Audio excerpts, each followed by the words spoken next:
We are working to build tools that one day can help us make new discoveries and address some of humanity's biggest challenges, like climate change and curing cancer. Our current systems aren't yet capable of doing these things, but it has been immensely gratifying to watch many people around the world get so much value from what these systems can already do today. We love seeing people use our tools to create, to learn, to be more productive.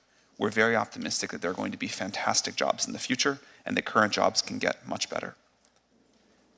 We also love seeing what developers are doing to improve lives. For example, Be My Eyes used our new multimodal technology in GPT-4 to help visually impaired individuals navigate their environment. We believe that the benefits of the tools we have deployed so far vastly outweigh the risks, but ensuring their safety is vital to our work, and we make significant efforts to ensure that safety is built into our systems at all levels. Before releasing any new system, OpenAI conducts extensive testing, engages external experts for detailed reviews and independent audits, improves the model's behavior, and implements robust safety and monitoring systems. Before we released GPT-4, our latest model, we spent over 6 months conducting extensive evaluations, external red teaming, and dangerous capability testing. We are proud of the progress that we made. GPT-4 is more likely to respond helpfully and truthfully and refuse harmful requests than any other widely deployed model of similar capability. However, we think that regulatory intervention by governments will be critical to mitigate the risks of increasingly powerful models. For example, the US government might consider a combination of licensing and testing requirements for development and release of AI models above a threshold of capabilities. There are several other areas I mentioned in my written testimony where I believe that companies like ours can partner with governments, including ensuring that the most powerful AI models adhere to a set of safety requirements, facilitating processes to develop and update safety measures, and examining opportunities for global coordination. And as you mentioned, I think it's important that companies have their own responsibility here, no matter what Congress does. This is a remarkable time to be working on artificial intelligence. But as this technology advances, we understand that people are anxious about how it could change the way we live. We are too. But we believe that we can and must work together to identify and manage the potential downsides so that we can all enjoy the tremendous upsides. It is essential that powerful AI is developed with democratic values in mind, and this means that US leadership is critical. I believe that we will be able to mitigate the risks in front of us and really capitalize on this technology's potential to grow the US economy and the world's, and I look forward to working with you all to meet this moment, and I look forward to answering your questions. Thank you. Thank you, Mr. Altman. Ms. Montgomery. Chairman Blumenthal, Ranking Member Hawley, and members of the subcommittee, thank you for today's opportunity to present. AI is not new, but it's certainly having a moment. Recent breakthroughs in generative AI and the technology's dramatic surge in the public attention has rightfully raised serious questions at the heart of today's hearing. What are AI's potential impacts on society? What do we do about bias? What about misinformation, misuse, or harmful content generated by AI systems? Senators, these are the right questions, and I applaud you for convening today's hearing to address them head on. While AI may be having its moment, the moment for government to play a role has not passed us by.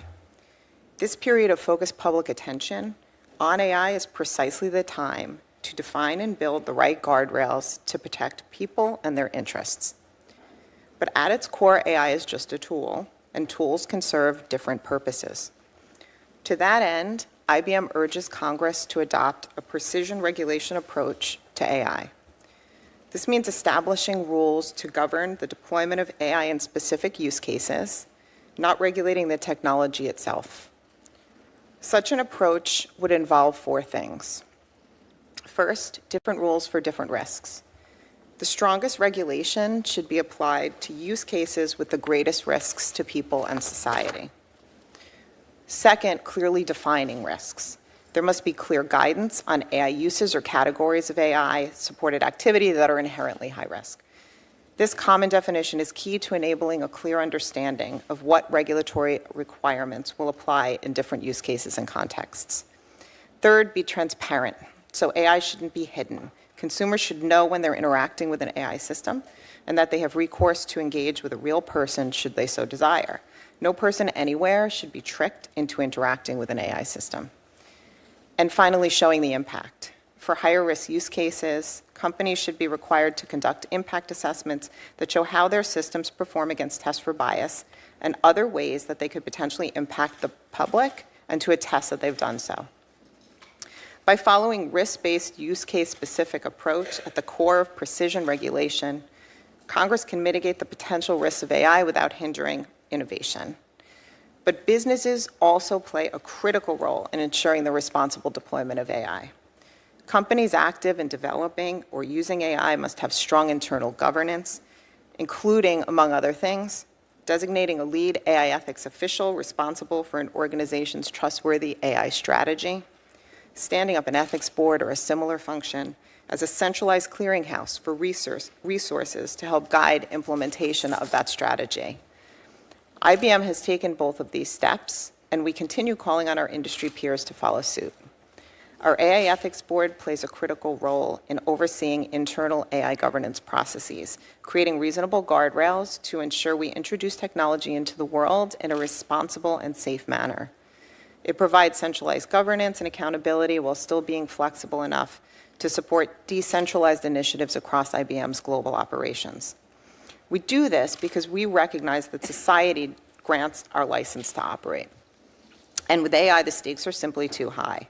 We must build, not undermine the public trust. The era of AI cannot be another era of move fast and break things. But we don't have to slam the brakes on innovation either. These systems are within our control today, as are the solutions. What we need at this pivotal moment is clear, reasonable policy and sound guardrails. These guardrails should be matched with meaningful steps by the business community to do their part. Congress and the business community must work together to get this right. The American people deserve no less. Thank you for your time, and I look forward to your questions. Thank you. Professor Mark. All right, so what you're listening to right there is testimony underway. You can see several officials are there, including the head of the company that makes ChatGPT. Right now, that testimony just getting underway here, so this is likely to go on for quite a while. We'll dip in and out of that all throughout the day right here on Live Now from Fox. Let's head to a quick 2-minute commercial break, and on the other side, right back into your headlines and live events. You're watching Live Now from Fox.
Welcome back here on Live Now from Fox. You are taking a live look at our XRAD radar system, where you can see one system that does appear to be over Indiana, moving over toward Ohio. But for the most part, nothing severe expected out of that system. Things looking a lot different than they have over the past several weeks. We do know, of course, that over the weekend we saw a pretty powerful storm that moved through Texas, dumping several different tornadoes on the ground and unfortunately responsible for at least one person dying as a result.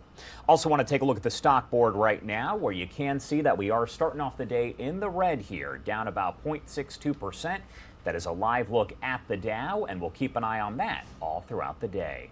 Let's head back over to Congress right now, as that hearing is underway on artificial intelligence. The head of the company that does manufacture ChatGPT, a very popular program, platform, whatever you want to call it, testifying right now. So let's pop up the audio and listen in live, raw, and unfiltered. Lots of potential, but also lots of risks. We obviously need government involved, and we need the tech companies involved, both big and small. But we also need independent scientists, not just so that we scientists can have a voice, but so that we can participate directly in addressing the problems and evaluating solutions. And not just after products are released, but before, and I'm glad that Sam mentioned that. We need tight collaboration between independent scientists and governments in order to hold the companies' feet to the fire. Allowing independent access to these Allowing independent scientists access to these systems before they are widely released as part of a clinical trial-like safety evaluation is a vital first step. Ultimately, we may need something like CERN, global, international, and neutral, but focused on AI safety rather than high-energy physics. We have unprecedented opportunities here, but we are also facing a perfect storm of corporate irresponsibility, widespread deployment, lack of adequate regulation, and inherent unreliability. AI is among the most world-changing technologies ever, already changing things more rapidly than almost any technology in history. We acted too slowly with social media. Many unfortunate decisions got locked in with lasting consequence. The choices we make now will have lasting effects for decades, maybe even centuries. The very fact that we are here today in bipartisan fashion to discuss these matters gives me some hope. Thank you, Mr. Chairman. Thanks very much, Professor Marcus. We're going to have 7-minute rounds of questioning, and I will begin. First of all, Professor Marcus, we are here today because we do face that perfect storm. Some of us might characterize it more like a bomb in a china shop, not a bull. And as Senator Hawley indicated, there are precedents here, not only the atomic warfare era, but also the Genome Project, the research on genetics, where there was international cooperation as a result. And we want to avoid those past mistakes, as I indicated in my opening statement, that were committed on social media. That is precisely the reason we are here today. ChatGPT makes mistakes. All AI does. And it can be a convincing liar, what people call hallucinations. That might be an innocent problem in the opening of a Judiciary Subcommittee hearing where a voice is impersonated, mine in this instance, or quotes from research papers that don't exist, but ChatGPT and Bard are willing to answer questions about life or death matters, for example, drug interactions. And those kinds of mistakes can be deeply damaging. I'm interested in how we can have reliable information about the accuracy and trustworthiness of these models, and how we can create competition and consumer disclosures that reward greater accuracy. The National Institutes of Standards and Technology actually already has an AI accuracy test, the face recognition vendor test. It doesn't solve for all the issues with facial recognition, but the scorecard does provide useful information about the capabilities and flaws of these systems. So there's work on models to assure accuracy and integrity. My question, let me begin with you, Mr. Altman, is should we consider independent testing labs to provide scorecards and nutrition labels, or the equivalent of nutrition labels, packaging that indicates to people whether or not the content can be trusted, what the ingredients are, and what the garbage going in may be, because it could result in garbage going out. Yeah, I think that's a great idea. I think that companies should put their own sort of, here are the results of our test of our model before we release it. Here's where it has weaknesses, here's where it has strengths, but also independent audits for that are very important. These models are getting more accurate over time. This is, as we have, I think, said as loudly as anyone, this technology is in its early stages. It definitely still makes mistakes. We find that that users are pretty sophisticated and understand where the mistakes are that they need, or likely to be, that they need to be responsible for verifying what the models say, that they go off and check it. I worry that as the models get better and better, the users can have sort of less and less of their own discriminating thought process around it. But I think users are more capable than we often give them credit for in conversations like this. I think a lot of disclosures, which if you've used ChatGPT, you'll see about the inaccuracies of the model, are also important. And I'm excited for a world where companies publish with the models information about how they behave, where the inaccuracies are, and independent agencies or companies provide that as well. I think it's a great idea. I alluded in my opening remarks to the jobs issue, the economic effects on employment. I think you have said, in fact, and I'm going to quote, development of superhuman machine intelligence is probably the greatest threat to the continued existence of humanity, end quote.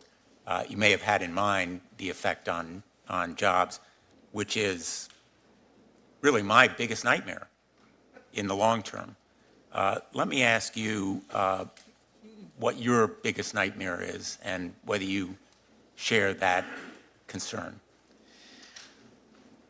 Like with all technological revolutions, I expect there to be significant impact on jobs, but exactly what that impact looks like is very difficult to predict. If we went back to the other side of a previous technological revolution, talking about the jobs that exist on the other side, you can go back and read books of this. It's what people said at the time. It's difficult. I believe that there will be far greater jobs on the other side of this, and that the jobs of today will get better. I think it's important. First of all, I think it's important to understand and think about GPT-4 as a tool, not a creature, which is easy to get confused, and it's a tool that people have a great deal of control over and how they use it. And second, GPT-4 and other systems like it, are good at doing tasks, not jobs. And so you see already people that are using GPT-4 to do their job much more efficiently by helping them with tasks. Now, GPT-4 will, I think, entirely automate away some jobs, and it will create new ones that we believe will be much better. This happens, again, my understanding of the history of technology is one long technological revolution, not a bunch of different ones put together. But this has been continually happening. As our quality of life raises and as machines and tools that we create can help us live better lives, the bar raises for what we do, and our human ability and what we spend our time going after goes after more ambitious, more satisfying projects. So there will be an impact on jobs. We try to be very clear about that, and I think it will require partnership between the industry and government, but mostly action by government to figure out how we want to mitigate that. But I'm very optimistic about how great the jobs of the future will be. Thank you. Let me ask Ms. Montgomery and Professor Marcus for your reactions to those questions as well. Ms. Montgomery? On the jobs point, yeah, I mean, well, it's a hugely important question. And it's one that we've been talking about for a really long time at IBM. We do believe that AI, and we've said it for a long time, is going to change every job. New jobs will be created. Many more jobs will be transformed, and some jobs will transition away. I'm a personal example of a job that didn't exist when I joined IBM, and I have a team of AI governance professionals who are in new roles that we created, as early as 3 years ago. I mean, they're new and they're growing. So I think the most important thing that we could be doing and can and should be doing now is to prepare the workforce of today and the workforce of tomorrow for partnering with AI technologies and using them. And we've been very involved for years now in doing that, in focusing on skills-based hiring, in educating for the skills of the future. Our Skills Build platform has 7 million learners and over 1,000 courses worldwide focused on skills, and we've pledged to train 30 million individuals by 2030 in the skills that are needed for society today. Thank you. Professor Marcus? May I go back to the first question as well? Absolutely. On the subject of nutrition labels, I think we absolutely need to do that. I think that there's some technical challenges and that building proper nutrition labels goes hand in hand with transparency. The biggest scientific challenge in understanding these models is how they generalize. What do they memorize and what new things do they do? The more that there's in the data set, for example, the thing that you want to test accuracy on, the less you can get a proper read on that. So it's important, first of all, that scientists be part of that process, and second, that we have much greater transparency about what actually goes into these systems. If we don't know what's in them, then we don't know exactly how well they're doing when we give something new, and we don't know how good a benchmark that will be for something that's entirely novel. So I could go into that more, but I want to flag that. Second is on jobs. Past performance history is not a guarantee of the future. It has always been the case in the past that we have had more jobs, new professions come in as new technologies come in. I think this one's going to be different, and the real question is over what time scale. Is it going to be 10 years? Is it going to be 100 years? And I don't think anybody knows the answer to that question. I think in the long run, so-called artificial general intelligence really will replace a large fraction of human jobs. We're not that close to artificial general intelligence. Despite all of the media hype and so forth, I would say that what we have right now is just a small sampling of the AI that we will build. In 20 years, people will laugh at this, as I think it was Senator Hawley made the but maybe Senator Durbin made the example about this. It was Senator Durbin made the example about cell phones. When we look back at the AI of today, 20 years ago, we'll be like, wow, that stuff was really unreliable. It couldn't really do planning, which is an important technical aspect. Its reasoning abilities were limited. But when we get to AGI, artificial general intelligence, maybe let's say it's 50 years, that really is going to have, I think, profound effects on labor. And there's just no way around that. And last, I don't know if I'm allowed to do this, but I will note that Sam's worst fear, I do not think is employment, and he never told us what his worst fear actually is, and I think it's germane to find out. Thank you. All right, you're listening to that testimony underway there in Congress. They are talking about artificial intelligence and possible regulations. Now, the Senate hearing is about new rules for AI development, and it's focused on the company here that does operate ChatGPT, a very popular platform used by so many people, but leading to questions there about artificial intelligence. Let's head to a quick 2-minute commercial break, and on the other side, we will pop that audio back up and listen in live, raw, and unfiltered. You're watching Live Now from Fox.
Welcome back here on Live Now from Fox. The time 10:47 on the East Coast and 7:47 on the West Coast. My name is Josh Breslow, and I'm here to bring you all of your top stories from across the country and across the world. I do want to get back to that congressional hearing right now on artificial intelligence, where we are hearing testimony from the head of the company that does make ChatGPT a very popular platform used for AI. Let's pop that audio back up and listen in. Live, raw, and unfiltered. I mean, predict. It's before you even ask the public these questions. What will happen when entities, whether it's corporate entities or whether it's governmental entities or whether it's campaigns or whether it's foreign actors, take this survey information, these predictions about public opinion, and then fine-tune strategies to elicit certain responses, certain behavioral responses? I mean, we already know, this committee has heard testimony, I think 3 years ago now, about the effect of something as prosaic, it now seems, as Google search, the effect that this has on voters in an election, particularly undecided voters in the final days of an election who may try to get information from Google search, and what an enormous effect the ranking of the Google search, the articles that it returns, has come an enormous effect on an undecided voter. This, of course, is orders of magnitude, far more powerful, far more significant, far more directive, if you like. So, Mr. Altman, maybe you can help me understand here what some of the significance of this is. Should we be concerned about models that can, large language models, that can predict, survey opinion, and then can help organizations, entities fine-tune strategies to elicit behaviors from voters? Should we be worried about this for our elections? Yeah. Thank you, Senator Hawley, for the question. It's one of my areas of greatest concern, the more general ability of these models to manipulate, to persuade, to provide sort of one-on-one, interactive disinformation. I think that's like a broader version of what you're talking about, but given that we're going to face an election next year and these models are getting better, I think this is a significant area of concern. I think there's a lot of policies that companies can voluntarily adopt, and I'm happy to talk about what we do there. I do think some regulation would be quite wise on this topic. Someone mentioned earlier, it's something we really agree with. People need to know if they're talking to an AI, if content that they're looking at might be generated or might not. I think it's a great thing to do, is to make that clear. I think we also will need rules, guidelines about what's expected in terms of disclosure from a company providing a model that could have these sorts of abilities that you talk about. So I'm nervous about it. I think people are able to adapt quite quickly. When Photoshop came onto the scene a long time ago, for a while people were really quite fooled by Photoshopped images, and then pretty quickly developed an understanding that images might be Photoshopped. This will be like that, but on steroids. And the interactivity, the ability to really model, predict humans well, as you talked about, I think is going to require a combination of companies doing the right thing, regulation, and public education. Professor Marcus, do you want to address this? Yeah, I'd like to add two things. One is in the appendix to my remarks. I have two papers to make you even more concerned. One is in the Wall Street Journal just a couple days ago called "Help, My Political Beliefs Were Altered by a Chatbot." And I think the scenario you raised was that we might basically observe people and use surveys to figure out what they're saying. But as Sam just acknowledged, the risk is actually worse, that the systems will directly, maybe not even intentionally, manipulate people. And that was the thrust of the Wall Street Journal article. And it links to an article that I've also linked to called "Interacting," and it's not yet published, not yet peer-reviewed, "Interacting with Opinionated Language Models Changes Users' Views." And this comes back ultimately to data. One of the things that I'm most concerned about with GPT-4 is that we don't know what it's trained on. I guess Sam knows, but the rest of us do not. And what it is trained on has consequences for essentially the biases of the system. We could talk about that in technical terms. But how these systems might lead people about depends very heavily on what data is trained on them. And so we need transparency about that, and we probably need scientists in there doing analysis in order to understand what the political influences of, for example, of these systems might be. And it's not just about politics. It can be about health. It could be about anything. These systems absorb a lot of data, and then what they say reflects that data. And they're going to do it differently depending on what's in that data. So it makes a difference if they're trained on the Wall Street Journal as opposed to the New York Times or Reddit. I mean, actually, they're largely trained on all of this stuff, but we don't really understand the composition of that. And so we have this issue of potential manipulation, and it's even more complex than that because it's... All right, what you're listening to right there is testimony from the head of the company that does manufacture ChatGPT, a very popular AI platform. You're also hearing from several other experts in the field of artificial intelligence. Let's head to our final 2-minute commercial break of the hour. On the other side, we'll pop that audio back up and listen in live, raw, and unfiltered.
Welcome back here on Live Now from Fox. It is 10:55 over on the East Coast and 7:55 on the West Coast. My name is Josh Breslow, and I'm here to bring you all of your top stories from across the country and across the world. Do want to dip in really quick and take a look at the stock board here. The Dow has been in the red since the day began and continues to drop. It is down 0.63%. Don't forget, we are going to continue to cover as we expect President Biden is going to meet with House Speaker Kevin McCarthy later on today to discuss the debt ceiling, that debt limit that could be reached by June 1st. We have an expert joining us here momentarily to break down what that means, if the Supreme Court could get involved, and what Amendment 14 has to do with all of that. Again, that is coming up here momentarily. In the meantime here, I do want to head back over to Washington, D.C. and pop up the audio on that congressional hearing underway on artificial intelligence and possible regulation. Senator Durbin. Thank you. I think what's happening today in this hearing room is historic. I can't recall when we've had people representing large corporations or private sector entities come before us and plead with us to regulate them. In fact, many people in the Senate have based their careers on the opposite, that the economy will thrive if government gets the hell out of the way. And what I'm hearing instead today is that stop me before I innovate again message. And I'm just curious as to how we're going to achieve this. As I mentioned Section 230 in my opening remarks, we learned something there.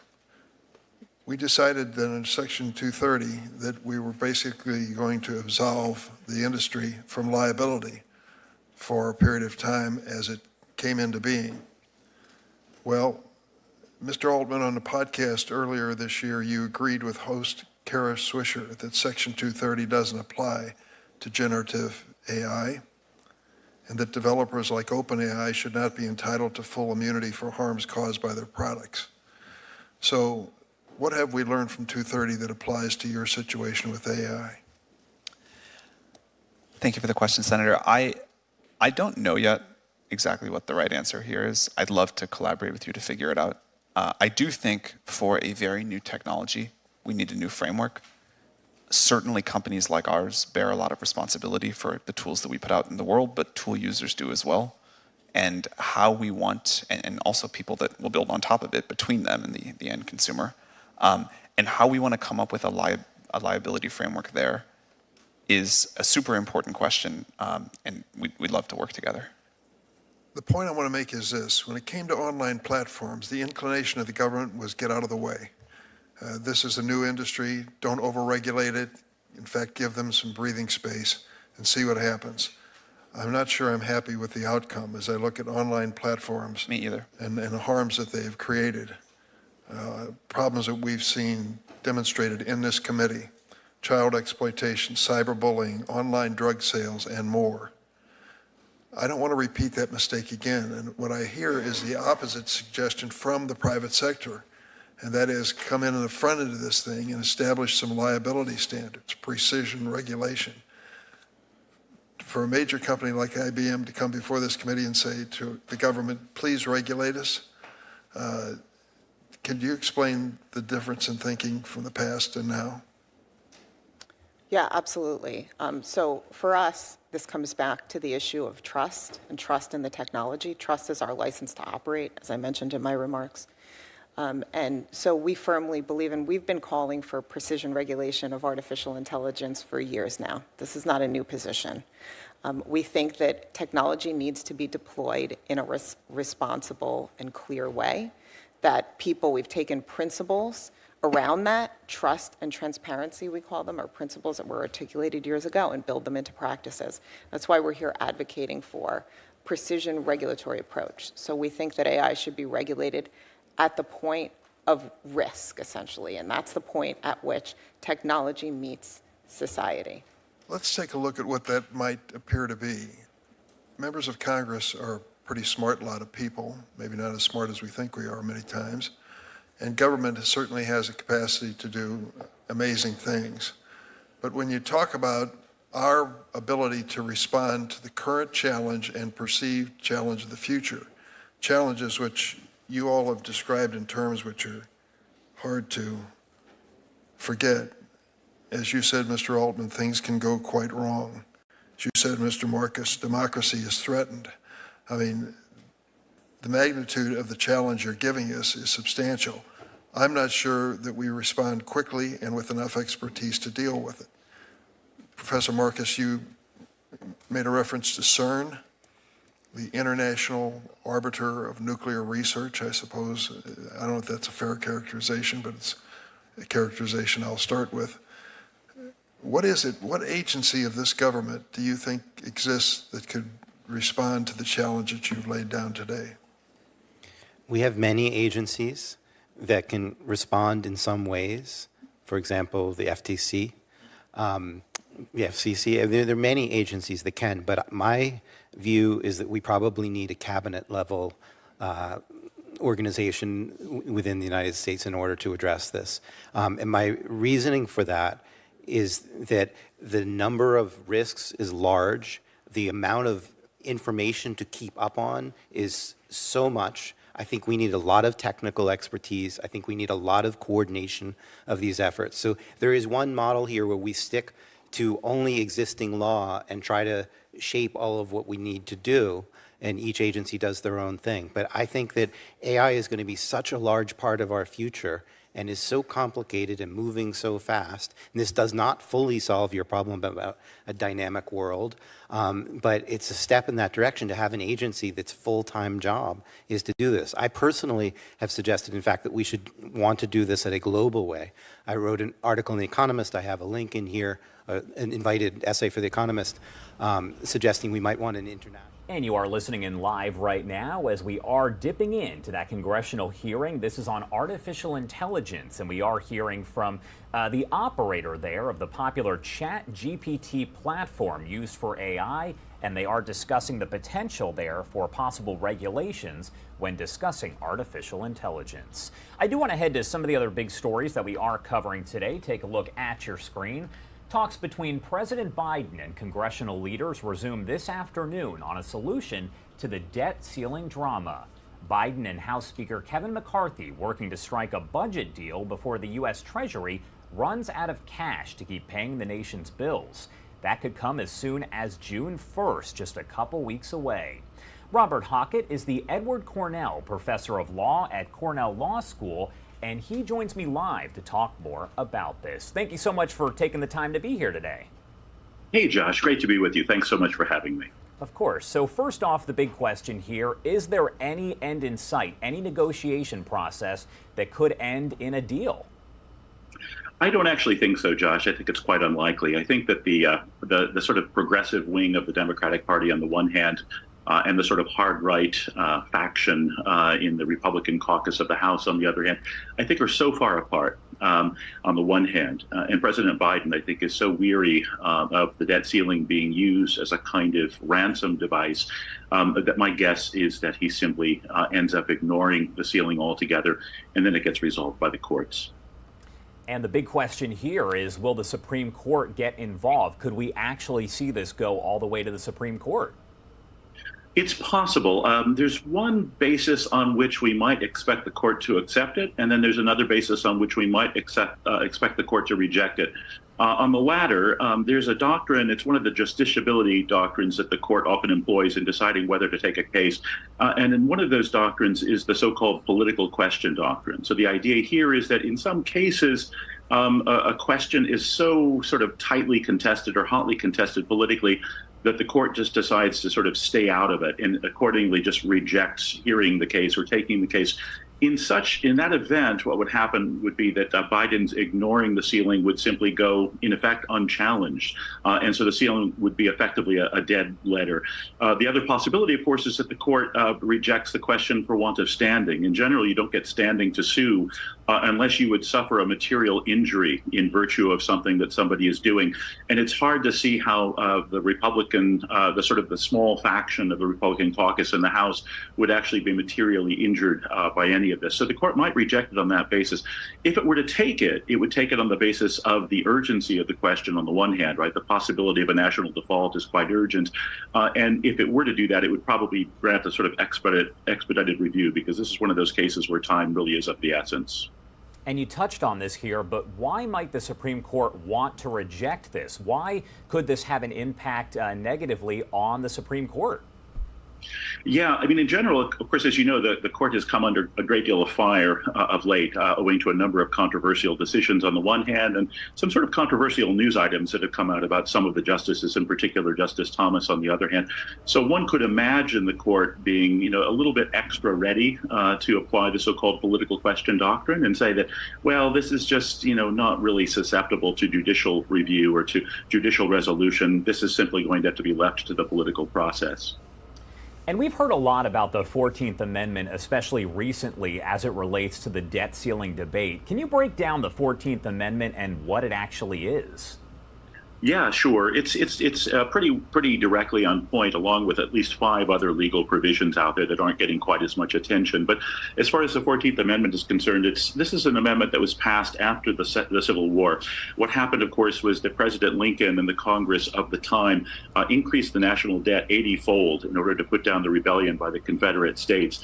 There was some worry that once that rebellion had been put down, when Confederate States legislators were allowed back in the Congress, they would attempt to sort of bring down the republic from within in the way that they had just failed to bring it down from without. And the worry was that they would do that essentially by working some sort of a default on the national debt, which ever since the days of Alexander Hamilton has been the sort of national glue, as it were, that kind of bound the states together. So in order to prevent readmitted former Confederate legislators in the Congress from defaulting on the national debt and thereby destroying the country from within, the 14th Amendment was passed, essentially banning or prohibiting anything that would sort of result in a default that might be done by members of Congress. And might it be invoked in this situation here as the debate does continue over the debt ceiling and we get closer to closer to June 1st? Yeah, I think it very well could. I think there's sort of two legal provisions that I think are most likely to be invoked, Josh. One would indeed be the 14th Amendment. There's a rather remarkable irony at work right here in that the small minority of the House Republican caucus, the 5 or 6 members who basically have McCarthy sort of over a barrel, actually, ironically enough, come from the same states as did the legislators that sort of occasioned, or whose threats occasioned, passage of the 14th Amendment in the first place. So it's almost a kind of textbook case for 14th Amendment application. The other critical point here is that ever since 1974, in response to the so-called imperial presidency of Richard Nixon, Congress has had in place a new congressional budget process, which itself legislates all expenditures, all taxing, and then all debt issuance to sort of fill any gap between taxing and spending. And that's the law. And of course, that budget, the last budget that was passed last October, is accordingly the law. And so in effect, what those who are trying to hold the debt ceiling hostage right now are doing is essentially trying to require Biden to violate Congress's own budgetary law passed last autumn. And my guess is that Biden might very well point that out as well, that he would basically be violating himself any number of constitutional provisions, including the take care clause, including the presentment clause, which prohibits a line item veto, and so forth, were he to default on the national debt. So in effect, this, while everything is sort of painted as Congress versus Biden, this is really a small, tiny fraction, a tiny minority of the Republican majority in the House against the rest of Congress, and in particular against Congress's previously passed budget. So what happens next in the debt limit debate? Where do we go from here? What happens in the coming days and weeks, again, as we get closer and closer to June 1st? Yeah, I think a couple things. We know that the president, of course, is meeting with Mr. McCarthy, Mr. McConnell, of course, Mr. Schumer, Mr. Jeffries again this afternoon. The administration is sounding a somewhat hopeful note, but the Republicans themselves, or at least Mr. McCarthy, are sounding a more somber note. So my guess is that little comes of this particular meeting this afternoon. Then, of course, tomorrow, Mr. Biden flies to Japan and Congress goes into recess, I believe, on this coming Thursday. So we're basically left with a great deal of uncertainty until June 1st, if nothing is actually decided today. My bet would be that as we get closer and closer to 0 hour, so to speak, Mr. Biden will face more and more pressure simply to ignore the debt ceiling. And if he does that, he'll have, of course, the support of the Senate and, of course, the Democrats in the House. Then we see whether litigation plays out. We see whether those 5 members of the House minority try to take Mr. Biden to court. And then we see whether the court, of course, accepts the case or not.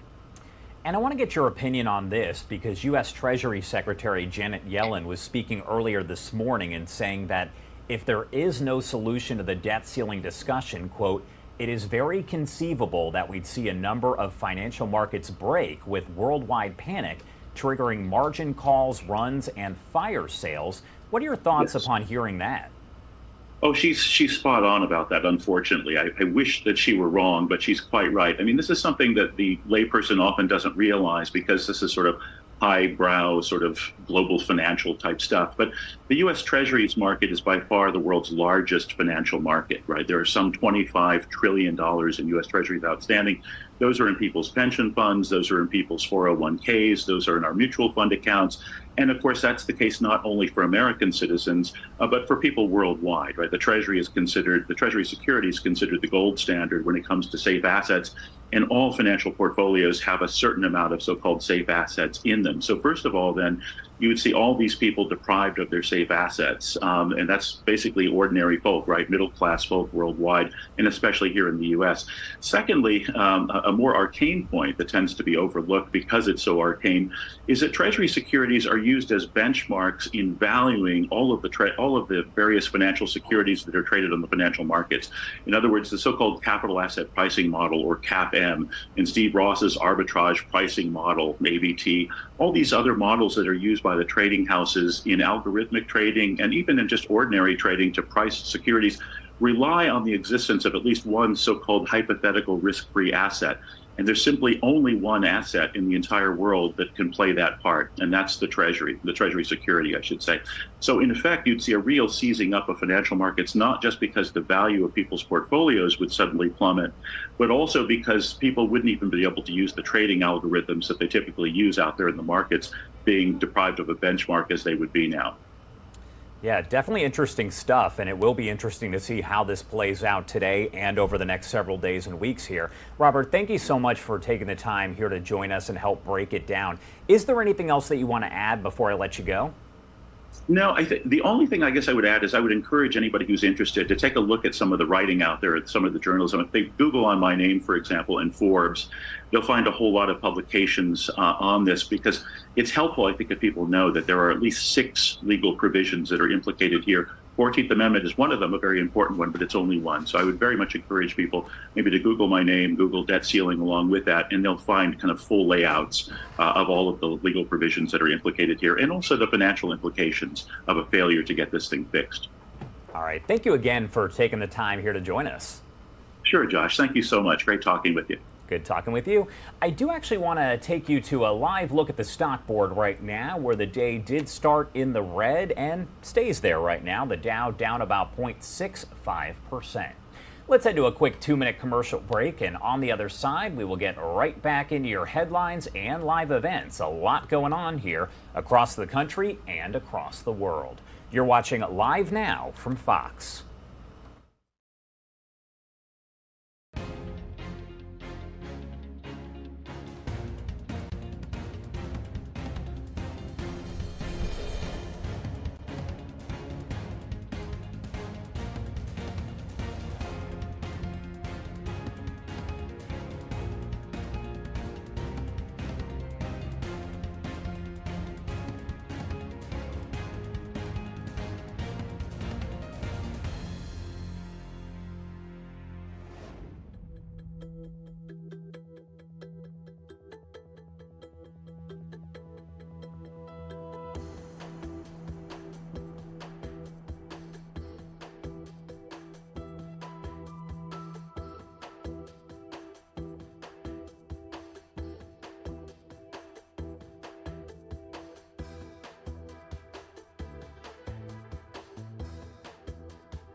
Welcome back here on Live Now from Fox, 11:15 over on the East Coast and 8:15 on the West Coast. Taking another live look at the stock board as we dip in and out all throughout the day. I do want to take you to another live event that we do have going on, the Senate Banking, Housing, and Urban Affairs hearing to examine the failures of Silicon Valley Bank and Signature Bank. That is getting underway here, so let's pop up the audio and listen in live, raw, and unfiltered right now.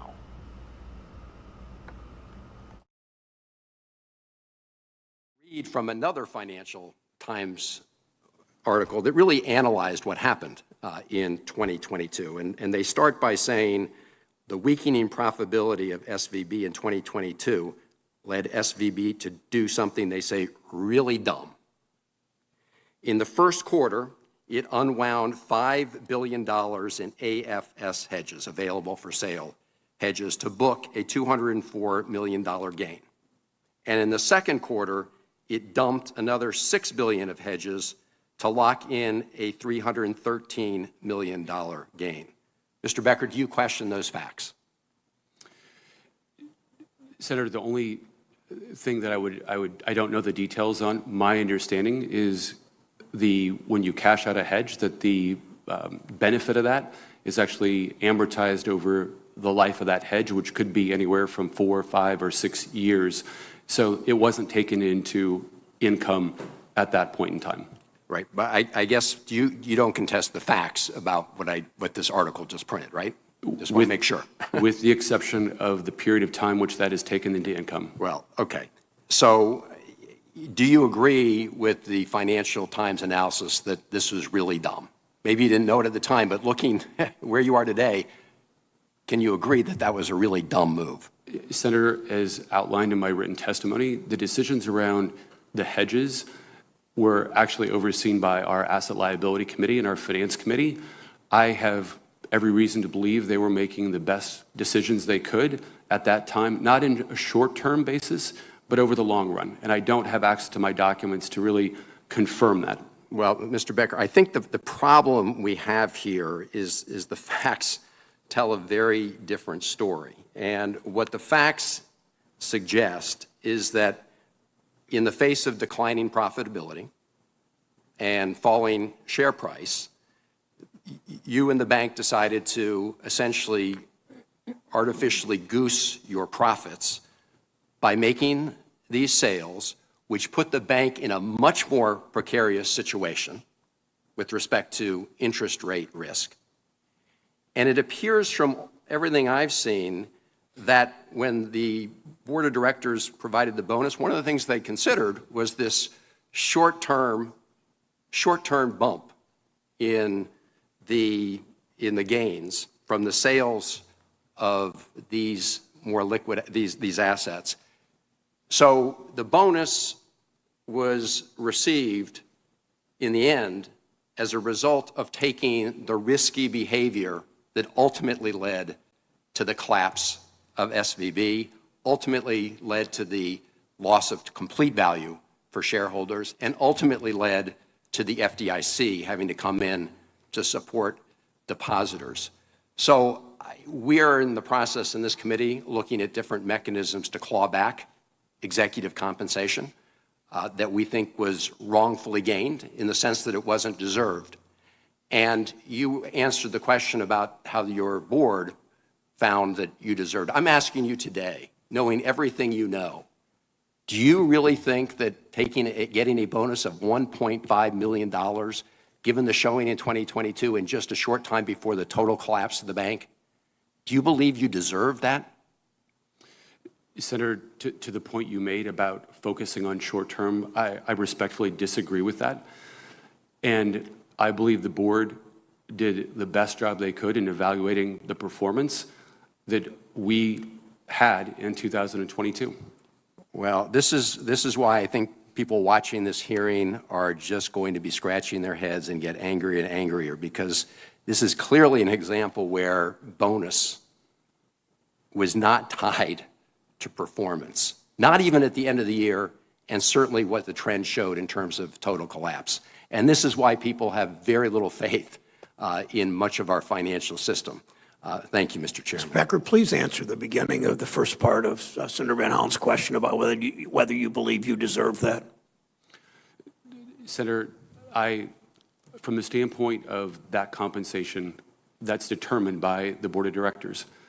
And so I know they believed it was fair, and I believe that they were accurate. Thank you. Senator Tillis from North Carolina is recognized. Thank you, Mr. Chair. Gentlemen, thank you for being here. Mr. Becker, I wanted to ask you a question. First off, for people watching this may not know the abbreviations, matters requiring attention or matters requiring immediate attention means that a supervisor has identified an area of risk that's unchecked. I just want to make sure that I've got my timeline right. By July of 2022, following the issuance of numerous MRAs and MRIs, SVB was placed into a supervisory review and flagged for poor governance. controls, and overexposure to interest rate risk. This was in July of 2022. In early 2023, and incidentally, this is based on the Fed's supervisory review, a document we just received recently. In 2023, the supervisory review was escalated to a horizontal review, an elevated tier that is designed to assess the viability of risk management at a firm. The horizontal review also identified additional deficiencies. Is that the correct order that this occurred? Senator, you gave a lot of dates. I have to go back and take a look at that to confirm. So okay. If that was in the Fed report, I have no reason to believe it wasn't accurate. Okay. And then a broader question I want to ask you over the past couple of weeks, since the months now, almost, since the failure. The argument here has been all the management was incompetent, it was a management failure, or the other end of the spectrum, all the supervisors were incompetent, it was a supervisory failure. I kind of fit somewhere in the middle, saying that there were actions. I look at these MRAs and MRIAs. The fact that you didn't have a chief risk management officer didn't mean you didn't have a risk management function. But it does concern me with the length of time, and it looked like, because we were also seeing where the Fed was going to go with interest rate risk, that there had been. Tell me about the Manhattan project that y'all were working on after you got the MRAs and MRIAs that haven't been discussed here, or if there was one. How aggressively were you trying to resolve these deficiencies that were identified by the supervisors?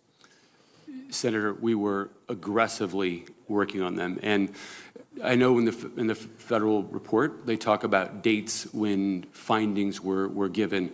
Those findings in writing typically are done, months and months after the initial verbal feedback. And when we respond not waiting for what's in writing. We respond immediately upon the feedback we receive when it's given. And that's the approach that I have always taken, and that's the approach that our team took as well. Mm-hmm. When they escalate from a supervisory review to a horizontal review, it seems like things weren't getting better. What specific actions did you take in response to the supervisory function that you think were responsible? And do you feel like in reaction to any of the supervisory involvement that you acted promptly and decisively on the risks that they were asking you to manage? I believe, Senator, that we were responsive to all the findings, not which findings, but all the findings. And let me maybe if I could give one example. So a lot of discussion's been around liquidity and the findings around liquidity that occurred. And as you answer the question, so I'm going to give. And you are listening in to that congressional hearing underway on recent bank failures, including Signature Bank and Silicon Valley. That is going to go on for quite a while as we do hear lawmakers ask questions to those CEOs. We will bring you more of that coming up right here on Live Now from Fox. Let's head to some of the other big stories here that we are following today. Over to Florida, where Governor Ron DeSantis, a possible contender in the 2024 presidential election, has signed a bill that blocks public colleges from using federal or state funding on diversity programs. Governor DeSantis says he's working to regulate how schools deal with subjects like race and gender, challenging what he calls, quote, liberal ideology.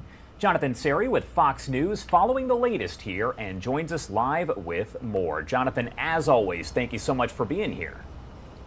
Josh, always good to be with you. Florida Governor Ron DeSantis signed this bill yesterday, which bans state funding of diversity, equity, and inclusion, or DEI, programs at Florida's colleges and universities. He also signed a bill to block public universities from requiring students and faculty to provide statements affirming their commitment to diversity as a condition for their admission or employment. Take a listen to the governor.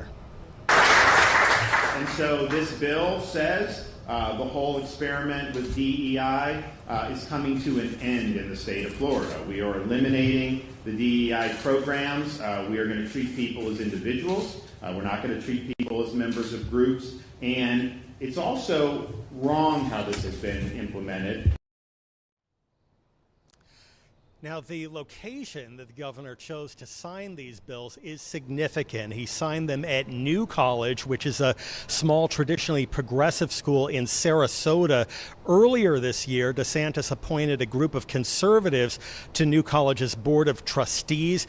That board went on to abolish the college's office that handled DEI programs.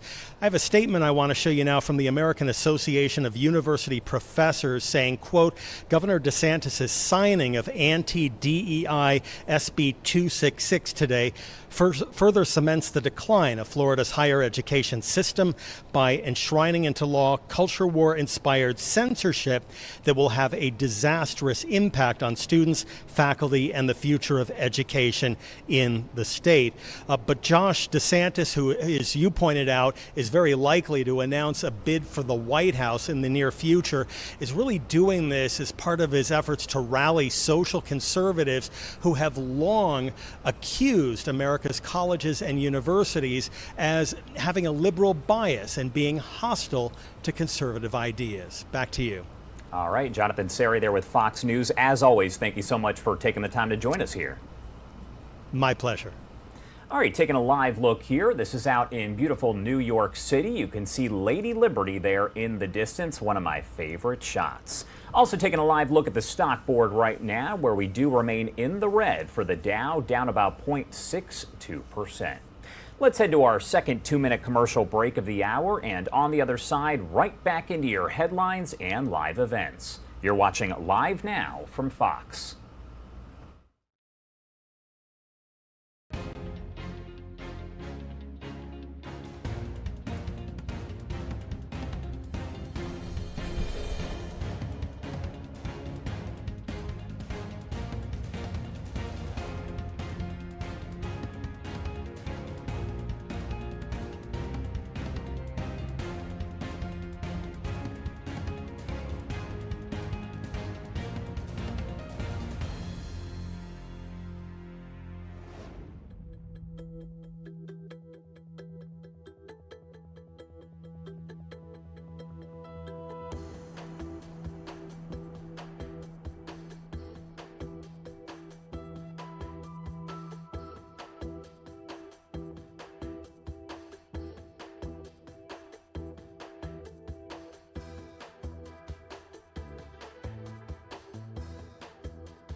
Welcome back here on Live Now from Fox, 11:30 on the East Coast and 8:30 on the West Coast. I do want to head back into some of the live events that we do have going on at this hour, and we can tell you right now that this is actually a hearing with the Senate Banking, Housing, and Urban Affairs to examine the failures of Silicon Valley Bank and Signature Banks. Let's pop up the audio and listen in live, raw, and unfiltered. Okay. In fact, you were still chair of the Risk Committee in 2020, 2021, and 2022 when Signature received more warnings from the FDIC and, quote, never adequately addressed the liquidity risk management concerns. So from 2019 to 2023, while the FDIC identified an additional 45 liquidity risk issues, you racked up more than $20 million in pay. So, Mr. Shea, The collapse of your bank cost the FDIC fund $2.5 billion. So how much of the $20 million that you earned from loading up Signature Bank with risk are you planning to return to the FDIC? I believe that Signature Bank was a responsibly managed bank, solvent until the end. Yeah, well, I'm And the sorry. answer Your is, opinion on I what am is a not. responsibly And the managed answer is bank no. is now laughable. So you're planning to return how much? The answer is None. That's I it? am not planning to do so, no. Okay, so here's the thing. Right now, the law says that people like Mr. Becker and Mr. Shea can come to Washington, they can lobby for weaker bank regulations, they can load up their banks with risk, they can pay themselves tens of millions of dollars in bonuses and stock options, and when the banks blow up, Mr. Becker and Mr. Shea get to keep all the money. And that is just plain wrong. And if we don't fix it, every CEO for these multi-billion-dollar banks will keep right on loading up on risks and blowing up banks, and everybody else is going to have to pay for it. And that is why Senator Cortez Masto and Senator Hawley and Senator Braun and I have introduced a bill to claw back these crazy paychecks and make it just a little less profitable for bank CEOs to blow up the banking system. I'm working with a bipartisan group right here on the Banking Committee, and I hope Congress does the right thing and that we get to mark this bill up, I ask respectfully, as soon as possible. Thanks, Senator Warren. Thank you. Expired. Senator Vance of Ohio is recognized. Thanks to the chair and to the ranking member for hosting this important hearing. Thanks, gentlemen, for coming before the committee and testifying today and answering our questions. You know, as I've noted before in this committee, SVB, where I'm going to focus my line of questioning, had a peculiar business model that relied heavily on cushy perks for VC clients. It's a business I know well. It was the business I was in before I joined this body. Now, this undoubtedly added their heavy concentration in tech and venture capital, but by now we all know that it exposed not just their own banks, but our entire financial system to a peculiar type of risk. It meant that Silicon Valley Bank had a large number of uninsured depositors relative to other commercial banks. It also meant that Silicon Valley Bank, it was engaged in a number of very risky business practices that eventually unwound the bank and led to the situation that we have before us. But if the executive's failure to manage risk wasn't enough, we've also seen some suspicious behavior in the lead-up and aftermath from the failure of your former bank, Mr. Becker, and that's why I want to direct my questioning to you. So just as a starting point, Mr. Becker, I want to focus more on the short term. Senator Warren was focused on the longer term here, but what were the amounts of your cash bonuses in 2021? Do you recall? 2021, I believe, was $3 million. And your cash bonus in 2022 was? $1.5 million. So in 2022 in particular, you paid yourself a $1.5 million cash bonus, even as the value of the company that you were managing declined by 2/3. That's not bad work if you can get it. As Senator Kramer and I were joking, we would be willing to screw something up for much less than $1.5 million. The stock price fell in 2022. So it's pretty clear the cash bonus was still $1.5 million despite SVB stock falling by 2/3 that same year. Now, do you think it's appropriate to pay yourself $1.5 million when the stock of the company you manage declines by 65%? Senator, there are 2 points to your question. First, please, is that the determination of my compensation is made by the board of directors and their assessment. And the second part relating to this question on stock, I held roughly 5 times the amount of stock that I was required to, and so clearly I was impacted when the stock price declined. So, Mr. Becker, you say that the decision was made by the board of directors, so let's focus on them. Do you think that they were wise to award you $1.5 million in cash compensation bonus when the decline of the stock price was 65+%? Senator, I believe they looked at the performance against the goals that were set up, and they know that I was significantly impacted by the decline in the stock price.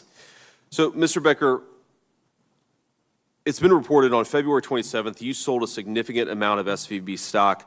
What was the total market value of the shares that you sold on February 27th, just a couple of weeks before your bank was put into receivership? The 10b5-1 plan that was entered into in January was for options that were set to expire They were issued back in 2016, and they were options that would have expired in May of 23. But you sold the stock in February of 23. What was the price of the stock that you sold? The value, I believe, at the total shares was $3.6 million or $3.5 million. Okay, so about $3.5 million literally weeks before your bank was placed into receivership. Do you think that was an appropriate decision to sell millions of dollars of stock a couple of years before? To Senator Warren's point, the FDIC was forced to come in and save your uninsured depositors to the tune of $20 billion? Senator, the stock sale, as I outlined in my written testimony, was made under a 10b5-1 plan that was done just after we released our fourth quarter numbers to protect against information that would be different over time. I signed off on it, and so did our legal team, to say that we didn't have material non-public information. So let's assume that it was illegal. I'm sure that if it wasn't, that information will come to light. Do you think it was ethical? Think about this. American taxpayers, American consumers are going to be paying higher banking fees because of the $20 billion that the FDIC put into Silicon Valley Bank. Do you think that it's ethical to take $3.5 million in stock sales just a couple of weeks before the bank fails? Senator, that plan was legally entered into in January. I understand it was legal. I'm trying to get into something a little bit deeper here. Did you have any idea 2 weeks before, when you sold the stock publicly, that something was amiss at your own bank, that you were weeks away from being placed into receivership by the FDIC? No, I did not. So one final question, Mr. Becker. You know, I believe maybe it's an old honor code, but when a ship's about to go down, the captain should go down with the ship. The first full day that your bank was in receivership was the Monday after. The bank was placed in receivership by Friday. The first full day was Monday. Where were you on Monday? Were you at the office in Silicon Valley Bank? Senator, I was terminated on Sunday, and I had no interaction with any of my team, and I offered to do anything I could to help the FDIC to market the bank to find the best home for our clients and the best home for our employees. My wife and I made a decision. We decided we were going to go to one of two places to be with family. Either we would be with my family in Indiana or her family in Hawaii. So let me just follow. Go to Hawaii. Just one final question, Mr. Chairman, if I may. Just on that point, you were terminated on Sunday after the bank was put into receivership, Mr. Becker. You're saying the FDIC was not interested at all in your services or in your help the following week? Senator, I offered several times over that weekend to help prioritize potential acquirers because I felt I was in the best position to help understand who were banks that competed with us. Who were the likely banks that were to acquire us, to find a home for our employees, to find a home for our clients? And they didn't take me up on that advice. And they were put into a difficult situation, so I'm not faulting them. I don't know why they did that. I'm just telling you the facts around it. I appreciate that, Mr. Becker. I'm mindful of my time here, but that's an interesting fact in and of itself. Mr. Chairman, I yield. Thank you. Thank you, Senator Vance. Senator Tester of Montana is recognized. Thank you, Chairman. And thank you for holding this hearing. Mr. Becker, at Silicon Valley Bank, you were concentrated in a highly volatile interest industry at the time when things were looking rocky in many of your clients' businesses. You didn't just have a lot of uninsured deposits, you had mostly uninsured deposits. And those startup tech clients were in a position where they needed to burn through cash faster than it was coming in. In recent years, your bank has grown rapidly, but investments your bank paired with that growth may have been safe assets, but they were going to rapidly lose value with interest rates increases that the Fed made clear and everybody in the industry knew was coming. The Fed had clearly signaled to any banker, to any investor, to anybody paying attention that to get inflation under control, they were going to raise interest rates. And in fact, you even sat on the San Francisco Fed's board of directors during that same time period. And the chairman of your board came from one of the big four accounting firms.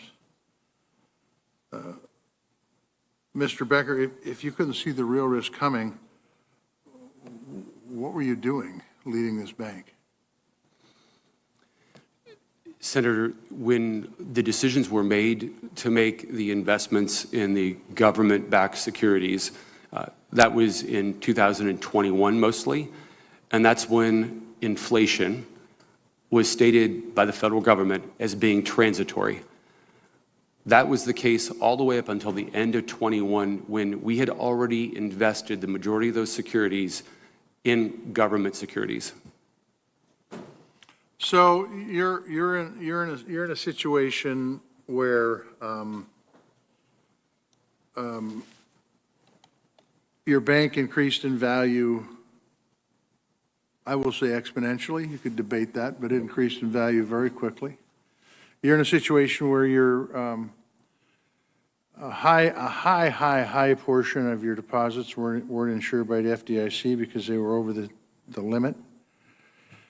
You were in a situation where everybody saw the economy moving forward, coming out of a pandemic, a lot of pent-up demand, and quite frankly, we saw Congress and others take actions. Your clients were highly concentrated in the tech industry. You invested a large portion into government paper. You had regulators that were telling you that you're going to have to change what you're doing or you're going to go broke. Maybe they weren't that blunt. Maybe they need to be that blunt. And it is my understanding that a bank in your size, the regulators literally have an office in your bank. Is that correct? Senator, as previously discussed, just due to the pandemic, most of the engagement was virtual.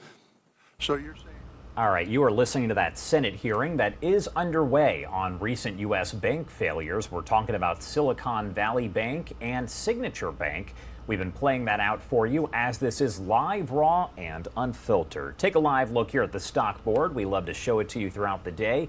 And unfortunately, the Dow has been in the red throughout the morning and continues to be down about 0.68%. Let's head to a quick 2-minute commercial break, and on the other side, we're going to get right back into your headlines and live events. You're watching Live Now from Fox.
Welcome back here on Live Now from Fox. As I always mention, we do have live cameras that are all over the country and all over the world. Taking a live look at one of my favorite shots there in beautiful New York City.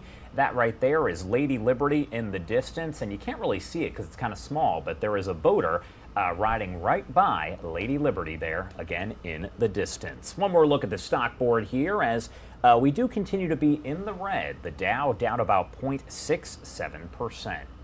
Let's actually head back over to that Senate hearing. This is on recent bank failures. I do want to pop up the audio and listen in live, raw, and unfiltered.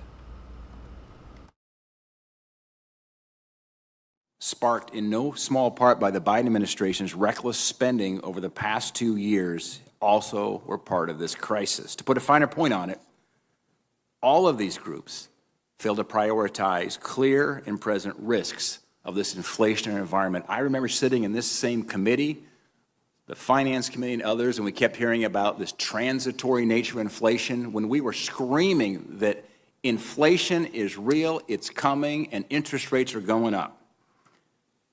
But here's the shocking point as we looked and kind of started to unpack what happened out on the West Coast is while all this is going on with these inflationary risks, mitigating risks from climate change was their priority from the San Francisco district, while inflation was wreaking havoc on this economy.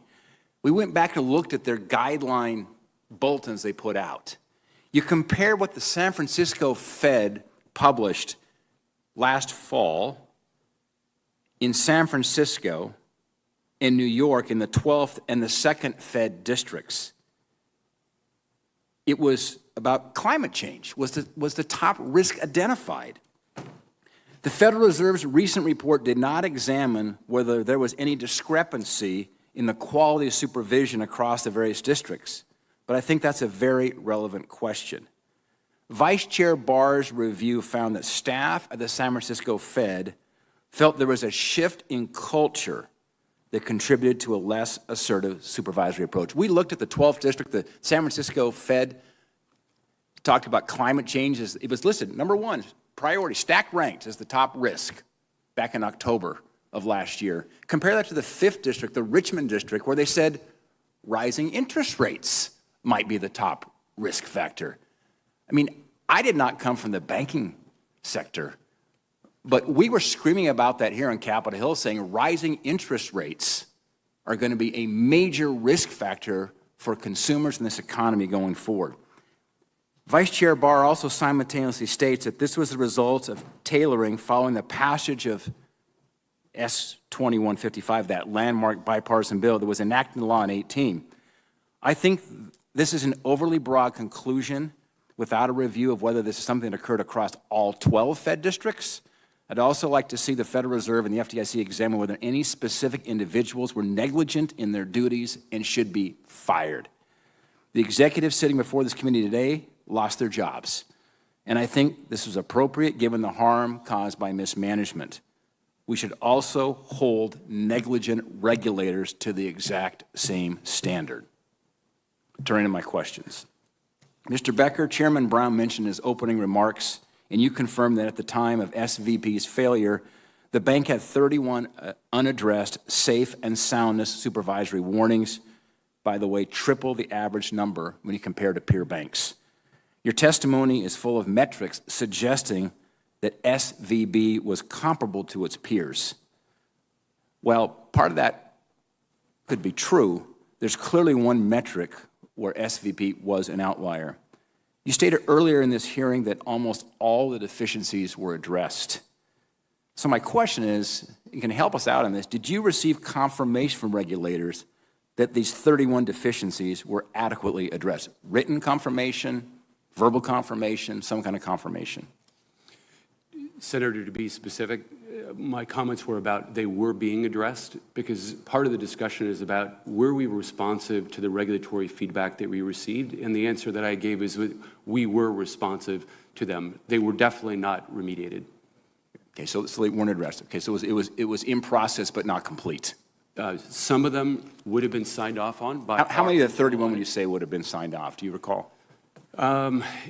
That were signed off, would have been signed off by internal audit. Again, I don't recall specifically, but I know more familiar with the ones on liquidity.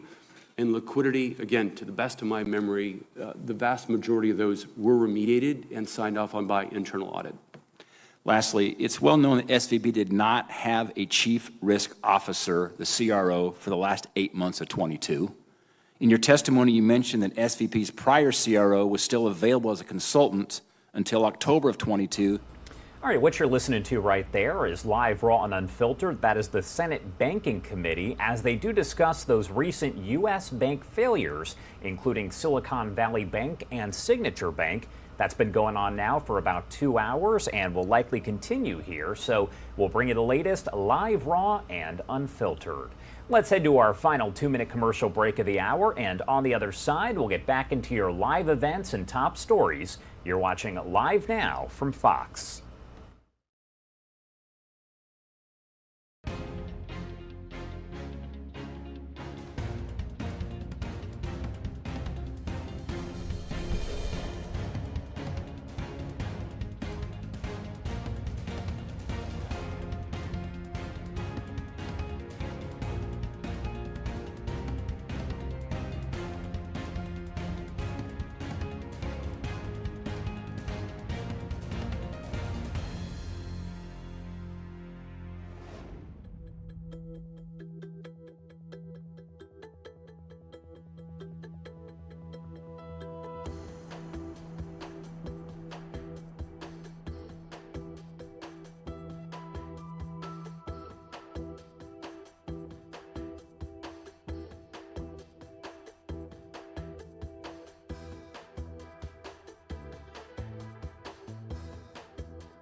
Welcome back here on Live Now from Fox. Once again, taking a live look at the stock board here as the Dow does remain in the red, down about 0.63%. It's been in the red since the start of the day, kind of fluctuating per usual, but we'll keep an eye on those numbers throughout the day. Don't forget, we also know that later on this afternoon, President Biden and House Speaker Kevin McCarthy are expected to meet to discuss the debate over the debt limit. We'll let you know what happens during those talks, which were actually pushed back. They were supposed to be late last week, and now they are taking place this afternoon. We also have several live events that are underway. We were just listening in as the Senate Banking Committee was speaking about the failures of recent U.S. banks, Silicon Valley Bank and Signature Bank. We also have another hearing that has been underway. The Senate Committee here on Privacy, Technology and Law is hearing about artificial intelligence. They are focusing on rules for AI and speaking with the head of the company that operates ChatGPT. Let's pop up the audio and listen in, Live, Raw, and Unfiltered.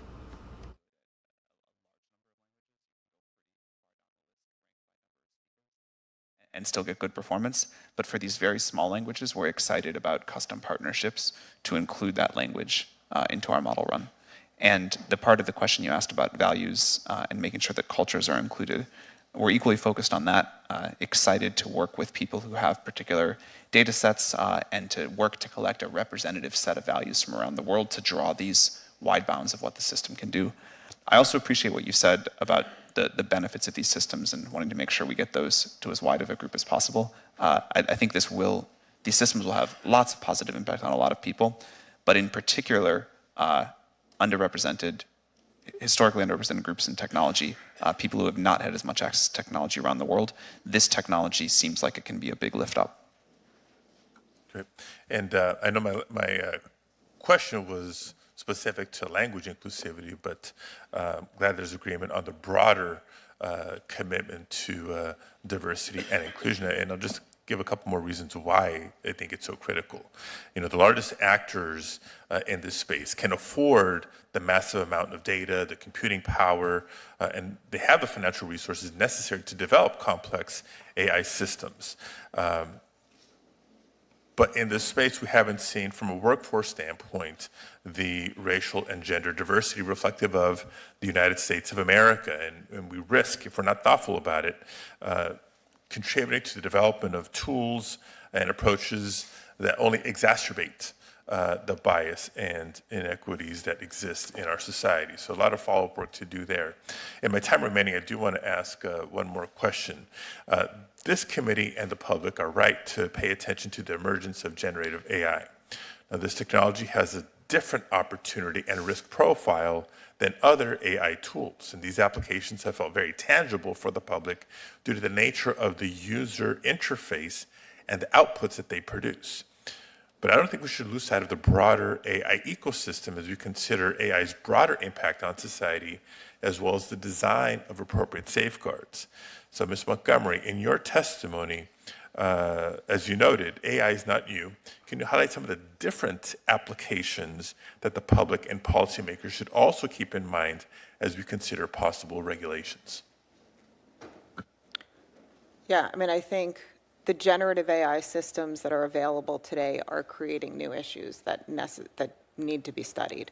New issues around the potential to generate content that could be extremely misleading, deceptive, and the like. So those issues absolutely need to be studied. But we shouldn't also ignore the fact that AI is a tool. It's been around for a long time. It has capabilities beyond just generative capabilities. And again, that's why I think going back to this approach where we're regulating AI where it's touching people and society is a really important way to address it. Thank you. Thank you, Mr. Chair. Thanks, Senator Padilla. Senator Booker is next, but I think he's going to defer to Senator Ossoff. It's because Senator Ossoff is a very big deal. I don't know if you I have a meeting at noon, and I'm grateful to you, Senator Booker, for yielding your time. You are, as always, brilliant and handsome. And thank you to the panelists for joining us. Thank you to the subcommittee leadership for opening us up to all committee members. If we're going to contemplate a regulatory framework, we're going to have to define what it is that we're regulating. So, Mr. Albin, any such law will have to include a section that defines the scope of regulated activities, technologies, tools, products. Just take a stab at it. Yeah, thanks for asking, Senator Ossoff. I think it's super important. I think there are very different levels here, and I think it's important that any new approach, any new law does not stop the innovation from happening with smaller companies, open source models, researchers that are doing work at a smaller scale.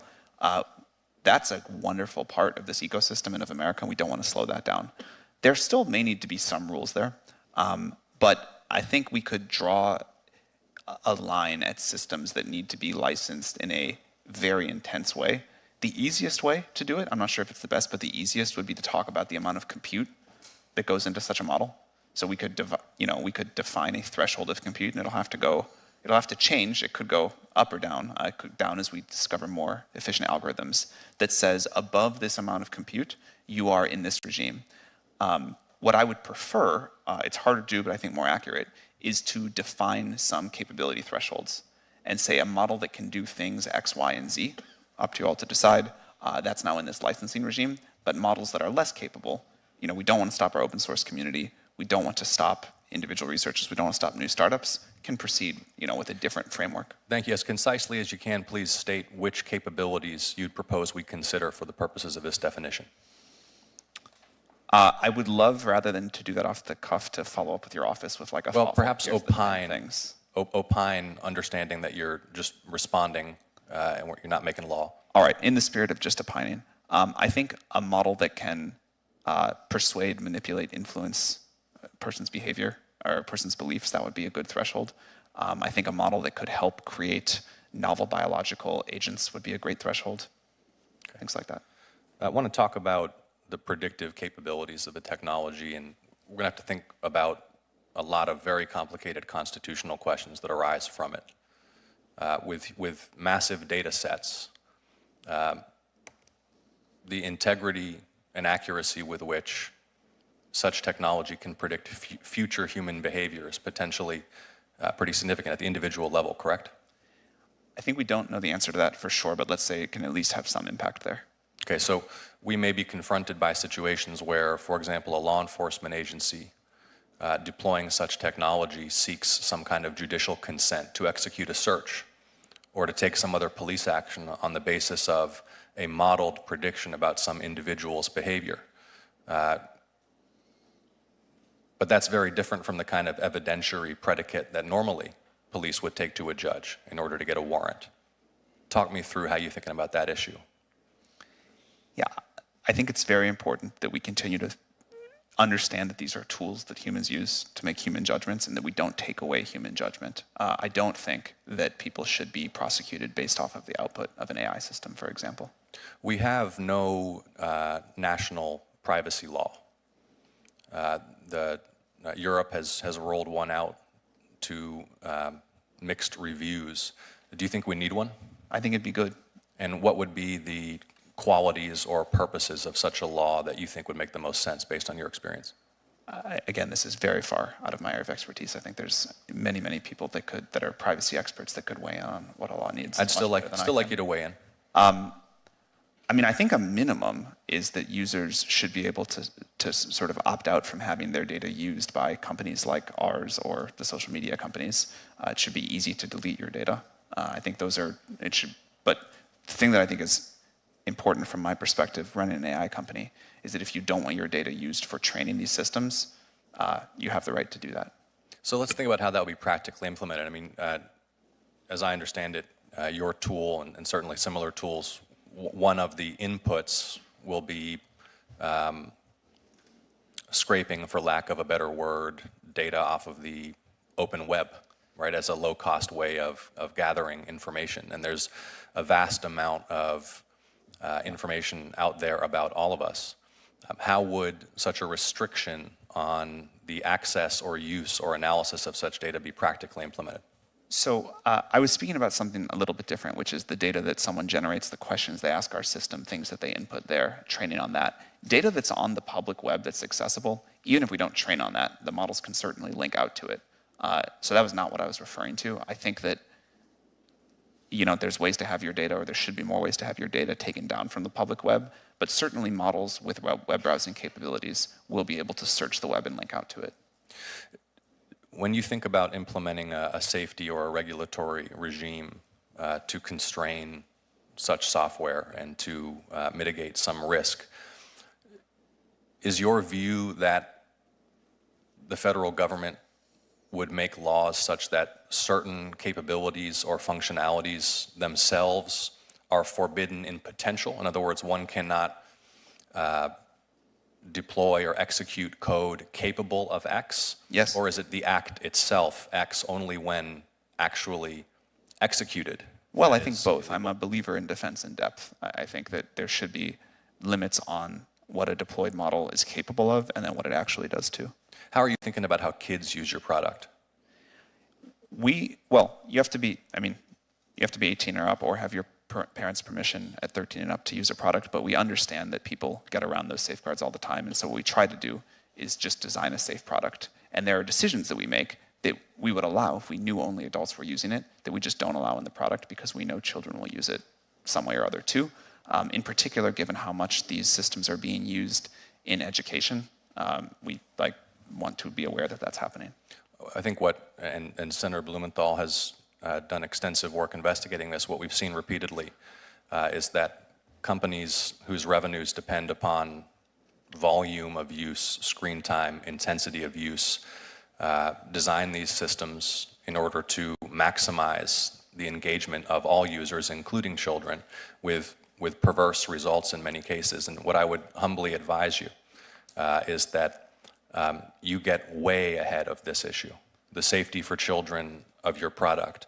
Or I think you're going to find that Senator Blumenthal, Senator Hawley, others on the subcommittee, and I will look very harshly on the deployment of technology that harms children. We couldn't agree more. I think we're out of time, but I'm happy to talk about that if I can respond. Go ahead. Well, it's up to the chairman. Okay. First of all, I think we try to design systems that do not maximize for engagement. In fact, we're so short on GPUs, the less people use our products, the better. But we're not an advertising-based model. We're not trying to get people to use it more and more. And I think that's a different shape than ad-supported social media. Second, these systems do have the capability to influence in obvious and in very nuanced ways. And I think that's particularly important for the safety of children, but that will impact all of us. One of the things that we'll do ourselves, regulation or not, but I think a regulatory approach would be good for also, is requirements about how the values of these systems are set and how these systems respond to questions that can cause influence. So we'd love to partner with you. Couldn't agree more on the importance. Thank you. Mr. Chairman, for the record, I just want to say that the senator from Georgia is also very handsome and brilliant, too. I will allow that comment to stand without objection. Without objection, okay.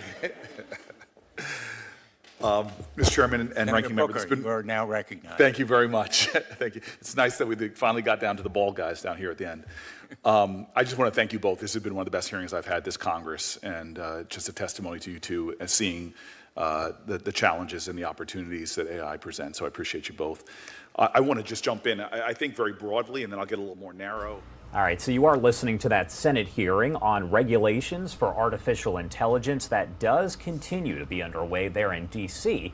It's been going on for a little more than 2 hours, so we will continue to dip in and out of that. I do want to bring you to some breaking news that you are seeing in the top right-hand side of your screen, though. This is actually a live image coming in from our Fox Houston station. You can see right now crews are on the scene of a train derailment. Very limited information, but this is going on right now over in Seabrook, Texas. That is about 30 miles southeast of Houston. Those are the trains right there off the tracks. Again, at this point, all we know is that this is a train derailment, and it's at Port Road and Highway 146. The cause, of course, is going to be under investigation, and we have no reports just yet of any injuries, any fatalities, anything of that nature. But as the investigation does get underway, we'll bring you the latest right here on Live Now from Fox. But again, a live look from Sky Fox. Our Fox Houston station is out there in Seabrook, Texas, about 30 miles southeast of Houston. It is now 12:09 on the East Coast and 9:09 on the West Coast. Let's head to a quick 2-minute commercial break, and on the other side, we'll get right back into your headlines and live events. You're watching Live Now from Fox.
Welcome back here on Live Now from Fox. I do want to get back to this breaking news that we are following out of Texas. This right here is a live aerial view from over in Seabrook, Texas. That is about 30 miles outside of Houston. Let me pull it up full so you can get a better view, an aerial look coming in from our Fox Houston station. At this point, all we know is that this is a train derailment. It is at Port Road and Highway 146. You can see crews are on the scene at this point. No information has been released about a possible cause for that derailment. No word on injuries, fatalities, anything of that nature, really any damage as a result. But you can see crews, law enforcement out there right now working to piece together exactly what happened, and it looks like they are lifting materials from off of that train. As we do get more information from our Fox Houston team, we will bring that to you live, raw, and unfiltered. That is what we do here on Live Now from Fox.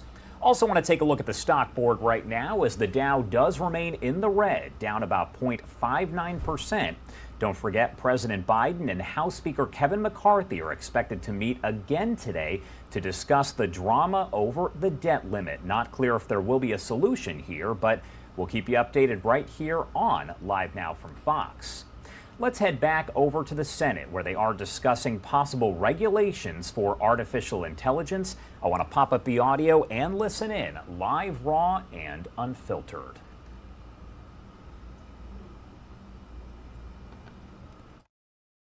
Much of a force for getting to a positive I'm going to interrupt you. I think that's all good. I hope more of that gets out on the record. The second part of my question as well, I found it fascinating. But are you ever going to, for a revenue model, for return on your investors, are you ever going to do ads or something like that? I wouldn't say never. I don't think, I think there may be people that we want to offer services to and there's no other model that works, but I really like having a subscription-based model. We have API developers pay us and we have ChatGPT. Okay, can I jump to then can I just jump real quickly?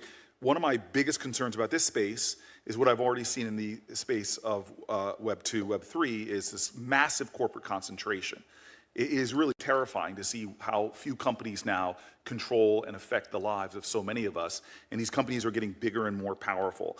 And I see, OpenAI backed by Microsoft, Anthropic is backed by Google.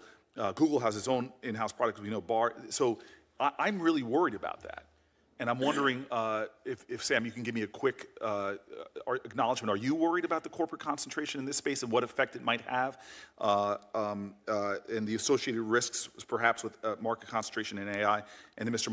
Marcus, can you answer that as well? I think there will be many people that develop models. What's happening now in the open source community is amazing, but there will be a relatively small number of providers that can make models at the true leading edge. Is there danger in that? I think there is benefits and danger to that. Like, as we were talking about all of the dangers with AI, the fewer of us that you really have to keep a careful eye on the absolute bleeding edge of capabilities, there's benefits there. But I think there needs to be enough, and there will, because there's so much value, that consumers have choice, that we have different ideas. Mr. Marcus, real quick. There is a real risk of a kind of technocracy combined with oligarchy, where a small number of companies influence people's beliefs through the nature of these systems. Again, I put something in the record about the Wall Street Journal about how these systems can subtly shape our beliefs, and that has enormous influence on how we live our lives. And having a small number of players do that with data that we don't even know about, that scares me. Sam, I'm sorry. One more thing I wanted to add. One thing that I think is very important is that what these systems get aligned to, whose values, what those bounds are, that is somehow set by society as a whole, by governments as a whole. And so creating that data set, our alignment data set, it could be an AI constitution, whatever it is, that has got to come very broadly from society. Thank you very much, Mr. Chairman. My time has expired, and I guess the best for last. Thank you, Senator Booker. Senator Wells. First of all, I want to thank you, Senator Blumenthal, and you, Senator Hawley. This has been a tremendous hearing. Senators are noted for their short attention spans, but I've sat through this entire hearing and enjoyed every minute of it. You have one of our longer attention spans in the United States, to your great credit. Well, we've had good witnesses, and it's an incredibly important issue. And here's just, all the questions I have been asked, really, but here's a kind of a takeaway, and what I think is the major question that we're going to have to answer as a Congress. And number one, you're here because AI is this extraordinary new technology that everyone says can be transformative as much as the printing press. Number two, it's really unknown what's going to happen, but there's a big fear you've expressed, all of you, about what bad actors can do and will do if there's no rules of the road. Number three, as a member who served in the House and now in the Senate, I've come to the conclusion that it's impossible for Congress to keep up with the speed of technology. And there have been concerns expressed about social media and now about AI that relate to fundamental privacy rights, bias rights, intellectual property, the spread of disinformation, which in many ways for me is the biggest threat because that goes to the core of our capacity for self-governing. There's the economic transformation, which can be profound. There's safety concerns. And I've come to the conclusion that we absolutely have to have an agency. What its scope of engagement is has to be defined by us. But I believe that unless we have an agency that is going to address these questions from social media and AI, we really don't have much of a defense against the bad stuff. And the bad stuff will come. So last year, I introduced in the House side, and Senator Bennett did in the Senate side, it was the end of the year, Digital Commission Act, and we're going to be reintroducing that this year. And the two things that I want to ask, one, you've somewhat answered, because I think two of the three of you have said you think we do need an independent commission. You know, and Congress established an independent commission when railroads were running rampant over the interest of farmers, when Wall Street had no rules of the road, and we had the SEC. And I think we're at that point now.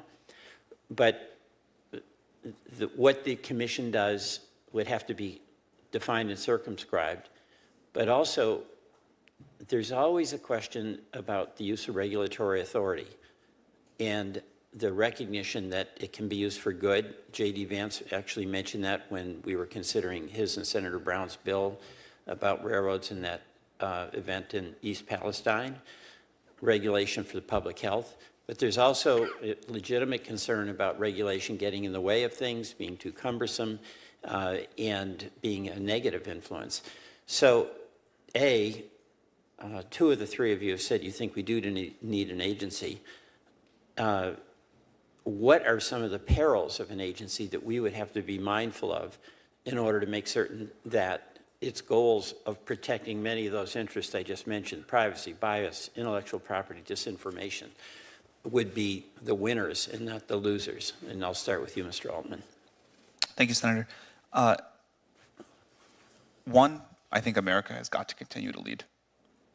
This happened in America. I'm very proud that it happened in America. By the way, I think that's right, and that's why I'd be much more confident if we had our agency as opposed to got involved in international discussions. Ultimately, you want the rules of the road, but I think if we lead and get rules of the road that work for us, that is probably a more effective way to proceed. I personally believe there's a way to do both, and I think it is important to have the global view on this because this technology will impact Americans and all of us wherever it's developed. But I think we want America to lead. We want. So get to the perils issue, though, because I know. Well, that's one. I mean, that is a peril, right? which is you slow down American industry in such a way that China or somebody else makes faster progress. A second, and I think this can happen with, like, the regulatory pressure should be on us. It should be on Google. It should be on the other small set of people in the lead the most. We don't want to slow down smaller startups. We don't want to slow down open source efforts. We still need them to comply with things. You can still cause great harm with a smaller model, but leaving the room and the space for new ideas and new companies and independent researchers to do their work and not putting a regulatory burden that, say, a company like us could handle but a smaller one couldn't. I think that's another peril, and it's clearly a way that regulation has gone. Okay. Mr. Marcus, or Professor Marcus? The other obvious peril is regulatory capture. if we make it appear as if we are doing something, but it's more like greenwashing and nothing really happens. We just keep out the little players because we put so much burden that only the big players can do it. So there are also those kinds of perils. I fully agree with everything that Mr. Altman said, and I would add that to the list. Okay. Ms. Montgomery? One of the things I would add to the list is the risk of not holding companies accountable for the harms that they're causing today. Right, so we talk about misinformation in electoral systems. So no agency Section or no 230 agency, kind of waiver here. we need to hold companies responsible today and accountable for AI that they're deploying that disseminates misinformation on things like elections and where the risk. You know, a regulatory agency would do a lot of the things that Senator Graham was talking about. You know, you don't build a nuclear reactor without getting a license. You don't build an AI system without getting a license that gets tested independently. I think it's a great analogy. We need both pre-deployment and post-deployment. Okay. Thank you all very much. I yield back, Mr. Chairman. Thanks, Senator Wells. Let me ask a few more questions. You've all been very, very patient, and the turnout today, which is beyond our subcommittee, I think reflects both your value in what you're contributing as well as the interest in this topic. There are a number of subjects that we haven't covered at all. One was just alluded to by Professor Marcus, which is the monopolization danger, the dominance of markets that excludes new competition and thereby inhibits or prevents innovation and invention, which we have seen in social media, as well as some of the old industries, airlines, automobiles, and others where consolidation has narrowed competition. And so I think we need to focus on kind of an old area of antitrust, which dates more than a century, still inadequate to deal with the challenges we have right now in our economy. And certainly we need to be mindful of the way that rules can enable the big guys to get bigger and exclude innovation and competition, and responsible good guys, such as are represented in this industry right now. We haven't dealt with national security. There are huge implications for national security. I will tell you, as a member of the Armed Services Committee, classified briefings on this issue have abounded, and the threats that are posed by some of our adversaries. China has been mentioned here, but the sources of threats to this nation in this space are very real and urgent. We're not going to deal with them today, but we do need to deal with them, and we will, hopefully, in this committee. And then on the issue of a new agency, you know, I've been doing this stuff for a while. I was Attorney General of Connecticut for 20 years. I was a federal prosecutor, the U.S. Attorney. Most of my career has been in enforcement. And I will tell you something, you can create 10 new agencies, but if you don't give them the resources, and I'm talking not just about dollars, I'm talking about scientific expertise, you guys will run circles around them. And it isn't just the models or the generative AI that will run circles around them, but it is the scientists in your companies. For every success story in government regulation, you can think of 5 failures. That's true of the FDA, it's true of the IAEA, it's true of the SEC, it's true of the whole alphabet list of government agencies. And I hope our experience here will be different, but the Pandora's box requires more than just the words or the concepts, licensing, new agency. There's some real hard decision-making, as Ms. Montgomery has alluded to, about how to frame the rules to fit the risks. You're listening in to that Senate hearing here on possible regulations for artificial intelligence, a hot topic that so many people are talking about. Take a look at the top right-hand side of your screen. Any moment now, the U.S. State Department briefing will get underway. And then at the bottom right, you can see here that coming up at 4 p.m. Eastern Time, so about 3.5 hours from now, we expect a law enforcement update on that mass shooting in New Mexico yesterday, where police say a man randomly started firing into homes in a neighborhood, killing 3 people and wounding several others, including 2 officers. All right, it is 12:27 on the East Coast and 9:27 on the West Coast. Want to bring in Mike Page over in our Phoenix studio right now, and he is following the latest information out of there. We know, of course, sorry, I can hear something in the background, Mike. How are you doing?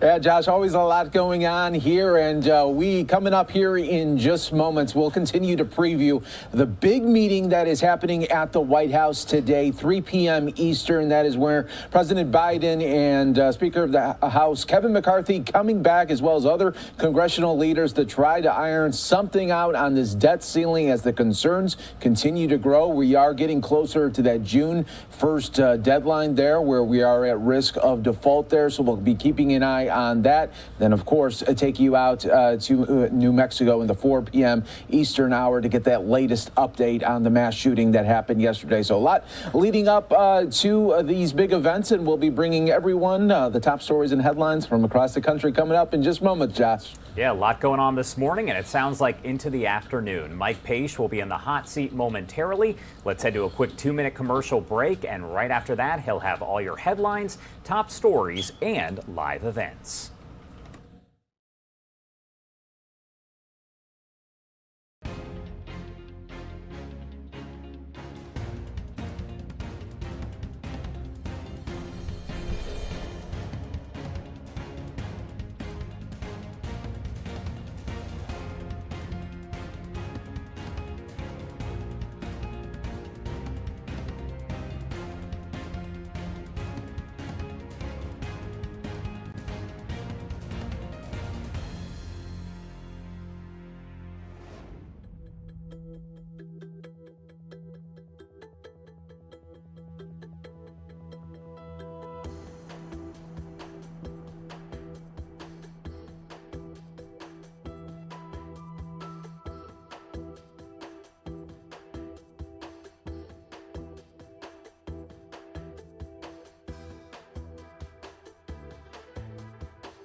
Welcome back, everyone, here to Live Now from Fox. We appreciate everyone continuing to join us here. We are looking at the Dow, a down day so far, down almost 200 points in the red as investors continue to worry about the debt ceiling concerns there. And will Congress and White House come together on some sort of deal ahead of a possible default on June 1st. Hi, everyone. Mike Page here. Thanks so much for being here with us on Live Now from Fox as we bring you top stories, live feeds from all over the country right here. I want to show you a live look now at the White House right now, where all eyes will be on the White House a little bit later this afternoon, 3 p.m. Eastern. That is when President Biden is once again meeting with Speaker of the House Kevin McCarthy Committee and other congressional leaders coming to talk about the debt ceiling and seeing if they can iron out something. Before that, there will be a White House briefing. We'll be bringing that to you, of course, right here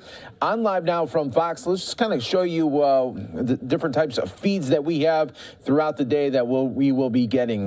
We are looking forward to a State Department briefing coming up in just a little bit. We have been also keeping an eye on the Senate hearing, really fascinating in itself there on the future of AI. We have seen it really taking shape in these last couple of months across the country and around the world, just kind of showing just how far AI can go and really be in all of our lives there. So really transforming companies as well. So we'll be keeping an eye on that. We're also keeping an eye on another hearing talking about, once again, the recent bank failures that we've had in this country. So we will be featuring those for you throughout the day here on Live Now from Fox. As always, we're also going to be keeping an eye at 2 p.m. Eastern.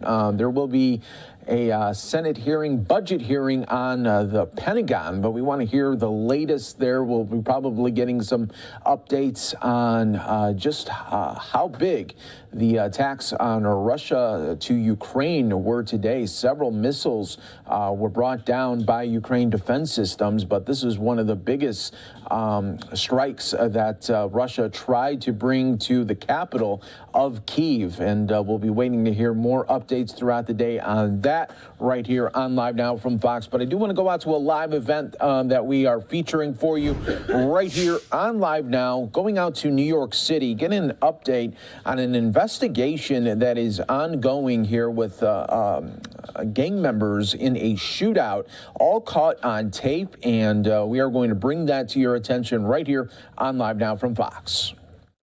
Joined together. And together, this crew formed an alliance. This alliance waged war against their mutual enemies, the notorious Folk Nation gang and the ICG babies. Let's see a map. It's a map of central to southern Brooklyn. What you'll see is the different geographic areas where these gangs operated out of. And so what you see is that this really contained a large swath of Brooklyn, from central Brooklyn down to southern Brooklyn, really from Prospect Lefferts Gardens all the way into the Flatbush, into East Flatbush, down to Canarsie and into Brownsville. And so you can see where they operated out of. As these gangs create this geographic dominance, as they continue to expand their territories, there are more conflicts and more rivalries happen. And so we're starting to see this happening. These gangs are joining together to become more powerful, and as a result, we're all a lot less safe. Now, before we talk about one of the serious incidents covered by this indictment, part of what's happening in these cases is that social media beefs and taunts continue to happen. In this particular case, we allege that Chef G, Michael Williams, was engaged in social media taunts with another rapper who belongs to the Folk Nation gang. Those taunts became serious and acted upon, and it's a pattern of encouragement that we've seen through the social media postings and some of the texts that were obtained during the investigation. There's a shooting that took place in October of 2020, and that shooting is classified as a mass shooting. The lead up to that mass shooting started about a week earlier, where Chef G was engaged in taunts with this Folk Nation rapper. And during that incident, it was decided that the Folk Nation headquarters, where they hung out on Hawthorne Street, would be targeted. As a result of that targeting, 6 people were shot, one of them fatally shot. In the video you're about to see, you're going to see a stolen white Infiniti drive up the block, back into a parking driveway, and then you will see a person pop out of the sunroof, the open sunroof, start shooting. There'll be also people shooting from the driver's side windows.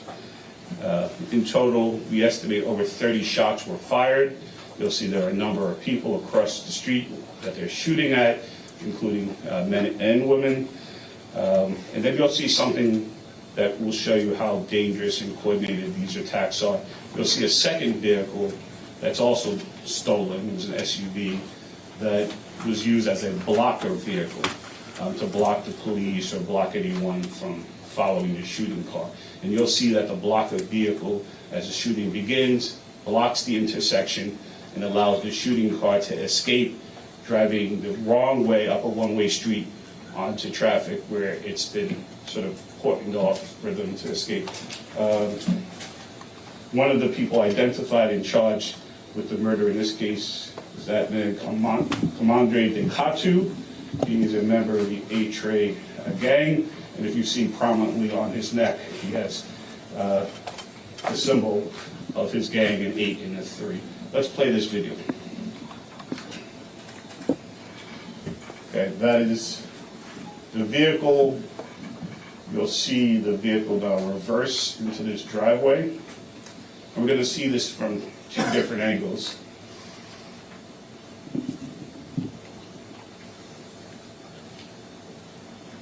Now out the sunroof and out the windows. 3 gunmen are firing. The car goes up the one-way street in the wrong direction.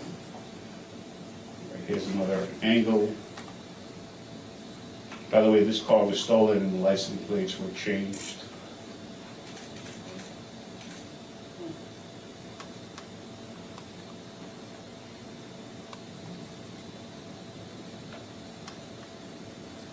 Here's the blocker car, the SUV. It's now going to cut off the intersection to allow the car that's going to commit the shooting to escape, coming up the wrong-way street.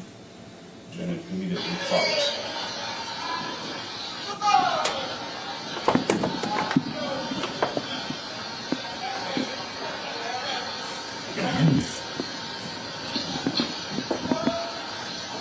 Across the street, you see a lot of people hanging out.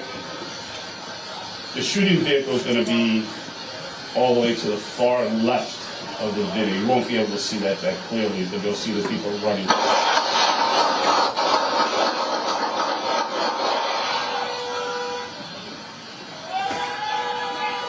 And if you see closely, you'll see the vehicle turning in the opposite direction and fleeing.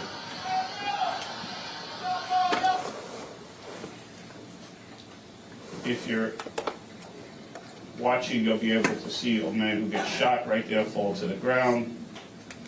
Fortunately, that person is being arraigned as we speak, and they will be held accountable, and they should expect long prison sentence. We surely will ask our judges to hold them accountable for what they did. Chef G is looking at a minimum of 5 to 25 years for his involvement, as are many of the 32 members that were arrested today. And obviously anyone who was involved in the homicide is looking at a life sentence. So I want to be clear. Wiping your phone is not going to dissuade a prosecution. These cases take time, but we will ultimately solve these cases. I am confident that this will improve public safety. This crew continue to shoot at each other, and unless they're stopped, we know that the summer months are our hardest months for public safety and shootings. And so I am positive that this will have a measurable impact on public safety in Brooklyn, in particular in the Flatbush section, where many of these young men are from. The City of New York, under the mayor's leadership and the police department, Sewell, has continued to focus on shootings. And shootings are down. Shootings are down in our city, they're down in our county, and we will continue to fight this good fight. I want to thank the NYPD for working on this case. These cases are very complicated, they're pieced together, and very specifically the NYPD's Violence Reduction Task Force and the Gun Violence Suppression Division for putting this case together, for the ADAs in my office for about 2 years now. They've worked to piece these 13 shootings together to make sure that families get justice, that these crimes don't go unsolved, but most importantly, that we prevent future victimization. So thank you, Mayor, for being here. We're going to have the Mayor speak, and then Chief Essick and the Deputy Chief Savino. Thank you. Thank you. Well done, well done. The clear layout of a well-coordinated effort that we see the District Attorney's Office and the New York City Police Department. People often talk about the alliances that violent gangs bring together. Let's be clear, we have an alliance of our own. It is the coordination of both these offices, of the men and women who are here, understanding that if we focus on the small number of extremely violent people who have made up their mind that they will continue to do violence no matter what happens. Doesn't matter if they reach fame and fortune, they're going to use that fame and fortune to enhance their ability to have access to dangerous guns. 21 guns. There's not 421 guns salute. There are 21 guns to shoot our neighborhoods and our families, in a total disregard for everyday New Yorkers who are walking our streets. And the intersectionality of what we have been talking about for some time is revealed in this case. This is a textbook case of all of the mechanisms that are being used. I'm strongly a believer that TikTok is a ticking bomb when it continues to use and exploit inner city conflicts to promote violence. When you have millions of views, young people are listening and watching the views, and there's a duplication of the behavior that is spreading like a cancer throughout our communities. It is not specifically drill music itself. It is those individuals who are using any platform to promote retaliatory violence. And that is what we are seeing over and over again. And all of us should be alarmed. We have communicated several times to our various social media platforms and stated that there is a moment of responsibility that comes with the impact that social media has on all Americans in general, but specifically on young people. If it's the IKEA car challenge, if it's young people doing challenges and burning themselves, 85% of their bodies, or if it's what we saw today, using the platforms to assist in criminal behavior and reaching hundreds of millions of people that are already dealing with some very dark moments when we look at post-pandemic. Cannot thank the DA enough and the team that's here. We saw several years ago, immediately after major gang takedowns, we witnessed a substantial decrease in the shootings and violent crimes. We've done a great job of removing close to 9,000 guns off our streets. We're seeing a double-digit decrease in homicides. We're seeing a double-digit decrease in shootings, a decrease in homicides. But if we continue to have this, and as we saw the brand new guns awaited, we are constantly having to catch up. When you match the ready accessibilities of guns and those who are willing to use them anytime and anywhere in a very coordinated effort, you saw the sophistication of blocking off streets, targeting people, plotting out for months, the vicious beating in the cemetery. They are dangerous people. They're dangerous people. And it's a small number of them. They're repeated recidivists that as soon as you let them out, they're back on our streets. We can have it. We are not going to give up. We're not going to surrender our streets to violence, and that is proven today about the real alliance that matters, and that is this District Attorney's Office and the New York City Police Department. And all of the innocent people that live in this city that are applauding today that we remove dangerous people from their neighborhoods. Again, District Attorney, thank you very much. Thank you, Mr. Mayor. As we listen to this gang crackdown in New York City, we are going to take a 2-minute break for some of you right here on Live Now from Fox. These type of cases. Also want to thank Jason Savino, the commanding officer of the Gun Violence Suppression Division, who will be here and will update you on the case. These are long-term, difficult, in-depth cases, but the benefits are tremendous. In each and every case, violence in the infected area, in this case, East Flatbush and the Flatbush section, violence will be dramatically decreased. We know this by previous cases. In this particular case, gang members, whether they were the 8-Tray, the 9-Tray, or G-Stone Crips, terrorized these neighborhoods for the better part of 3 years. This investigation began shortly after the gang-related shooting of 6 people in October 2020 at 265 Hawthorne Street, one of which resulted in a homicide. No longer will these 32 individuals shoot their guns in the streets of New York City, and we as a city are safer for that. I just want to introduce the commanding officer of the Gun Violence Suppression Division, Jason Savino, who will take you through the case.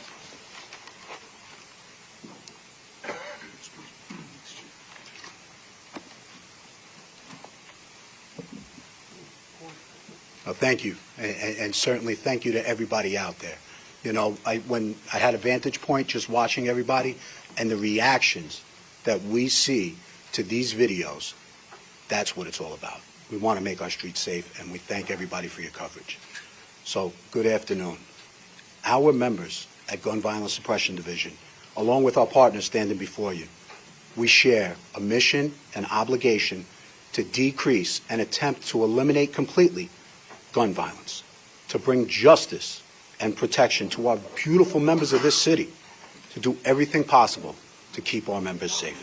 And as promised, we stood here not too long ago, as promised, we are standing here collectively once again, just so proud and honored to announce that today, our beloved Brooklyn is once again a bit safer, with some of the worst, of the absolute worst, now in custody.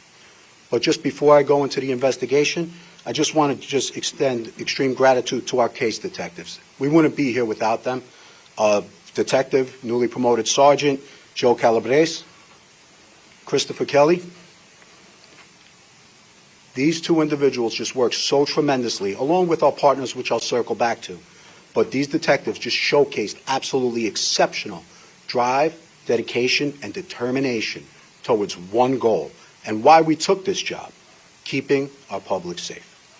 I also have to mention just briefly the team leaders who supervised the case, Captain Ryan Gillis, along with Lieutenant Sal Schiovi and Sergeant Dave Zayas, who just provided enormous guidance throughout the entire investigation and, in essence, enabled this accomplishment.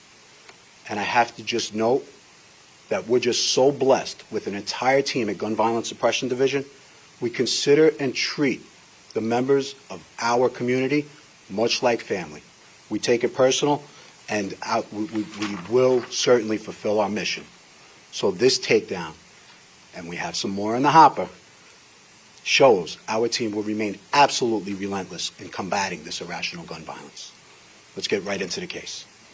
So 8-Tray is an investigation into several violent gangs that fall under the Blood and Crip umbrellas. Namely, as mentioned earlier, 8-Tray Crips, G-Stone Crips, and 9-Tray Bloods. Now, these gangs are aligned and all represent the WU. Now, that WU may sound familiar to many people, and for good reason. It's just tremendously, tremendously popular and really recognized worldwide, that WU name. So the case was initiated to combat violence in and around East Flatbush and Flatbush, and certainly extends into Canarsie, Crown Heights, Brownsville, so really covers a significant portion of Brooklyn. Now, with this case, as all of our cases, we utilize our next level precision policing policies and addressed the trigger pullers, those few individuals, as the mayor alluded to earlier, that make it downright hazardous for all the great people in our community. Case in point, when you look at those boards that were up earlier, 32 subjects, 24 of those 32 are being charged with attempted murder or worse on at least one occasion. And very much worth noting, 8 of the 32 have allegedly fired a gun on more than 3 occasions. Now think about that. 8 individuals have allegedly fired a pistol, endangering our public, on at least 3 occasions. Simply put, these are the shooters. That small group of individuals, the alphas of each gang, those very few that endanger themselves and everybody around them. Let's speak to the gangs as a whole. I like to use the 3 R's. Reckless, ruthless, and relentless. These are subjects that woke up and lived every single day with one objective, and that was to benefit the gang, gain clout for the gang. How do you do that? You shoot ops for the gang. And all this was done strictly to send a message of gang dominance. Much of this violence was fueled and rewarded by rapper Chef G, who was quite off the scene with his prodigy, Sleepy Hollow. Now, these are no small-time rappers. Sleepy Hollow, on one song, upwards of 125 million YouTube views. Chef G, upwards of 42 million YouTube views. That's on one song alone. Such a large following. Individuals are looking to impress them. And Chef and company used the gang to carry out their threats. Possess tremendous control, influence, power over the entire neighborhood. You have to remember, they were idolized by so many and feared by so many more. But what did they do with this power? They used it to dictate and orchestrate violence. Let's speak once again to the tragic incident that really was the catalyst to initiate this case, the murder of Theodore Sr. One of 6 shot that horrific night. You saw the video, including several that were really just enjoying themselves out there. As gang members were directed, the quote, it bears repeating, one of the main gotta get hit. That text alone fueled these shootings. The gang ventured into the ops' home base and fired bullets without remorse towards that large crowd that you saw. 3 guns discharged, showed zero regard for life. Now to add insult, and it was mentioned earlier, to all the victims, 2 days later, all of the participants of that murder were then treated to a gourmet steak dinner celebrating their accomplishment. That celebration hosted and paid by Chef and Sleepy. They actually wore matching outfits during it. One participant in particular was rewarded even further with a custom-made gold chain with the homicide's victim nickname on it. What an ultimate insult. In fact, promises of money, you saw them earlier, 5K, bounties as they were referred to. Not an ordinary. We had an individual known to us just out of jail, really that individual that they thought was a snitch offended Chef, that he had so much control and made it known. The response, Chef's gang ventured to where he routinely frequented and shot at him, striking those 2 unintendeds. Now you're talking about a 40-somewhat-year-old and a 50-somewhat-year-old minding their own business, just caught in the crossfire. These are the individuals we focus our cases around. Just no regard of anybody who was in close proximity, and that's just so potentially horrific. I've said it almost at every press conference, but I'm going to repeat it. Fired bullets have no names. Again, fired bullets have no names. Now, the gang did not stop there. They remained absolutely relentless, sending a message, and continued to hunt that same individual, kidnap him, throw him in the back of a car, bring him to a cemetery, and dictate and initiate quite possibly the most ferocious and vicious beating I've seen. Now, I've been doing this 25 years. There's good reason we didn't play that video. Thank God for the Good Samaritan calling 911 for a prompt police response to interrupt it, because, like the DA said earlier, it would have been grave. Now, these incidents, amongst so many others, illustrate just how these gangs dominate and terrorize our community. But today, we stand here quite proudly to say no more. So in all, 25 subjects now in custody as a result of this investigation. Now, these are individuals that lived and affected our Brooklyn neighborhoods. Now, these same individuals that showed little to no remorse as they carelessly fired guns and endangered all the great people of our Brooklyn communities are now behind bars. Just like to mention, this is one of numerous takedowns our gun violence suppression team has initiated, and there's much more to come. Summer is approaching, and we will remain at the forefront. Our teams will not let up, and we will continue, as always, to address every gang in this city, every street in this city, and every trigger puller in this city. We stand proudly and firmly to say criminality does and will have consequence, and this is exactly what it looks like. So a lot of kudos just to go around that made this happen. Former Brooklyn Investigative Chief Joe Galata, currently Andrew Arias, good a partner as they are. Along with those Brooklyn squads and the homicide squad, we really all worked as one throughout this investigation. Our DA, Eric Gonzalez, dedicating your team's partnership. Al DeGeneres in particular, Kate Spoda, Roman Gelper, Edward Currens, and Amel Spahia. Just an absolute godsend, a challenging and robust investigation, and you really seamlessly held everything together. Our very own Chief of Detectives, Jimmy Essick, founded Gun Violence Suppression Division. We simply couldn't ask for a better mentoring coach, period. And our mayor, you really hold our torch so proudly, and your genuine passion towards keeping this great community safe is so heartfelt. We're honored to have you as a leader. And lastly, a special thanks to the community that we serve, our community. This is why we became cops. This is why we became cops, to improve the quality of life of all individuals, be the city's gatekeepers, and keep all of our members safe. There's a reason that shootings are trending downwards. Now, traditionally, these cases just have a tremendous influence depleting violence. And now, while even one shooting is too many, historically, we see that dramatic change after these strategic investigations, not only in the immediate area, but it actually affects citywide. We're seeing that. So if history repeats itself to our community members, you will experience a better quality of life. You will have that neighborhood feel that you just so well deserve, and you will feel safer. We're gracious to be a partner. So we all collectively tackle this mission as one cohesive team, and as a result, our city is safer. Thank you.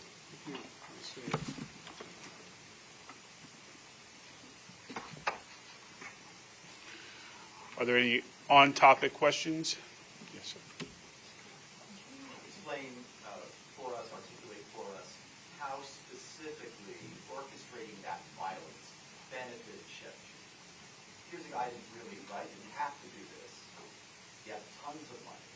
How did that benefit him? Well, I think in general, as Chief Savino said, gang life is all encompassing, and he was involved in gang life since being a young man, and the influence that he had over the gang is something that I believe gave him and his family pride. It's hard to understand, but as the gang got more influence, it was a source of pride for him. But I'll let the chief answer that more specifically. But this is something that we continue to see, is that people who could exit gang life choose to continue to stay active in the gang life. And ultimately, when you have the amount of money and influence in the community that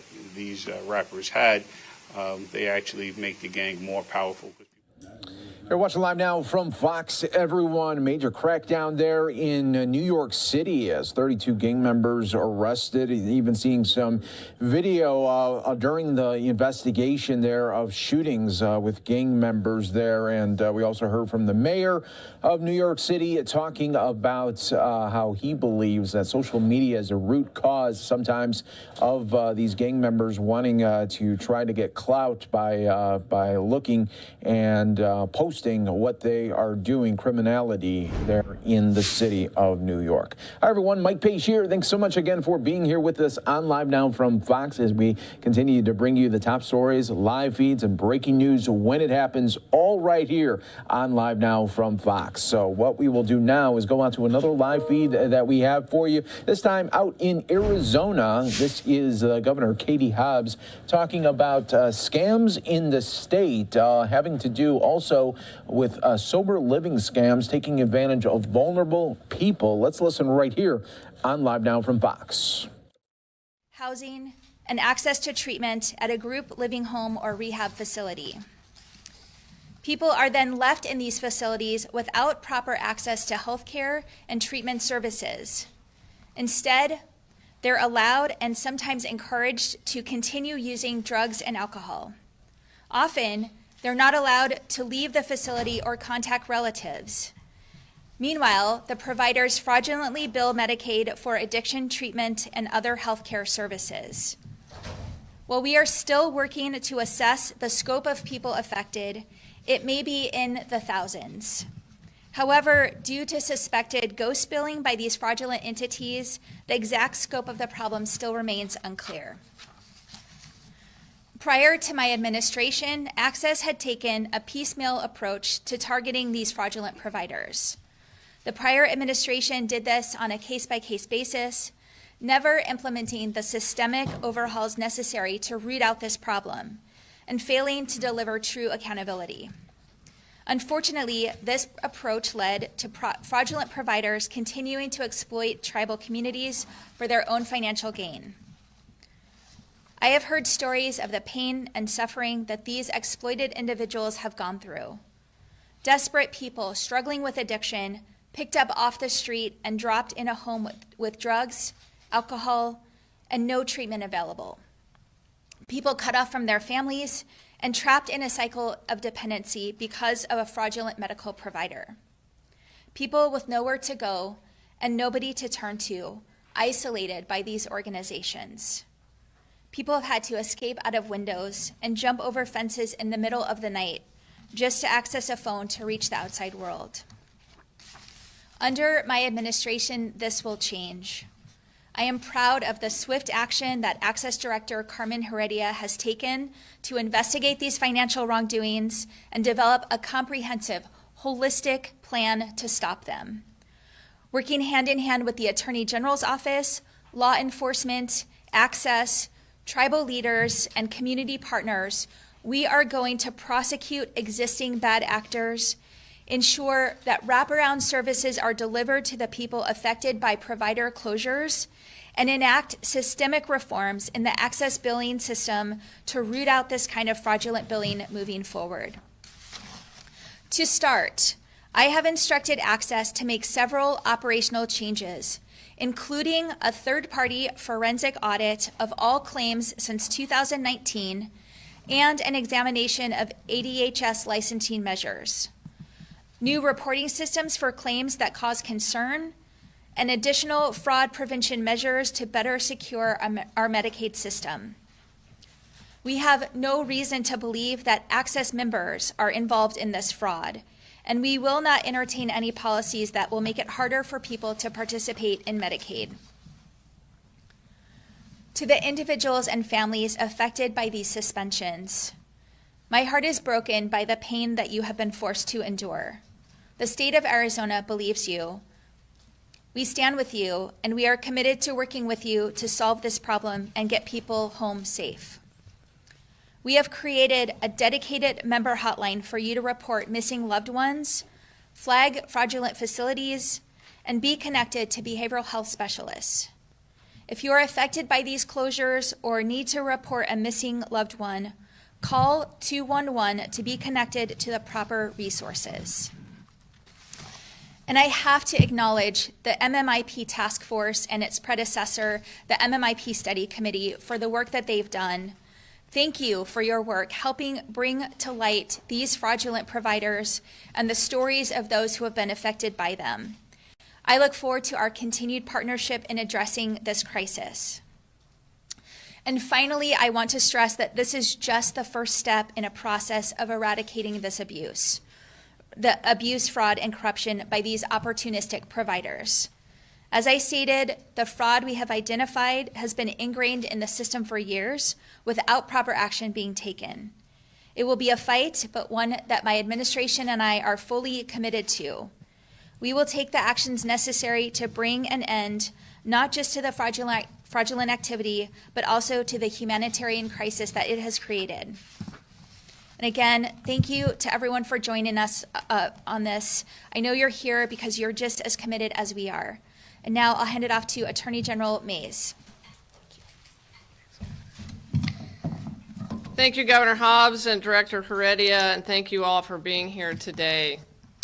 As Governor Hobbs said, our new administrations are taking aggressive action to stop fraudulent Medicaid billing practices by scam artists and criminals masquerading as legitimate behavioral health providers. But before I get into the details of the investigations that led us to this point, I too would like to thank the members of the Indigenous Peoples Caucus and our state's tribal leaders for continuing to advocate for changes to a system that allowed these alleged crimes to occur, harming vulnerable individuals and deceiving taxpayers. For nearly 3 years, special agents and investigators at the Arizona Attorney General's Office, the Access Office of Inspector General, and our law enforcement partners at the federal level have been investigating, indicting, pursuing financial remedies, and attempting to disrupt these fraudulent billing schemes. But it has been a game of whack-a-mole because of the inability and unwillingness of the previous administration to address the structural vulnerabilities inherent in the fee-for-service billing model of Access's American Indian Health Plan. Despite this challenge, to this date, there have been more than 45 indictments and upwards of $75 million seized or recovered. And how have these schemes worked? Generally, they began with fraudulent treatment facilities recruiting Native Americans, typically those residing on a reservation or part of the urban homeless population. These vulnerable individuals were incentivized to participate in, quote, treatment at an outpatient clinic with offers of things like free food, cash incentives, or free rent. Keep in mind, patients of these facilities could be in crisis and are extremely vulnerable, making it all that much more heartbreaking. Once the recruited patients arrived at or were taken to these supposed treatment facilities, a simple intake process obtaining personal information occurred, principally an Access ID card. If the potential patient was not yet eligible for benefits under the American Indian Health Plan, the fraudulent behavioral health facilities contacted Access by phone. They then obtained eligibility for the patient based on the unchallenged assertion that the patient was eligible for the plan simply by being Native American. The bad actors used these people to egregiously overbill Access for treatment services they did not render or grossly misrepresented. In many instances, additional facilities were utilized by those executing these schemes to house patients overnight perpetually. This allowed fraudsters to control the locations of the patients, to maximize fraudulent billing opportunities, and to allow the schemes to continue even after the facilities were shut down or suspended by Access. As I said earlier, whack-a-mole. The Medicaid fraud has become so rampant that some of these scammers didn't even bill Access for people they were in contact with. They simply purchased lists of names and dates of birth of people and used those to bill Access. They also billed for services that were impossible to render. In one case, we discovered that Access had been billed for more than 13 hours a day for alcohol rehabilitation services to a 4-year-old. This poor child was not in one of the facilities and did not need alcohol rehabilitation, let's be clear. But their Access ID was used to rip off taxpayers. In another instance, a fraudulent biller submitted over $1 million in alleged services for a woman and her 2 children over the course of 1 year. In some instances, services to deceased individuals have even been billed to Access. Services have also been billed to people or for people who were in jail at the time or people who were verifiably in another state. We believe that at a minimum, hundreds of millions of dollars have been lost to these fraudulent schemes, though the amount could be higher than that. But the human impact of this fraud is the most heartbreaking of all. While these scammers are using random IDs to bill for millions of dollars worth of services. All right, the Arizona Attorney General really documenting and detailing a more than $100 million scam. And what we will do is take a quick 2-minute break here for some of you on LiveNOW from Fox that are currently live with us right here in Phoenix, Arizona. By their families because they may have been unable to contact family members to tell them where they are.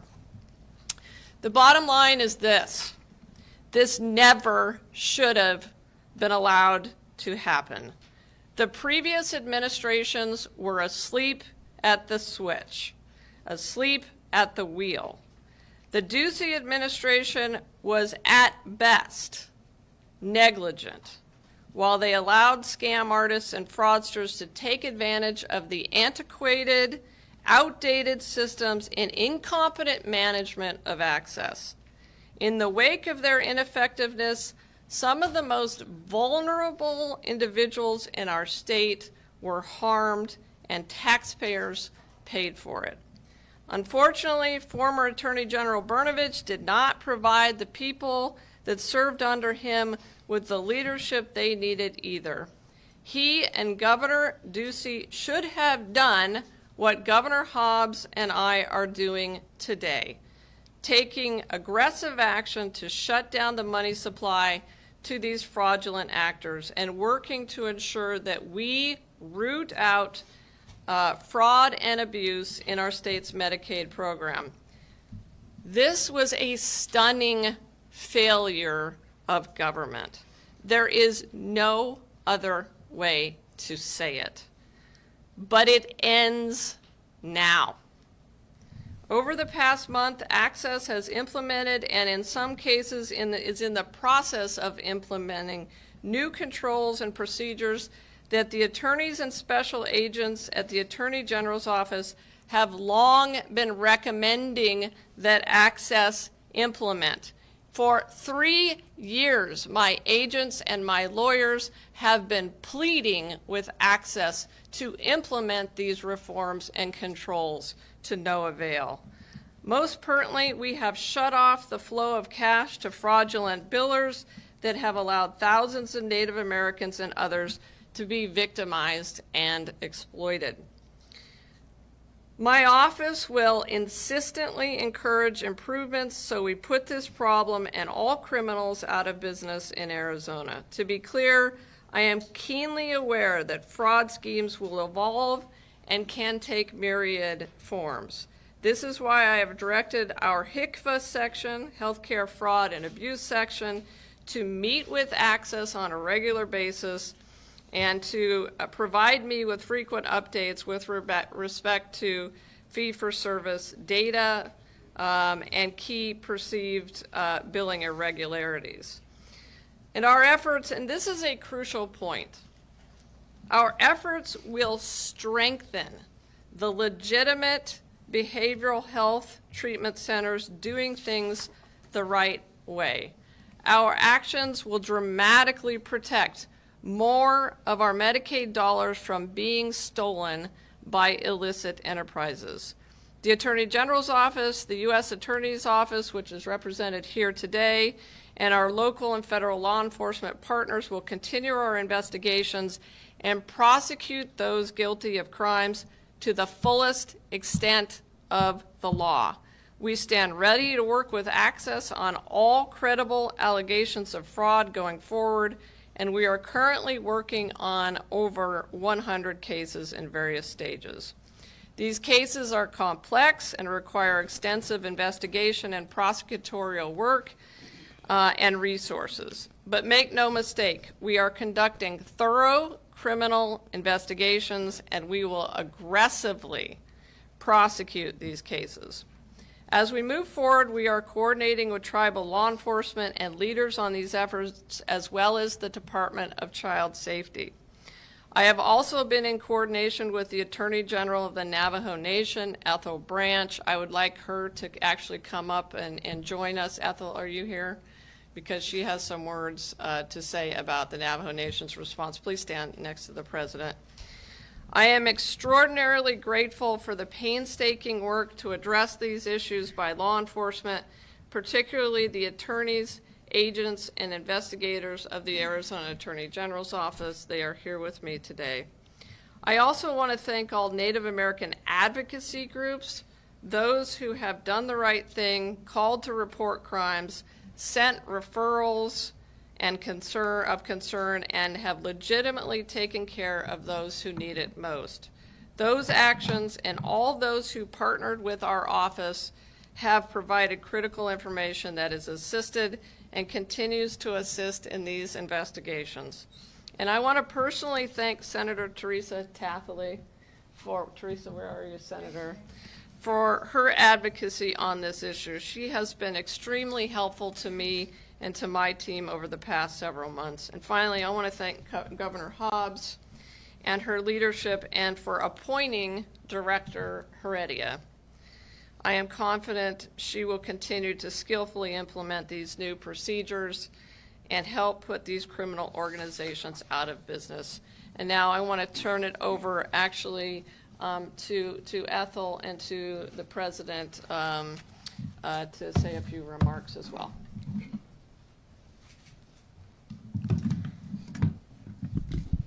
This is not Navajo-sized. Just kidding. Thank you so much, General Mays. It's an honor to be here with everyone. All right, we have been listening there to Arizona officials really detail Arizona sober living scams with insurance companies there. So what we will do is continue to monitor it for you, and any other big news that comes from it, we'll bring it to you here on Live Now from Fox. In the meantime, we are going to take another quick 2-minute break here, and then when we come back, we'll focus in on the White House ahead of a big meeting with Biden and Speaker of the House Kevin McCarthy coming up here in about 90 minutes, and we'll have a White House briefing coming up in about 15. So we'll tee you all up for that coming up in just moments on Live Now.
We're back here for you on Live Now from Fox. Thanks again for being here with us as we continue to track the day's biggest stories, as well as top feeds and breaking news when it happens, all right here on Live Now from Fox. Always great to be here with you. Let's continue on and give you some top story updates that we are following for you. The latest out of New Mexico after yesterday's mass shooting. We are expecting another briefing to be happening about 4 p.m. Eastern. We will be bringing that to you when that does happen. In the meantime, I want to go to Fox News' Jeff Paul with the latest on the shooting that happened yesterday.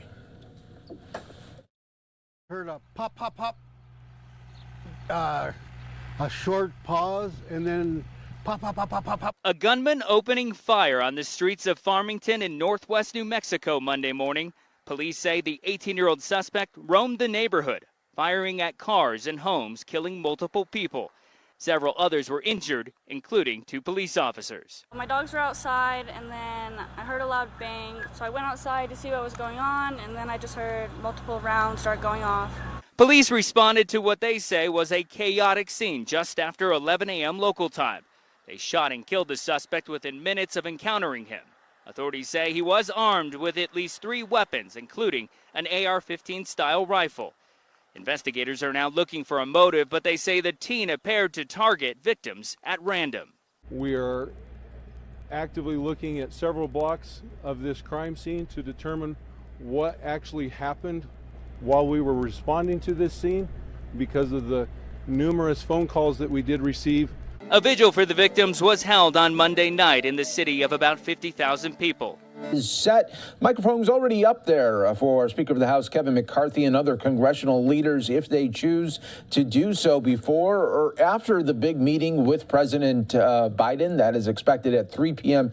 Eastern to talk about the debt ceiling and see if there could be some sort of deal worked out before a possible U.S. default come June 1st there. We're also keeping an eye. We got another live look here for you now inside of the Capitol here. This is where we will hear from senators on both sides of the aisle, both Democrats and Republicans. And no doubt big talks will be, of course, about the debt ceiling. So we'll be keeping an eye for you on that. But for more on the debt ceiling, let's go to Fox News' Doug Luzader with the very latest. Give us a preview of today's meeting.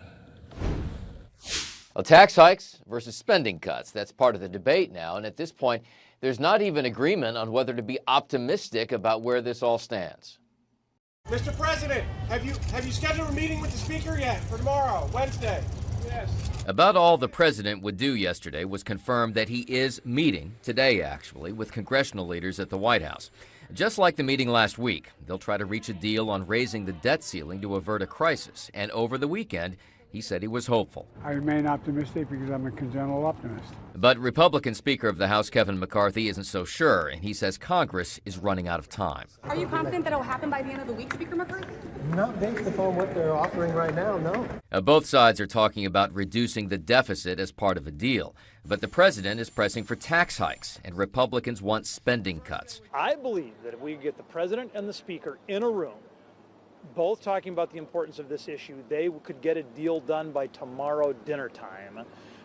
Unfortunately, having other people in the room slows things down. And while the actual deadline for a possible default, where the country would no longer be able to borrow money, is a moving target, Treasury Secretary Janet Yellen yesterday once again put the date as early as June 1st. But, she says, the actual date could be a number of days or weeks later than these estimates.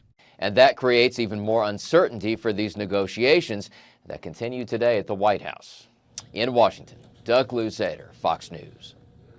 All right, and again, we will be tracking that meeting and bringing you some of the highlights, the best that we can right here on Live Now from Fox. Look what we have right here, another live look now inside of the White House where we have the briefing coming up in the next 15 minutes or so. Soon as that gets going, we'll bring it to you right here on Live Now from Fox. In the meantime, I do want to take you back out to the Capitol from earlier. House Republicans talking about debt ceiling concerns, though, as well as the John Durham report that came out yesterday showing that there was no collusion there between Trump and Russia that was often described early on in his presidency for about 3 years. And then an FBI DOJ investigation followed that, of course, as well. Let's listen right here on Live Now from Fox. Cross the border illegally in a single day. Migrant children are being abused and exploited, with 85,000 children completely unaccounted for.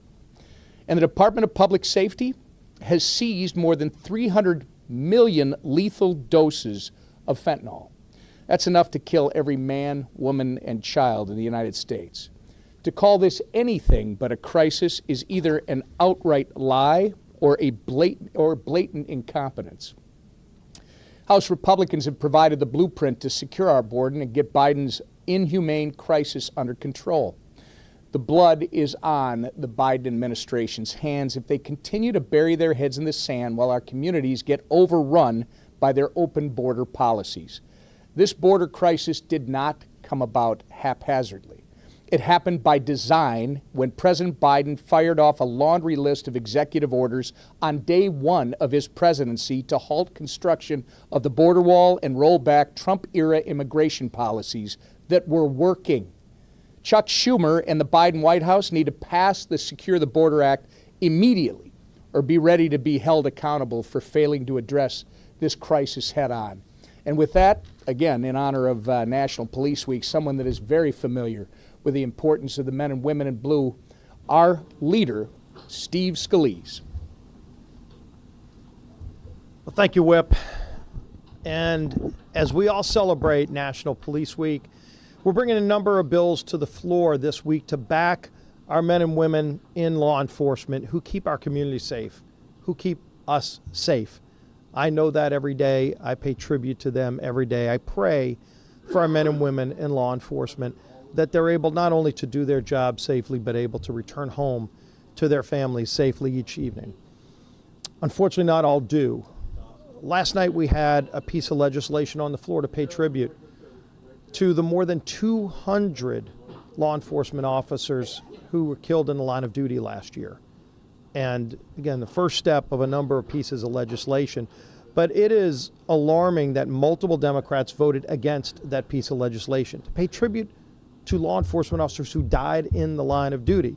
Why the Democratic Party has moved more and more towards this anti-cop, defund the police movement is perplexing. I think most Americans have been shocked by the way that they've embraced this radical idea. But we're going to continue to stand up for those men and women in law enforcement who keep our communities safe. And I embrace and hope all others embrace the great work that they do and reward them and thank them for what they do. Anybody who's watching, if you see a cop, thank those men and women in uniform for what they do to keep our community safe.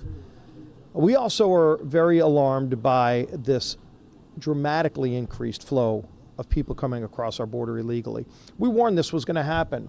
We were encouraging the Biden administration for over a year and a half to get control of the open border. All we've gotten is denial and lies from the administration. Just last week, the Secretary of Homeland Security actually said the border's not open. The same day that over 13,000 people came across our border illegally. If that is not an open border to Secretary Mayorkas, I would hate to hear the answer of what he considers an open border. You saw the same thing from other people in the Biden administration. They think if they just ignore this problem, mislead the public about this problem, that it'll go away. It's not going away. It's only getting worse. One of the bills that we're bringing to the floor this week by Congressman Garbarino says that if somebody attacks a law enforcement officer who is here illegally, that would be a deportable offense.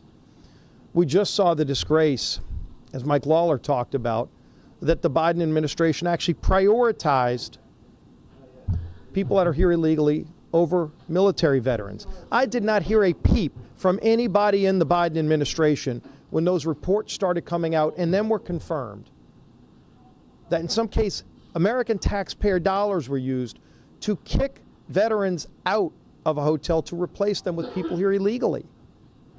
If Americans knew their tax dollars were going to that, and this president says he can't find any savings, I'll tell you one of the first areas of savings we should find is say no more dollars will be used to kick homeless veterans out of a hotel to replace them with people here illegally. People are seeing this. People are angered by it. They watched multiple people on the terrorist watch list get caught last week coming across our border illegally. Those are just the ones we caught.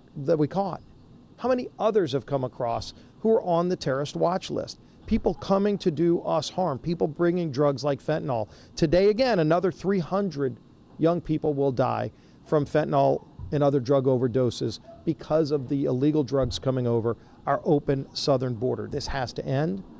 We're going to continue, as we did last week, to take action to secure America's border. It's long past time the president join us in doing this. We just yesterday saw the Durham report. There were a number of alarming items that were included in that report. I know Chairman Jordan is going to continue to have more oversight on this, but think about this quote from the Durham report. The FBI failed to uphold their mission of strict fidelity to the law.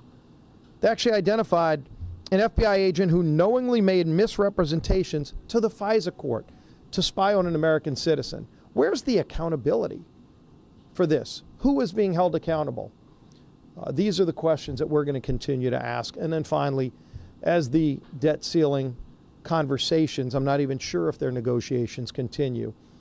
The House, as has been pointed out many times, is the only body that's actually acted to address the debt ceiling.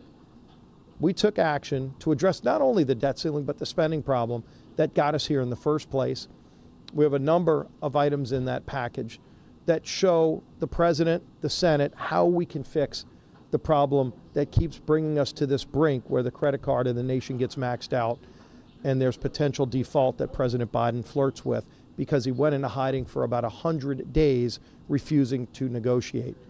In that meeting today, the president needs to come with very specific ideas. If he doesn't support our bill, he should just come and say, you know what, the House actually came together and passed a bill to solve the problem, and he supports that bill. The Senate should take action too, which they failed to do. They're really good to criticize other people. I've yet to see them take action. It's time for all the talk to end and actual ideas, like we did, pass, be put on the table by the president. With that, be happy to take some questions. Chad.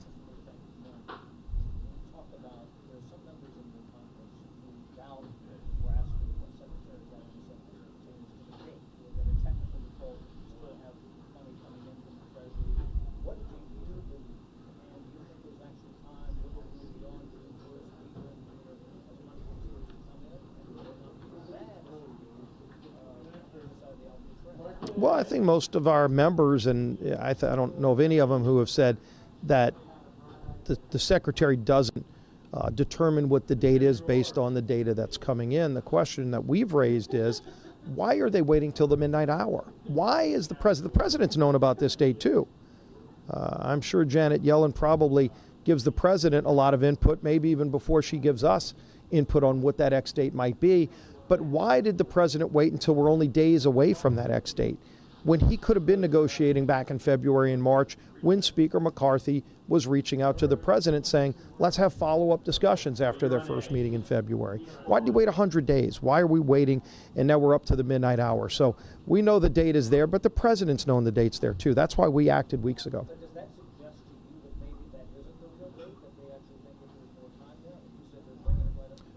Well, we know that the date is not an exact number. It might be a couple of days before, a couple of days after. That's out of our control. But at the end of the day, we've all known it's going to be around this time. They've been saying for months it's going to be around June. As it's gotten closer to June, they're saying their data shows it's pretty narrowed in on that early June date, maybe June 1st. But at the end of the day, if the administration has known what they've been telling us, why did they wait to start negotiating for over 100 days? And why is President Biden still to this day yet to put an idea on the table, short of saying just give him another blank check, which even the Senate can't pass?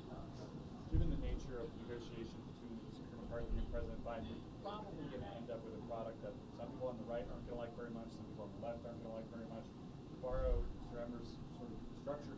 How confident are you could pass your 8th big test and move Eighth first test. That's the key he talked about. How confident are you could move something like that with a bipartisan coalition on the floor at the midnight hour? I'm a little more optimistic than you. I think the more, maybe the president hasn't read the full proposal yet, and if you listen to Chuck Schumer, he mustn't have read it yet because there are a lot of things in there that he hasn't acknowledged in the bill we passed. So if they took the bill that we passed, not only would it address the debt ceiling, which it does, but it would also help grow the economy, create more jobs, address the spending problem that's driving inflation, reclaiming unspent COVID money that even the president now himself is saying is a problem.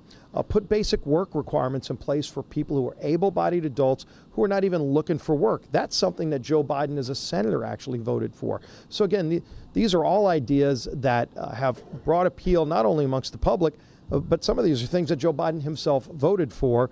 Why he's opposing it now, maybe he just hasn't looked at the whole thing. So hopefully when he looks at it, he'll realize we passed a bill. I'm not going to keep negotiating. We had a lot of negotiation in the House. We didn't have any Democrats that wanted to join us, but we had that door open, and at the end of the day, we passed a bill. It's time for other people in this town to come up with an idea of their own if they don't like our idea. Are you gaming at how to make this work? You're going to have to pass another bill. I'm reasonably confident it won't be the House-passed bill that is the final product. There's a chance of that. So, we will be ready for that if the negotiations yield something. But the negotiations have to actually yield ideas. If the president has something he's willing to put on the table, it's time now. There's no, well, let's have another meeting a week from now. And the president has been running out the clock for months. And he wants to get to the midnight hour. He wants to create a debt crisis that's irresponsible. What Speaker McCarthy and all of us have said is that we shouldn't run the clock to midnight. That's why we acted weeks in advance. So today's a meeting. I hope the president's been doing his homework. I hope he's been coming up with other ideas, or he's going to support our idea. Those should be the only two choices. If the president goes into that meeting today and gives more empty rhetoric like he has in the past meetings, that will show you he's not serious. I hope he's serious because we've been serious for a long time.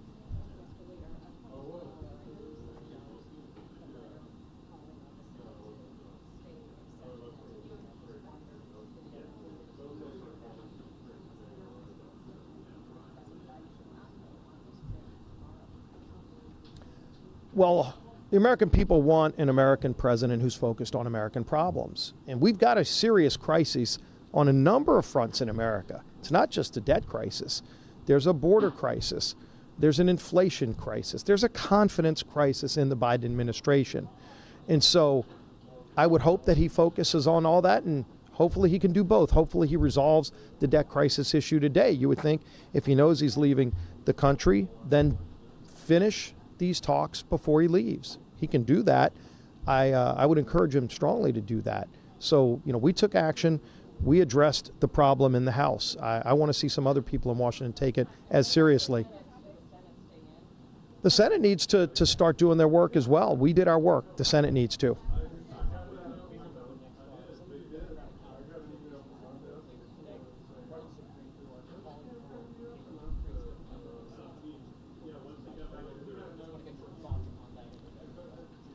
Packing the Supreme Court is a stale idea that was thrown out decades ago by people who just want to impose their own ideology and turn the court into a political circus. Most Americans don't want that.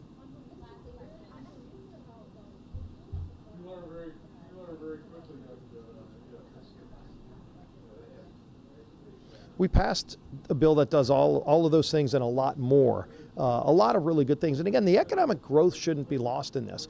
Clearly we addressed the spending problem. We re-baseline and go back to pre-COVID levels of spending from just a few months ago.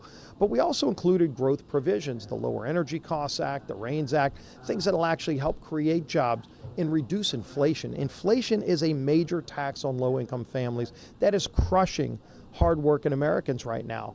And a lot of it's driven by President Biden's spending the last 2 years. So part of what we put in our bill that addressed the debt ceiling helps lower inflation so those families can get a break who really want it. I hope the president does it too. Last question. I'll do last question here.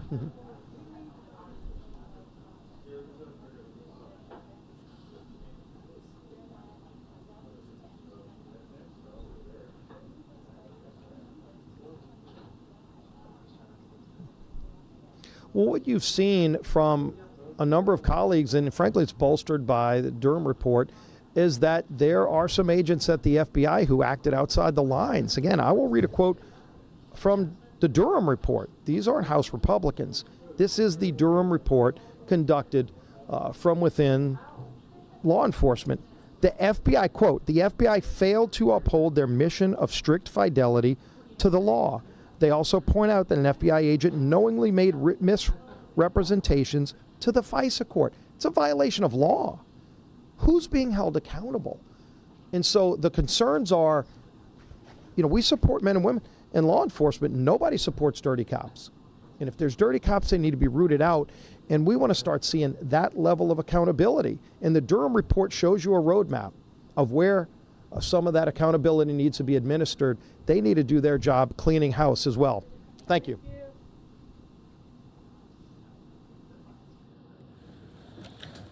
House Republicans speaking there today on a number of issues. We will step away for a break here on Live Now from Fox. You can see we have a lot of events still coming up here in moments. White House briefing, as well as senators from both sides of the aisle going to be talking about the debt ceiling. When we come back, we'll hear from House Democrats speaking on a number of issues as well.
Now from Fox, as you can see, White House briefing coming up in just a little bit ahead of a big talk today with President Biden and Speaker of the House Kevin McCarthy and other congressional leaders. We'll be showing you what we can from that. There will be a quick spray of the meeting, and then we are expecting that Speaker of the House Kevin McCarthy will speak to the media like he did the last time they met just a couple of weeks ago. So we'll be keeping an eye on all of that for you right here on Live Now from Fox. Let's go back out to the Capitol, though. We heard right before the break from House Republicans. Now it's time to hear from House Democrats. Co-chair Veronica Escobar. We begin, first I wanted to just, on behalf of House Democrats, let everyone know that we are in constant communication with Jerry Connolly. A lot of us reached out to him via text and via calls yesterday, but the violence that ensued at his district office, and making sure that he and his staff know that we're we're all in this with them, and we want to do everything we can to help them. But it was something that was quite jarring to all of us who have district offices and staff whose responsibility it is oftentimes the difficult task of making us look good. They do such an amazing job, and so our thoughts are with Jerry and his team. But I wanted to begin by talking about Speaker McCarthy, who continues to put the demands of the most extreme members of his conference over the needs of everyday Americans. We're on the verge of a Republican-led default because these individuals want to cut veterans' health care, manufacturing jobs, and so many other important areas. House Republicans can end this at any time they want, but they have to refuse to give up on the ransom demands that they have passed. They have yet to take any meaningful steps to lower costs, to make healthcare more affordable, or to help our economic recovery. Led by the Biden-Harris administration, over 12.7 million new jobs created. They have not addressed anything related to gun violence, prevention, and making sure that our children and our families are safe. Their top priority of this Congress is to make it easier for the wealthy and the well-connected to cheat on their taxes. Where are these so-called moderate Republicans as well? They say one thing back home, and then they come back and they give their voting card to Marjorie Taylor Greene, George Santos, and Speaker McCarthy. We cannot go down a path toward default. 3 times under the prior administration, without incident or hostage taking, Democrats joined Republicans to pass debt limit increase. Unless these reasonable Republicans can come to their senses and reject extremism, we're afraid of the path that they are on currently. Vice Chair Ted Lieu. Thank you, Chairman Aguilar. This is National Police Week, and Democrats honor the brave and courageous law enforcement officers and their families. And I just want to give you some facts. Democrats passed American Rescue Plan that funded law enforcement agencies and provided a significant amount of money to local jurisdictions to keep law enforcement personnel on the job and from being laid off during the pandemic. In contrast, Republicans recently voted for the Default on America Act that would cut thousands of law enforcement positions. Last week, a prominent member of the Republican caucus, the member purportedly known as George Santos, was indicted by law enforcement. And recently, the Republican frontrunner for nominee for the presidential election continues to praise the mob that attacked the Capitol on January 6th. Donald Trump called January 6th a beautiful day. Those are the facts. And now I want to introduce my wonderful colleague and friend, Joe Neguse, who is the terrific chair of the Democratic Policy and Communications Committee. Well, thank you first and foremost, Vice Chair Lieu and Chairman Aguilar, for your leadership. I want to start by underscoring a point that our chairman articulated so well, which is in the last 48 hours or so, we've heard quite a bit from Speaker McCarthy and some House Republicans as they attempt to lay blame for a Republican default that grows more and more precarious by the day. The only group of people in Washington threatening a default are House Republicans. No one else. House Democrats from day one have made clear our obligation to pay our bills, to do the right thing by the American people, and prevent a disastrous default. Speaker McCarthy and House Republicans have taken the exact opposite approach. They have manufactured a crisis, forced a false choice on the American people to choose between draconian and cruel cuts in the Default on America Act on the one hand, or a catastrophic default on the other, and now attempting to leverage this crisis of their own making. So it's important, as Vice Chair Lieu said, for us to understand and be cognizant of the facts. There is only one party that is threatening default, and it is House Republicans. One note I would just close on. There was some polling that came out just a few days ago, and I would encourage all of you to take a look.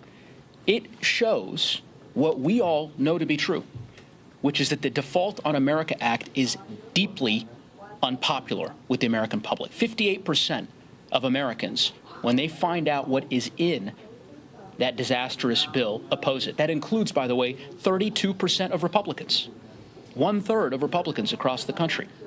Why is that? Of course, the reason is obvious, because their bill would lay off teachers, lay off first responders, strip away food assistance from millions of families across the country, impose draconian cuts on health care for seniors, and so many others. It's why, by the way, House Republicans and Speaker McCarthy decline at every turn to talk about what is actually in their bill, because they know that it is deeply unpopular with the American people. It's time for them to get serious. Do the right thing by the American people. With that, I'd like to turn it now to my wonderful colleague, co-chair of the Democratic Policy and Communications Committee, Veronica Escobar of Texas. Thank you so much, Chair Neguse. Thank you, Chair Aguilar, Vice Chair Ted Lieu.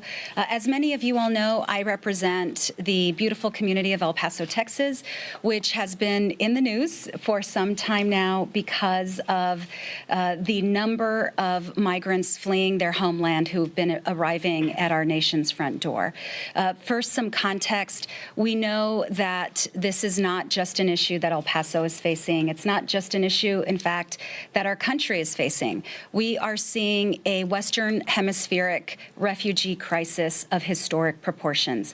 And every country in our hemisphere has been impacted by hundreds of thousands of displaced people who are fleeing their communities, their families, their language, their homeland in search of safety and a better life.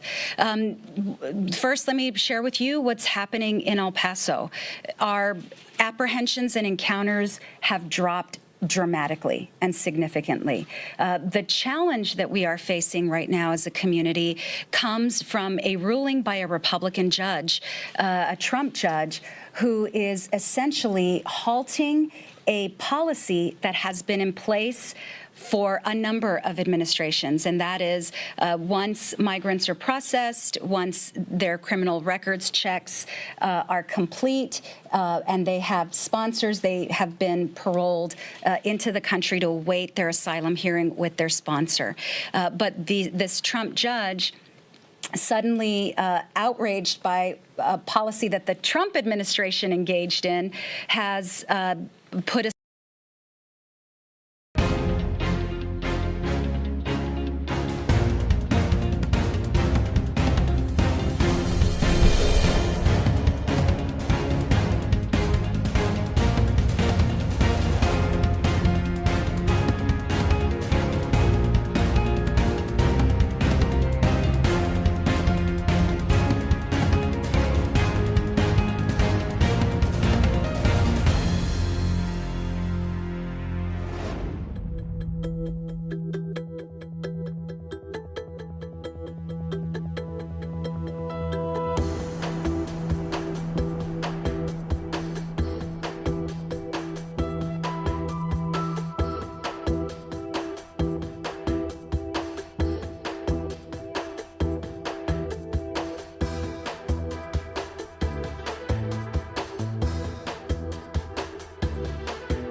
in New York City that would help these communities process and provide hospitality and support to migrant populations.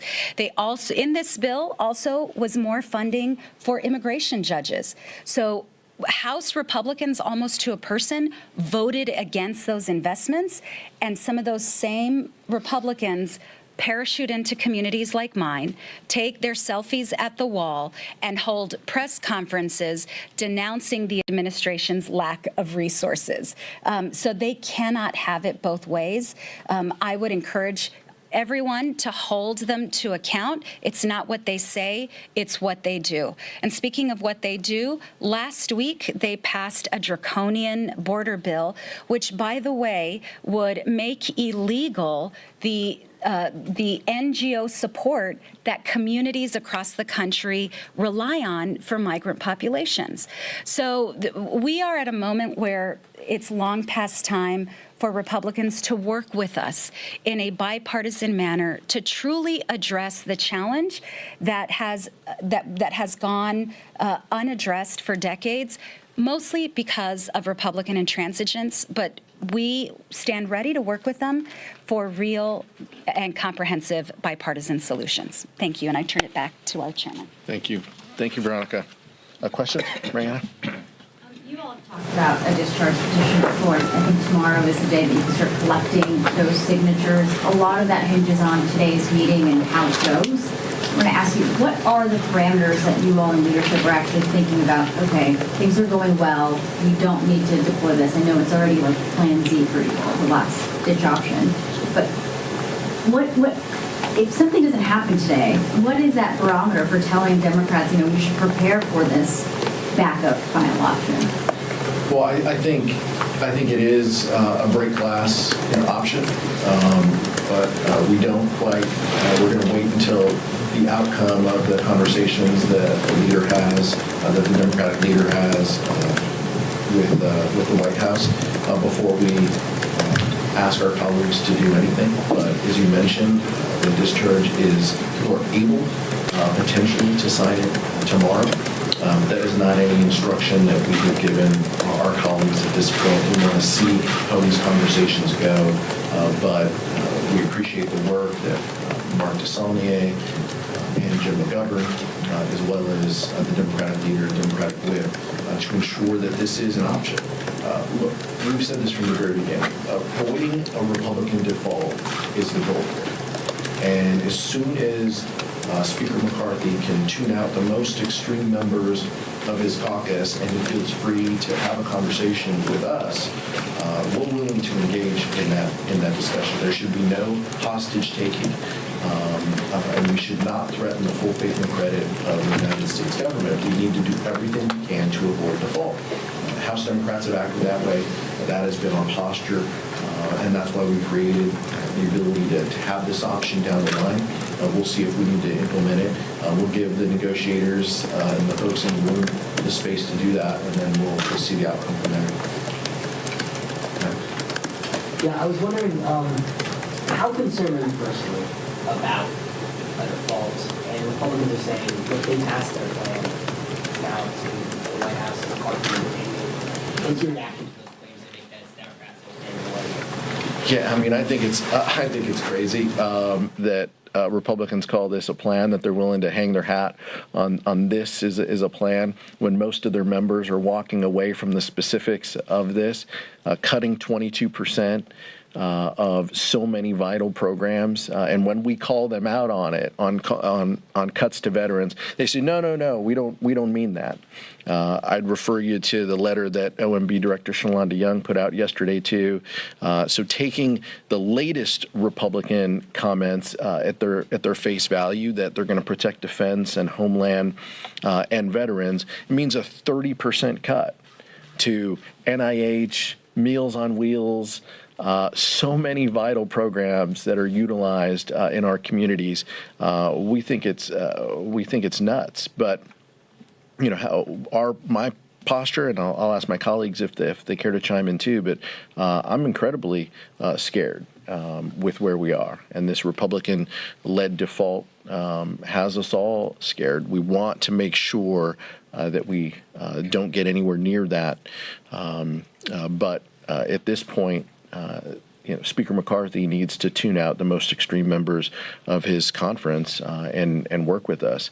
And at some point, I think, as I mentioned last week, Leader McConnell is going to have to weigh in as well as we get closer to this. And I know Senate Republicans don't want to weigh in, but their negotiating position, if that is their point, then they're basically saying that Marjorie Taylor Greene and Paul Gosar and George Santos are the ones who are calling the shots over here. And I don't think that that's anything that the American public wants. Mr. Chair, can your caucus accept a deal with work requirements, and do you think the president was wrong to suggest possibly putting it on the table? I think Leader Jeffries speaks for our caucus, and he spoke out yesterday about that. I would just remind you that there are work requirements already on some of these programs. The average SNAP benefit, by the way, is $6 per person per day. That's who Republicans are. They would rather cut that or eliminate it and take food out of the mouths of kids in order to make a political point. By the way, individuals of working age already have a 20-hour work requirement that is part of these programs. So that already exists. This is something that the Republican conference has made a key point that doesn't really exist. 43% of SNAP recipients are children. Countless number, millions of them, live in rural communities. 16% are seniors. 10% are people with disabilities. They should be specific. If they want to cut SNAP, they should tell us who they want to cut SNAP from kids, from individuals with disabilities, from seniors. But again, we just get broad strokes, and they just talk about these work requirements because that's what Kevin McCarthy wants to do. He is held captive by the most extreme members of his conference each and every day, and this is something that they want. Thank you, sir. You talked about these meetings that are ongoing, wanting to give them space, characterize them as negotiations. Would you say at this point that there was any possibility of House Democrats voting for something besides a clean debt limit increase, if that's something that President Biden were to end up supporting? We've made clear that we're, and you heard me say 2 months ago from this podium, we are happy to engage in negotiations and conversations about debts, deficits, spending, revenues. Those should all be part of the discussions. Those are generally held in the Budget Committee, the Appropriations Committee, the Ways and Means Committee. Those are the committees of jurisdiction. And we're happy to engage with our colleagues, just like we always have in the annual spending bills. We should not be negotiating the full faith and credit of the U.S. government, whether we pay our bills or whether we get closer to a Republican-led default. That's what concerns us at this point. But we're happy to engage in conversations about spending. We have maintained that. I see the meetings that Leader Jeffries is in with the president and other legislative leaders is going down that path, and so that's something that we're happy to engage with, and I hope others are part of that conversation, like Ranking Member DeLauro and other members as we get further down those discussions about annual spending bills. That's where the conversation should happen. So could Democrats then support? Mike. Have you decided on the legislation that will be attached to the discharge petition? How long ideally would you like to kick the debt ceiling? No, and at this point, no decisions have been made. We've not asked members to sign. We have not identified what is in that. The debt limit obviously can be raised by putting a dollar amount or tying it to a calendar. We have not talked about that internally. Right now, this is just an option, a break glass option if conversations are not going well. But again, this is on so-called moderate Republicans. Do they want to engage? Do they want to have a conversation with us? Do they want to protect the economy, the job creation that has happened under the Biden-Harris administration? Or do they want to continue to allow George Santos and Marjorie Taylor Greene to guide everything that they do? All right, that was House Democrats speaking on a number of issues ahead of the big meeting with President Biden and Speaker Kevin McCarthy. We are going to take our first break here of this hour, and when we come back, everyone, we will take you out to Texas, get an update on the mall massacre to see how the victims are doing. We got some coming in right now. We'll hear from them on the other side of the break right here on Live Now from Fox.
Here for you on Live Now from Fox, taking you out to Texas right now, where we're getting an update at the hospital that took so many of the victims from the mall mass shooting that happened on May 6th in Allen, Texas. We're hearing from some of those survivors. 10 people survived, 9 people died in that shooting. Let's listen right here on Live Now from Fox.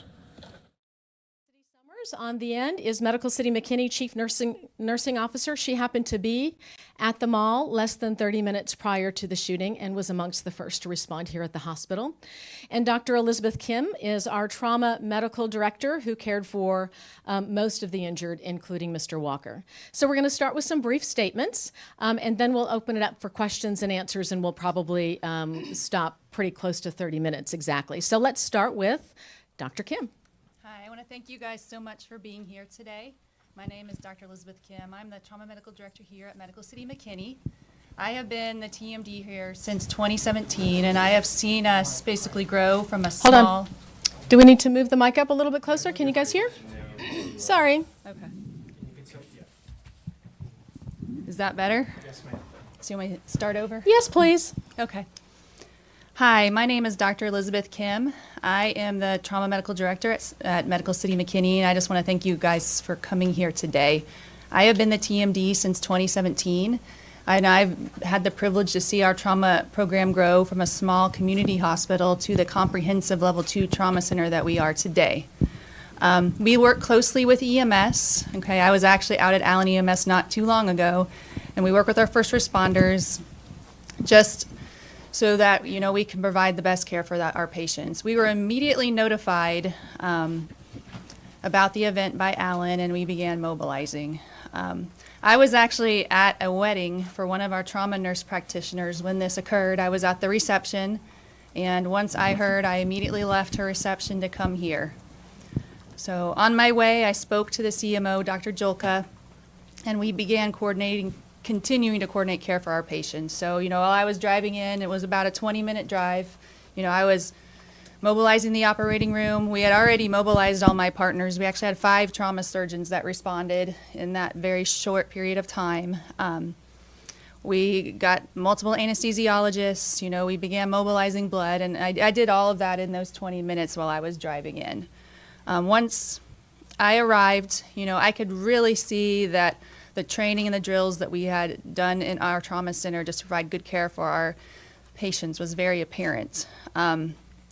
You know, we were able to effectively take care of, you know, 7 sick patients almost simultaneously and provide excellent care to all of them.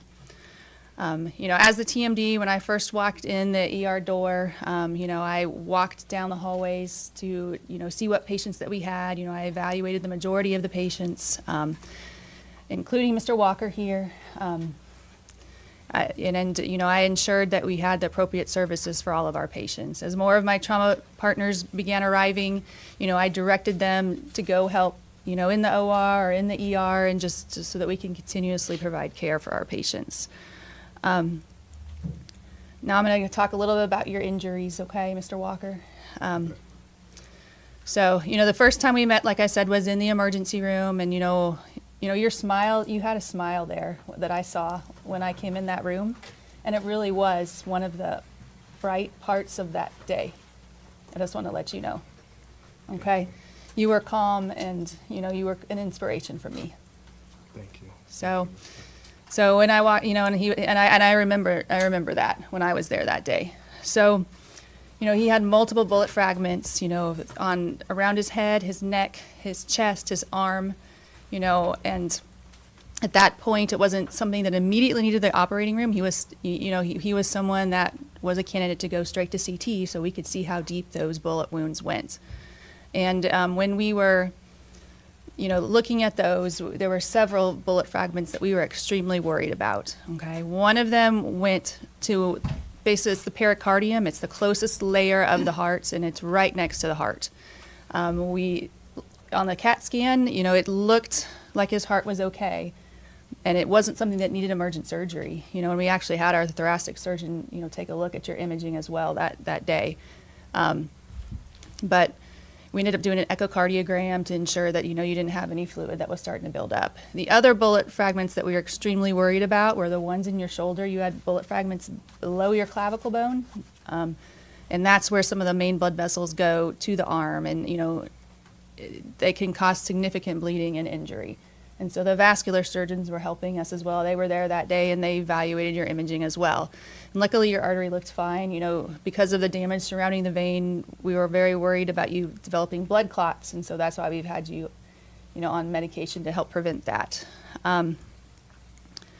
So, you know, he had multiple surgeries while he was with us. You know, the extent of soft tissue damage that he had was pretty extreme. We had to clean those out. Eventually, we were able to close those wounds back up, and you know, he's doing much better than he first arrived, but he still has a long road to go for a recovery. He's been seen by our rehab doctors. He's working with the therapists as, you know, they improve mobility in your arm. And so the last thing I kind of wanted to say was that, you know, I am so proud of my trauma center. You know, I've worked with our teams and our nurses and, you know, our administration just to provide excellent care for our patients, and it was really apparent that day that everyone's hard work, you know, with everyone's hard work, we were able to provide excellent care to our trauma patients. And, you know, we always want to keep our patients near their local communities. It's, in my opinion, it's better for patients, it's better for families, you know, and I'm so glad that we are here in McKinney and that we're able to provide that care. Thanks. I'm Cassidy Summers, Chief Nursing Officer. I've served here for the last 7 years. On May 6th, in a matter of minutes, our community was shaken and lives were changed forever. In a matter of minutes, could have altered the course of my life. My family and I had just gotten home from the Allen Mall when I received the notification that there was a shooting there. And after the fact, I learned that we had walked the exact same path that the shooter had gone less than an hour before. I came directly to Medical City McKinney, where we immediately stood up the command center. This allowed us to coordinate staffing, decompress the emergency department, manage family and visitors, deploy appropriate supplies and resources so that our staff could focus on the high quality of care that our patients needed at the time. As a Level 2 trauma center, Medical City McKinney is prepared to receive critically injured trauma patients. And within a matter of minutes, Mr. Walker was the first of 7 critically injured patients that we received in our emergency department. In addition to our caregivers on duty that day, we had over 100 nurses, surgeons, physicians, leaders, and support staff from Medical City McKinney and across Medical City Healthcare who stopped what they were doing on a Saturday afternoon within a matter of minutes and responded to this crisis. Every person responded with speed, skill, and a tremendous amount of compassion for the patients, their families, and for one another. I am incredibly proud of this team that demonstrated under stress and emotional situation.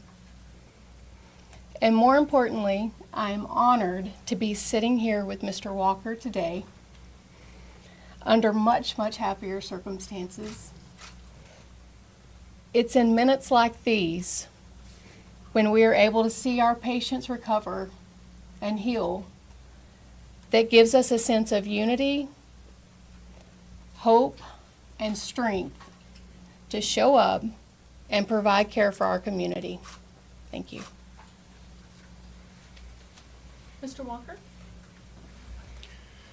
Well,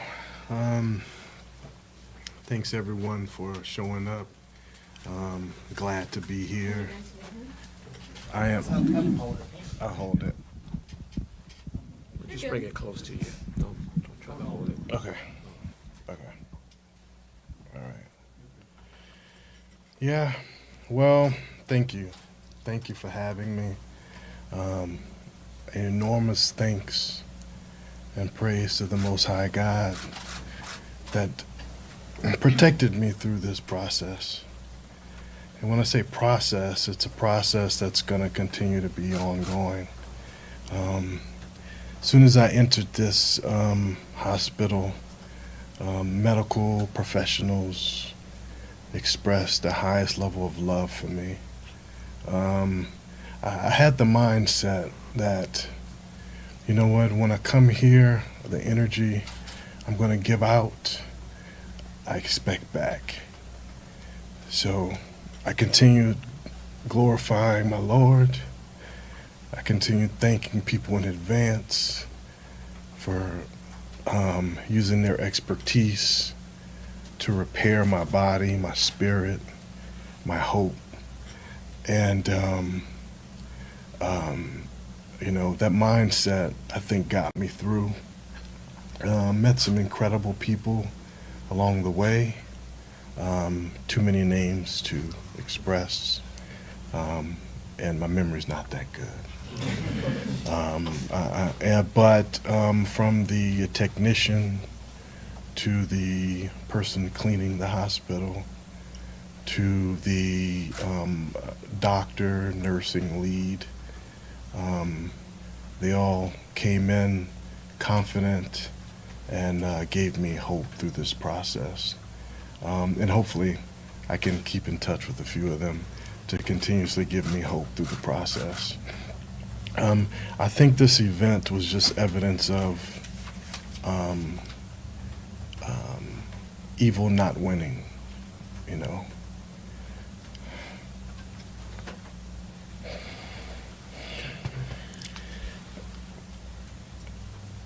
The power of God just showed brightly and gave me an opportunity to fight through this process, and evil is not going to win. You know, I think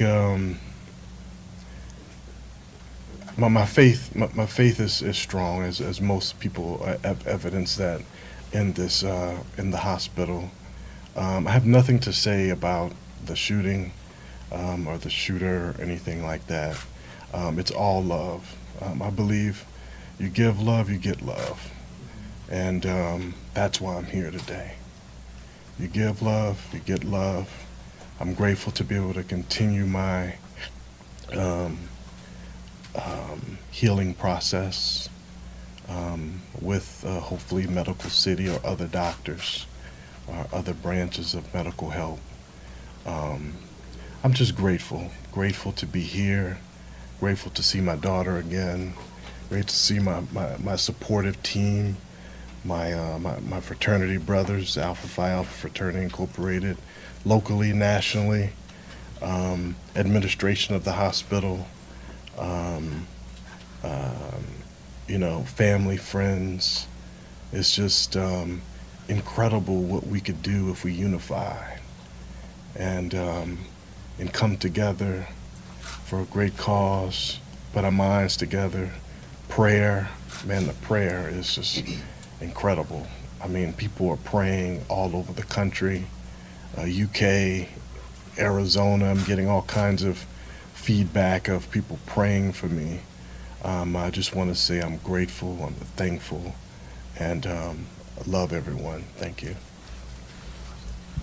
Also, I know you guys are going to have questions, and I'll just ask you to just sort of limit your questions just a little bit. This has been very difficult for Irving to try to have to relive this, but I know I can echo on behalf of Irving's family, friends, fraternity brothers.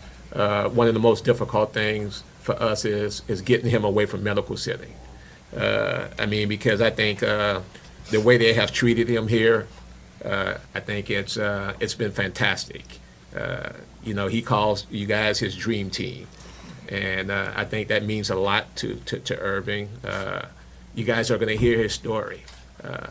You're going to see pictures of the car, and I mean the car, it just doesn't do any justice to what you've heard. When you see the shots to the windshield, you're going to wonder how he's even sitting here today. But again, Irving wants to try to answer as many questions, but we're just going to ask that you be very limited in your questions and just kind of respect that he's trying to get his health back together and trying not to have too much coming at him at one time. Okay. If it's okay, because we have a full room, I'll just sort of call. Steve, you want to start? Mr. Walker, I do, because Dr. Kim and Ms. Summers gave a scenario of where they were when this happened. Your comfort level in explaining to us just the scenario for you, where you're just driving up. My understanding, you didn't even get a chance to park, where you're able to share for you the chronology of what happened to you. Yes, I can. Yes, I can do that. I was dropping my girlfriend off to a store. The line was extremely long. I was at the Tanger Outlet Mall, and I was lying around the building. I said, "Hey, go ahead and enter the building, and I'll park." It was weekend before Mother's Day. I anticipated it was going to be very difficult to park. So I said to go ahead and get a head start, and I'll be in there shortly. I had to, I could not park close in proximity to the store, so I proceeded around, and that's where a tragedy started. First off, Mr. Walker, I'm glad that you're here praying for you and the others as they continue to recover. Thank you. And kudos to all of you. Appreciate all your hard work. In your comfort level, if you feel comfortable answering this, in regards to the security guard, Christian McCord, who died at Heathrow, did you have interaction with him, and would you feel comfortable just talking about the interaction? Okay. Just very briefly, you can. Well, after I had already been impacted by the shooter, and I'd already exited my vehicle and running seeking for help, because I knew I couldn't drive to the emergency room. I wasn't too familiar with the area, so my mindset was to let me get out and seek help, right? I knew I was bleeding profusely, so I got out my vehicle and I saw what looked like a security officer approaching on his Sedgwick, and I ran towards that way. So that was our initial meeting. He came to me. He appeared at I don't know how much detail I should give, but that was our interaction.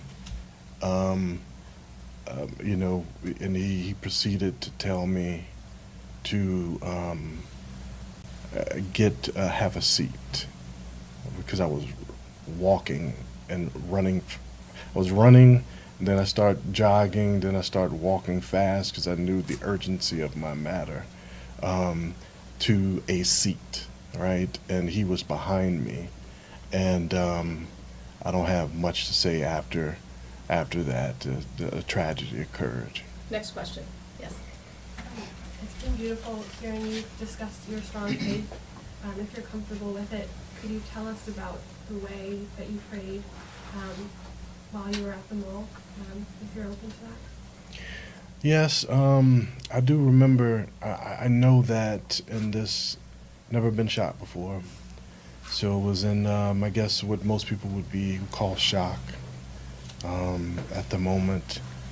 But anytime I'm in trouble, I call on the Lord, because I knew God was the only way I'd get out of that. And it wouldn't be a person per se. It would be, you know, God that would bring me through that process. So I just began to praise Him and be thankful, glorify Him as the Most High. And most people that know me, I might just start praying out of the whim. I may just start giving Him glory in the most unforeseen times. So people that know me, it's just something I do. So to answer your question, I'm always praying, but I just exalted Him as the Most High during that time and asked Him for His protection. And that's it. Next question back there. Mr. Walker, appreciate you making time. And good advice for all of us, always be praying. I'm curious, as you sat there wounded and praying, when did you know for certain that you were going to be okay? I would have to say this. First off, I didn't see the shooter. So, when did I know it was going to be okay? Let me think about that. If it's okay, may I just redirect this just a little bit? Mr. Walker still has a way to go in his recovery. So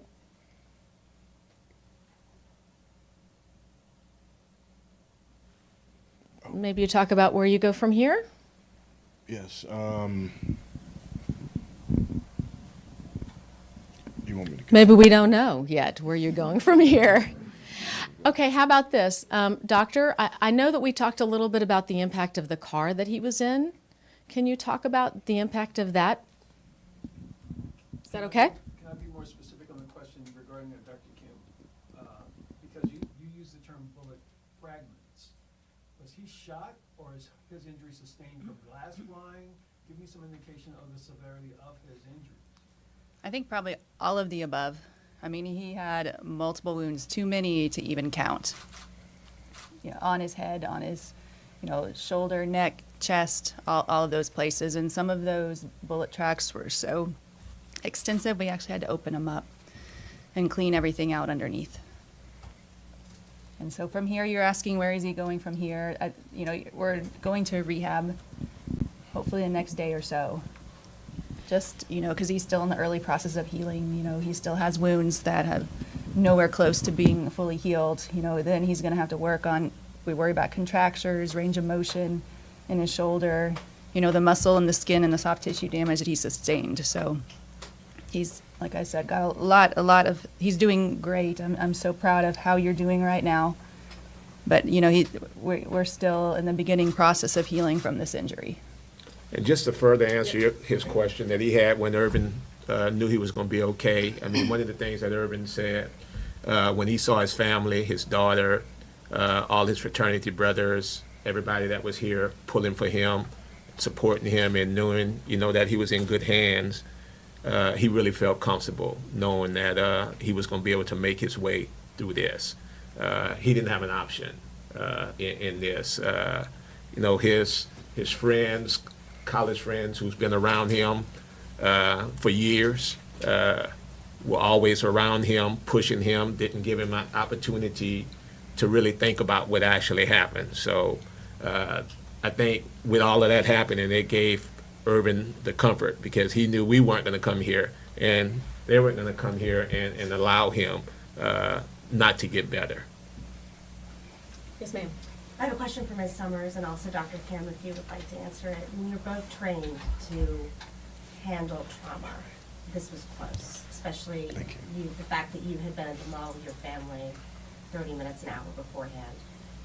Throughout that day and in the time afterwards, how have you balanced that putting one foot in front of the other and doing your job with the fact that it was so close to home and so inside your own community?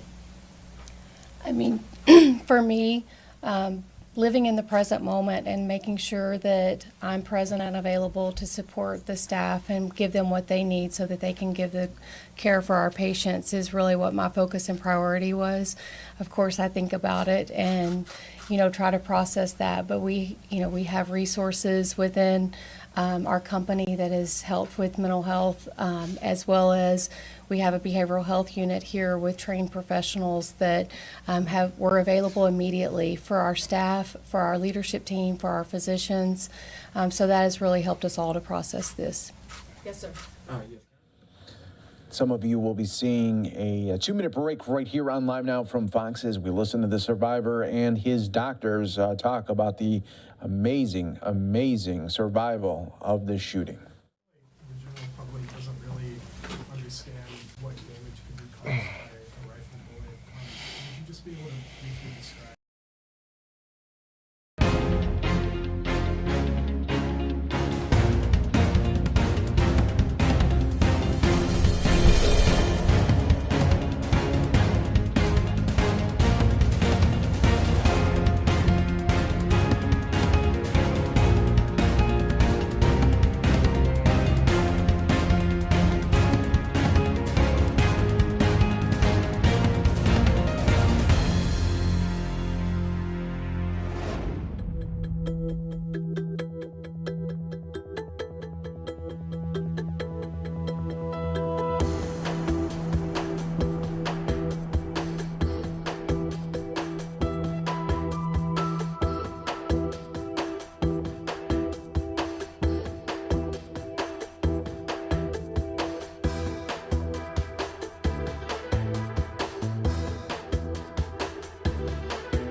Embracing me with continuous love, and it's unimaginable. I never imagined that I would have to experience this, but also didn't imagine that many people love me. You know, so it's just an incredible feeling. It's hard to describe. Yes, ma'am. Hi, my name is Aisha Shah from Texas Central News. Thank you so much for speaking to us today. Can you tell us a little bit about your life prior to the incident?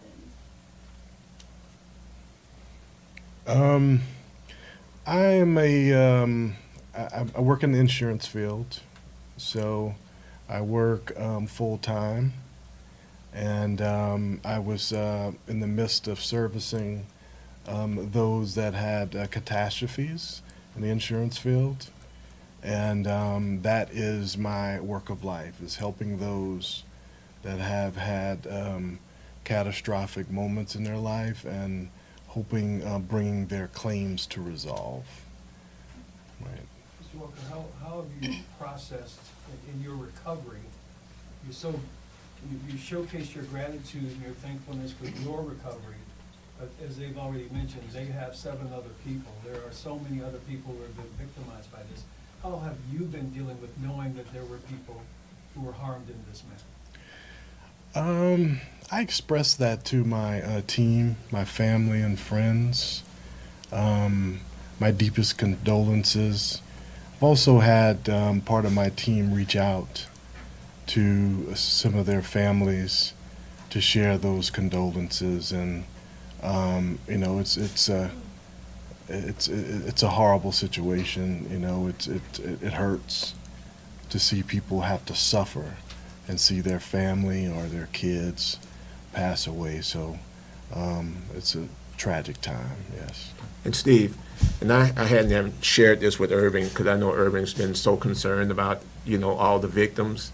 A couple of days ago, I went to the tailor that I use to get some clothes altered. And it was at that time that I saw a sign on the door that says that he was out for the next month. I've been going to this guy for over 20 years, and I knew his pride and joy was his children. And I came to learn that Mr. Wong, it was his son and wife and 2 kids that were killed. So just to see how this has really impacted the entire community is just tremendous. Yes, ma'am. Mr. Walker, this is more about being an Alpha Phi Alpha, because I know that's very important to you, and I know that's important to the folks back there. What does it mean to have that support behind you? I know you kind of touched on it, but I want to give the opportunity for the Alpha Phi Alphas to represent in this moment. Well, it's one of those things, you know, there's a word that we use, a lot of us when we're going through membership intake process, and it's the word heavy, you know. And heavy it describes adversity, it describes a time that most people regret in their lives, and these guys make sure that I'm not heavy. They absorb the burden off of me just to take care of my family or all my worries, and they make sure I'm not heavy. So I'm grateful to the brothers, all fraternities, all sororities. It doesn't matter ethnic background, it doesn't matter. I've been getting love from everywhere, but I am grateful to my brothers, yes. And just to mention this, his fraternity brothers that are supporting him, I would just ask his Alpha brothers to stand up, who are here supporting him. They're all in the back, so he has a large contingent of fraternity brothers that are here with him. One more question over here. Dr. Kim, you talked about your team being prepared for this, and we're dealing with more mass shootings in this country, and now this one hits close to home. What type of things did you guys do to prepare, and is anything changing as these things become more frequent? As far as what doctors do, because through your training, I don't know how many of these doctors have gone through these type of injuries before. So what type of training do you do? Will anything more happen from this? So, you know, we had the Collin County potential MCI that happened, you know, just right before that, and we actually responded because we thought that was a real situation. So we had gone through the entire response just right before this happened, and we have a written out response and how we're supposed to manage those. And so that definitely helped our team in this instance. But, we continue to do that. We have a Stop the Bleed coming up. We do a lot of community training with that. And, treating all of our patients. We go down the emergency room. We do drills just with patients coming in. We have disaster relief organization here at the hospital, a committee, and so we always kind of go through all of these things in that committee, and that's where, all of our training comes from. And Cassidy, anything else you want to add? I mean, we partner with local police and EMS and go through mass casualty events and scenarios where we have patients mocked up, and we bring them all in and we practice through those things. I mean, those are the tests that we hope that we never have to go through, but I'm very proud we were prepared, and it's something that we do on an annual basis, and we'll continue to enhance our program from this and learn lessons. I promised Mr. Walker that this would take only 30 minutes, so before I allow another question, are you okay to have a couple more? We okay? You're the boss. I mean, the only thing on my mind is just that I want everyone to keep this community in your prayers.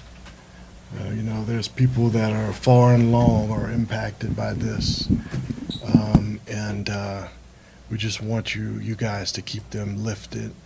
And I know it's going to be an ongoing process, but just keep them lifted. The doctors, the hospitals, everyone that's involved in this process, keep them prayed up, please. Thank you. Do we have time for 2 more questions? 2 more. 1, 2. Mine actually is for Ms. Summers and Dr. Kim again. Can you describe the emotion of leaving your plans, dropping everything on a Saturday afternoon, and knowing after all this training on a mass casualty event that this was going to be the real thing?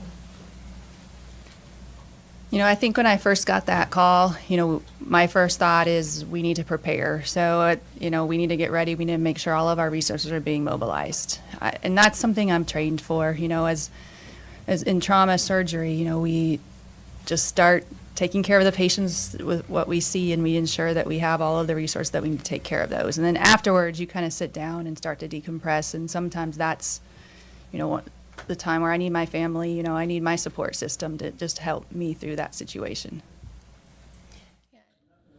And a truly remarkable survivor there, recounting what he had to go through during that shooting at the mall in Allen, Texas on May 6th. You're watching Live Now from Fox, everyone. We are going to take a break here on Live Now, and then when we come back, we will take you out to Capitol Hill, where there are several protests happening right now inside of the rotunda. People are getting arrested here. They are calling this a debt ceiling protest.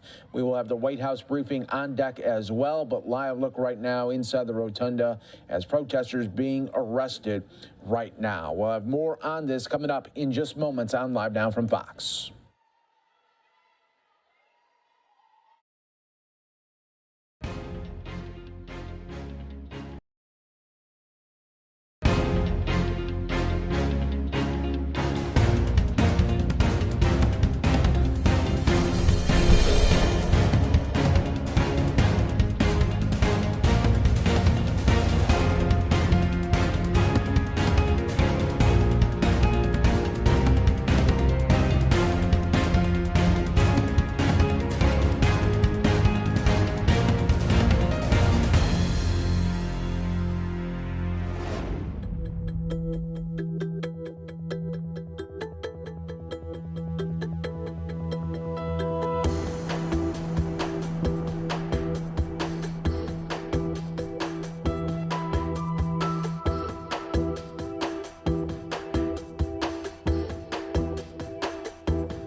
Welcome back, everyone, here to Live Now from Fox. I'm your host, Mike Page. Thanks again for being here with us as we continue to track the day's biggest stories. Coming up in just moments, President Biden is going to be meeting with Speaker of the House Kevin McCarthy and other congressional leaders, still trying to iron out the debt ceiling concerns ahead of a possible U.S. default coming up sometime next month. As the days continue to shift there was earlier talks about it being June 1st, possibly. But now the Treasury Secretary says it could be a couple of days even after June 1st that the U.S. would default if no debt ceiling is really granted there on the Congress side. So we'll keep an eye on that. Let's go on to the White House briefing. It is underway right now, and we will hear on several different topics, debt ceiling as well as foreign policy, as Russia put an onslaught of missiles near Kyiv at the capital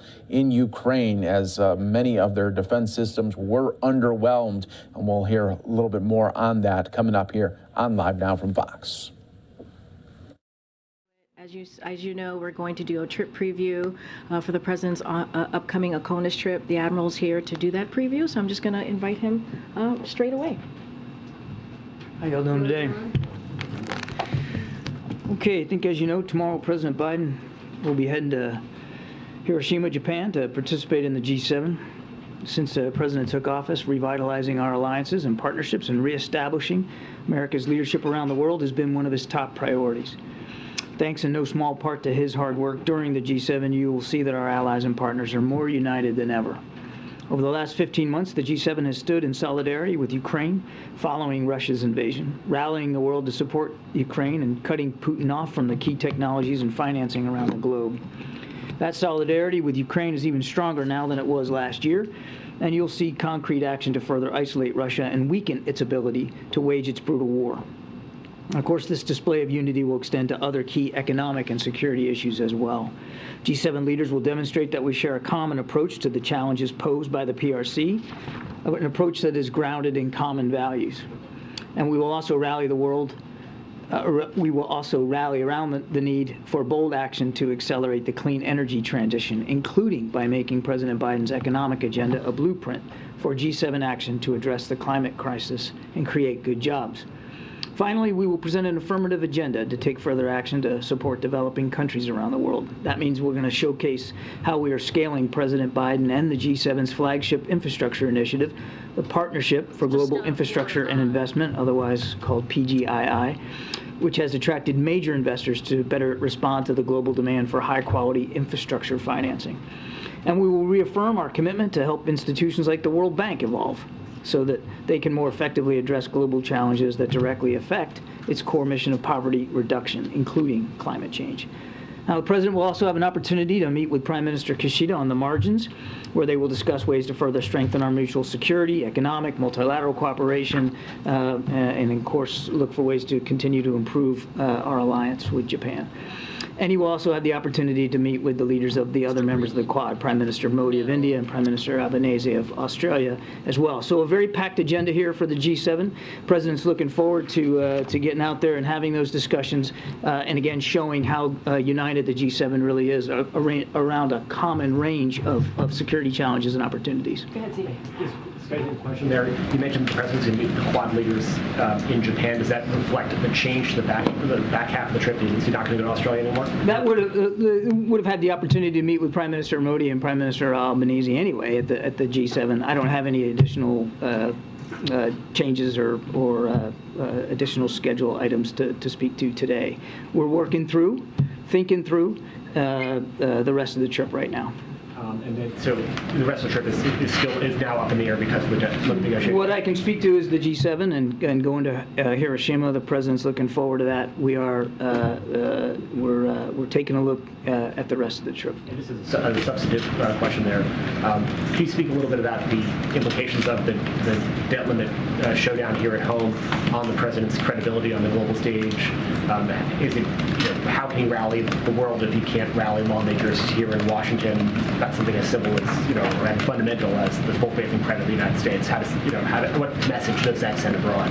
These leaders, all leaders of democracies, they understand and they respect American leadership on the world stage. And they know that our ability to pay our debts is a key part of U.S. credibility and leadership around the world.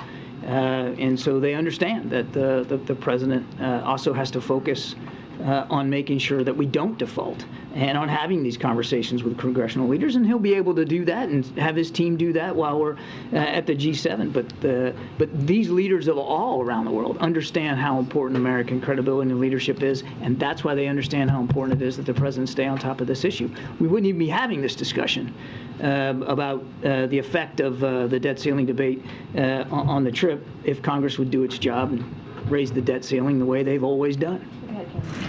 Admiral, typically when you do a trip preview, you talk about all the planned stops, and there were other stops, Papua New Guinea and Australia, that have been announced. You did not do that. Is the president calling Prime Minister Albanese? Is he doing something that would perhaps lead to a change in the itinerary? Should we anticipate that? It's difficult for me to tell you exactly what to anticipate at this point, Kelly. As I said, we're reevaluating the rest of the trip right now. I can speak to Hiroshima. I can speak to the G7. We're evaluating the rest of the trip, and as you might expect, should there be changes made or need to be made to the rest of the trip, we will absolutely make proper notification. And there were some calls from Republicans in both the House and the Senate for the president to adjust. All right, we have our last break loaded up right here for some of you. We'll be seeing this break right here on Live Now from Fox.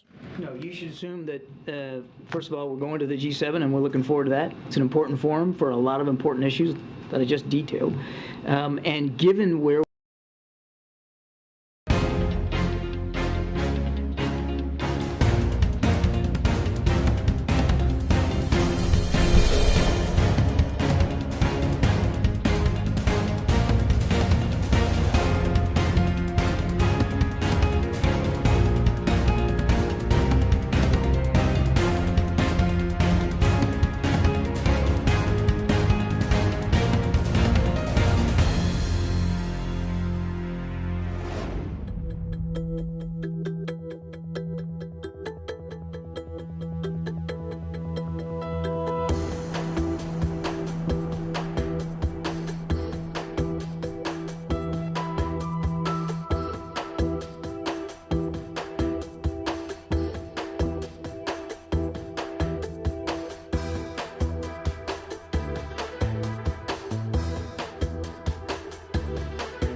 opportunities together, and I think you're going to see that in the readouts and the discussions after each of these meetings. I got to take some from the back. Go ahead. Thank you. On Africa, Kirby, good to see you. Well, the president has explicitly acknowledged Africa's role in the world and in accomplishing and facing global challenges. And I've heard you say several times already this week that the leaders of the G7 will be talking about some initiative about how to work with other regions to face global challenges. Could you speak a little bit more about that and Africa's role, where leaders' minds will be focused and what they'll interrogate further on this trip? Thanks. I talked about that a little bit in the opening statement when I talked about the PGII, the Partnership for Global Infrastructure and Investment, as a practical and useful and, quite frankly, more effective alternative to some of the infrastructure and investment programs that other nations have been trying to sell on the continent. And many nations on the continent are realizing that those opportunities, those financial deals are not necessarily all that they're cracked up to be. And the PGII represents an alternative. And we've already seen, since the president spearheaded this at the last G7, we've already seen millions and millions and millions of dollars of investment through PGII into some of these lower and middle income countries on the continent and beyond. And so we're looking forward to advancing that here at the G7. Go ahead, Nadia. The next G7. Hi, John. I want to ask you about Lebanon. Does the administration support the French judge to issue a arrest warrant against the head of central bank, Mr. Riyad Salami? Since the administration always wanted transparency in Lebanon and they always push for anti-corruption laws and regulations. That's really for the French to speak to. Yeah, but do you support this? We support. Do you support the decision that the holding him accountable, the head of the central bank who's been accused of corruption, and you've been calling for Lebanon to fight corruption. Now they're indicting him. Why can't you support that decision? It is a French decision to speak to. Look, of course, all around the world, we speak out against corruption and try to hold leaders accountable as best we can. I think that goes without saying. But in this particular case, I'm going to have to point you to the French authorities. This is for them to speak to. Good, John. Thanks. Hey, John. So you said a few moments ago that the president can do two things at once. He can do foreign policy, he can do domestic policy. You guys have said repeatedly before that the president can be president anywhere. So why then would he cancel part of his trip? I didn't say he was canceling part of his trip. No, but you said you're reevaluating. I said we're reevaluating, but we've made, there's not been a cancellation as yet, but that could happen. We'll see where it goes. I think, to get to, I think the gist of your question is, the president often has to make tough decisions about how and where he's going to spend his time. And as I think we've also made clear, Karine has made clear a gazillion times up here, how seriously the president takes this priority about defaulting on the national debt, and what that says about the United States, not just here at home, but around the world, and how that can affect our own international reputation. Because there's countries like Russia and China that would love nothing more than for us to default. So they could point the finger and say, you see, the United States is not a stable, reliable partner. So that is a high priority, as it should be for the president. So look, we're going to reevaluate here the rest of the week after the G7, and we'll see where it goes. But if the trip gets truncated or changed or modified in any way, it should be nothing more than a statement of the president putting his priorities where he believes they need to be. And again, I want to say, we wouldn't have to have this conversation. I wouldn't have to answer these questions if Congress just did the right thing. Well, and to that point, though, you guys have been building up this trip, the Papua New Guinea, the historical significance of that, the Quad, and the extent to which it shows the importance of U.S. leadership in the Indo-Pacific at a moment of tensions with China. So if you were to cancel that portion of the trip, what message would that send to the region and about the United States' commitment to leadership in the Indo-Pacific? I think I answered that question before.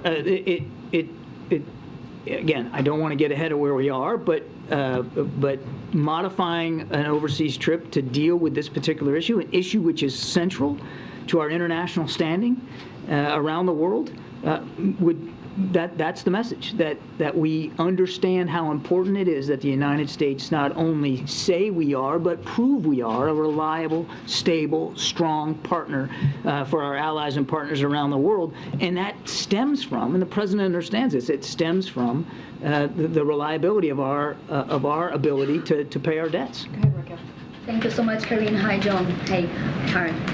So what's going to be President Biden's message to the G7 leaders who are worried about the possibility of unprecedented default in the United States? And also another topic discussed here in DC today.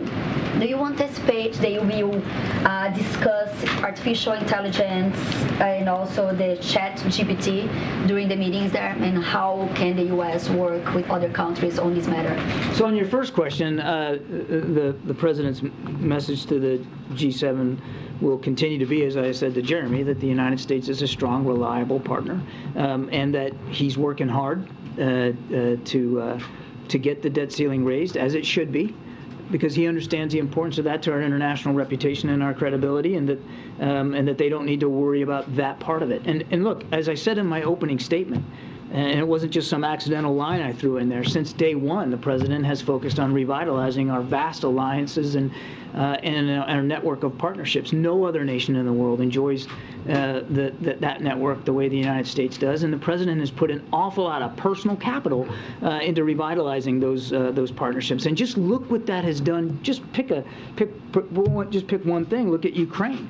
The convening power of the United States under President Biden and what we've been able to do internationally for Ukraine. That needs to continue. Ukraine will be on the agenda, of course. So that will be the President's message. Now, as for AI and the chat function,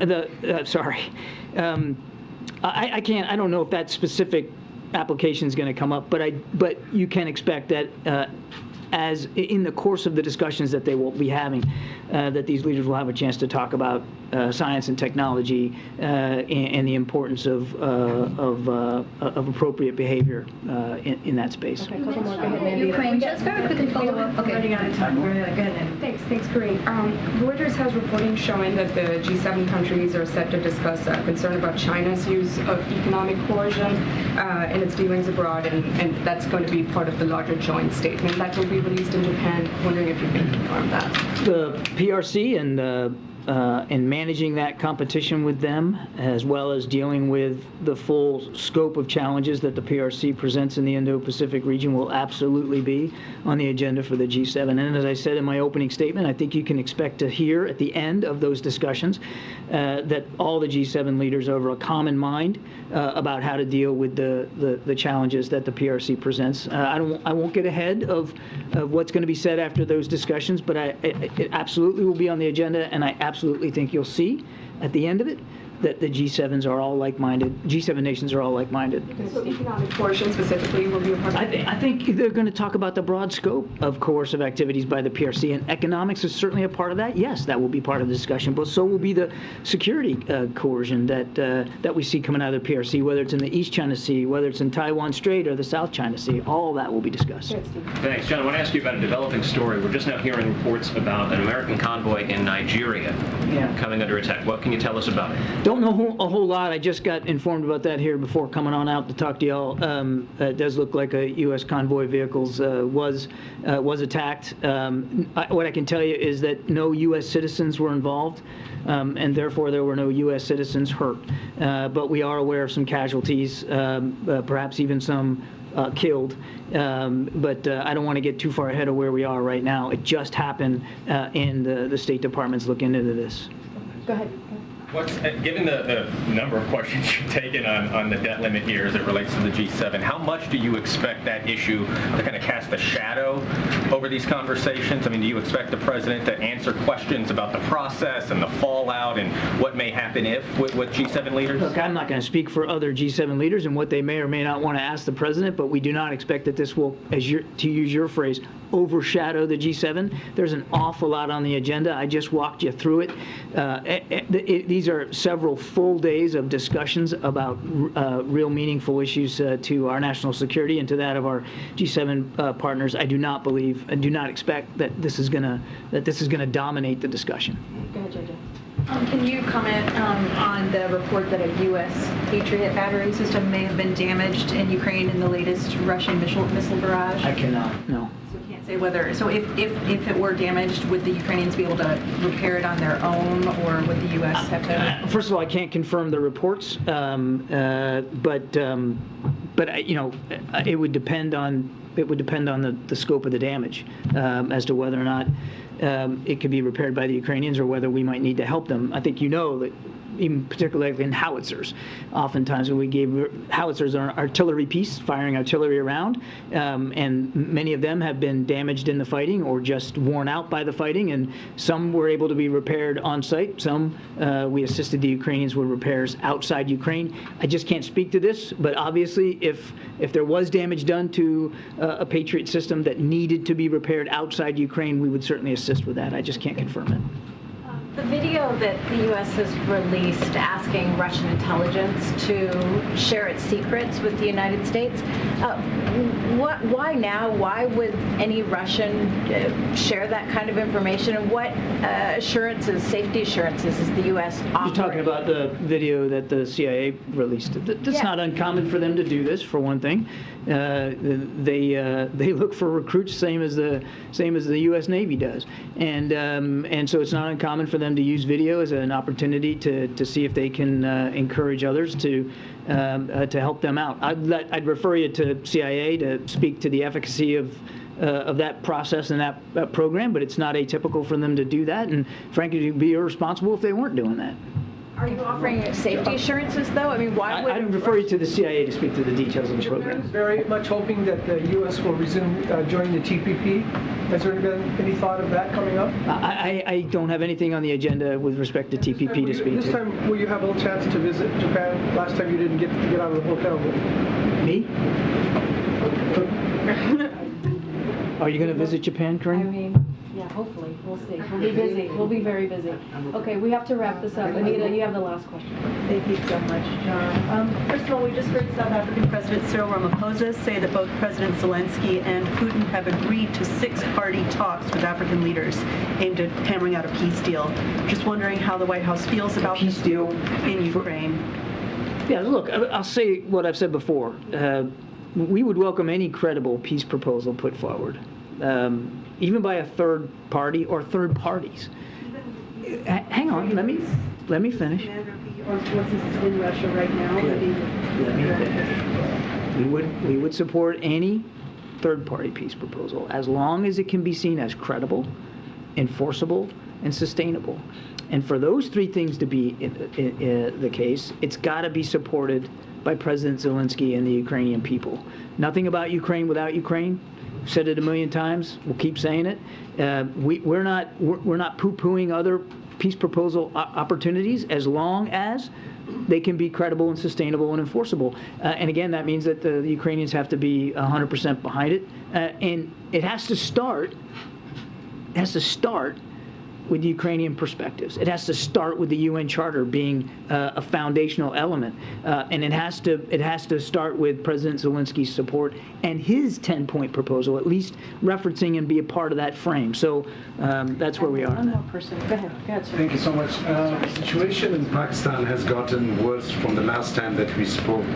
I'm just, last time you said that the U.S. does want to see a stable Pakistan. Of course, things are getting from bad to worse. Anything update about that? And second question. When you say bad to worse, what are you referring to exactly? 7,000 political party workers have been arrested. Journalists are missing. I mean, this is all happening. Supreme Court, there was yesterday a protest in front of the Supreme Court, so... We want to see Pakistan be a success. And we want to see Pakistan, the government, live up to the strongest aspirations of the Pakistani people. Pakistan is an important partner in the region. They're suffering from the threat of terrorism every single day. And we're mindful of the challenges that they're facing politically and economically as well. And in the United States, they'll continue to find a good friend. Thanks. Thank you so much, Admiral. Appreciate it. Okay, we have a couple minutes left. Zeke? We will take a 2-minute break right here on Live Now from Fox for some of you as we continue to listen in to the White House briefing. As part of this negotiation with Republicans that's underway, so can you clarify exactly what the president is negotiating on here, particularly when it comes to work?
order and talk about appropriations.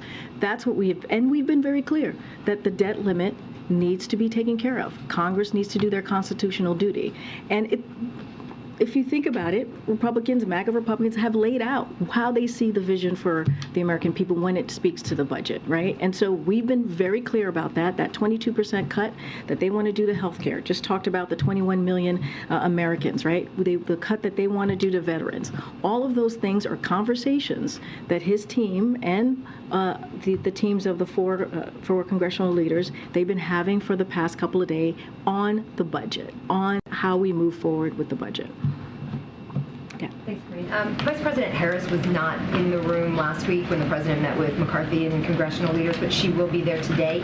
Can you tell us why she's part of this meeting and the role she's playing, and whether or not she's going to step in over the next couple of days when the president's traveling overseas to take on a bigger role in his absence? So, look, the vice president, this is not about the president's trip to Asia. So just want to be very clear. This is, and I said this last week, she has been a partner in this. She has been consulted multiple times on the budget, on preventing default. This is something that the president clearly respects her view. And for this meeting, he wants her to be part of this meeting so they can continue to consult. But now, of course, she'll be part of the meeting with the 4 congressional meetings. Look, he wants her input in this, and that's what we're going to see with this meeting today. But will she step in while he is overseas and do meetings? Like, what might she be doing now while he's? Well, look, the vice president is a close advisor. She's a partner to the president. That has been consistent the last 2 years. That's what you're going to continue to see. And she's been part of this process throughout these conversations about the budget, about not defaulting. So that is not going to change. And as I've said, as my colleague just said moments ago, the president could be president anywhere. He can do the work of the American people abroad, and certainly he does it every day here when we're in the White House. So that's not going to change. As we know, every president has said this before this president, he can be a president everywhere. Go ahead, Joey. Yeah, thank you. What is the White House's response to concerns already expressed from progressive Democrats that President Biden is giving too many concessions and debt ceiling talks with Republicans? Zeke noted the consideration of expanded work requirements for some federal aid, the future spending on future spending caps on discretionary funds that has been discussed, as well as permit reform. All this we're hearing is coming out of these debt ceiling talks. So I'm going to be very careful. I'm not going to negotiate from the podium. As you know, there's going to be a meeting very, very shortly that the president's going to have with the 4 leaders, and also the president's team has been, and the congressional members, their team have been meeting for the past several days, and it's been, as we see it, very productive. This is a president has been around the block a few times, right? When you think about negotiations, he knows how to make deals. He knows how this works. All right, speaking of the debt ceiling, everyone, happening right now is the meeting. We do have a shot of inside the Oval Office right now. Let's listen really quick right here. Going well. Anyway.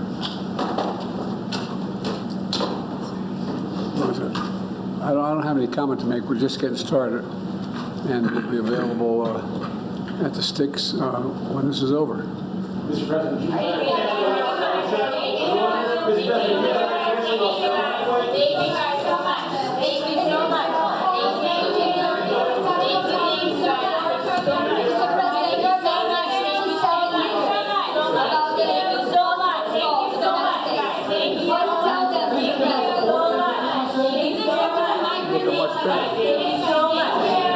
It's looking much better. Yeah, you see it.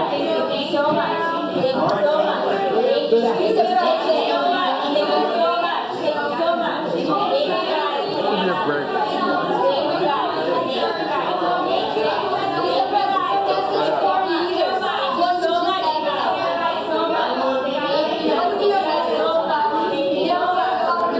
Well, you can't blame the media for not trying there. They tried 1,000 times to get for Biden to say something there ahead of that meeting. A really important meeting happening at inside the Oval Office right now. We wish we would be able to hear more from it. Maybe let it go another 5-10 minutes. Let's hear the beginning of those talks.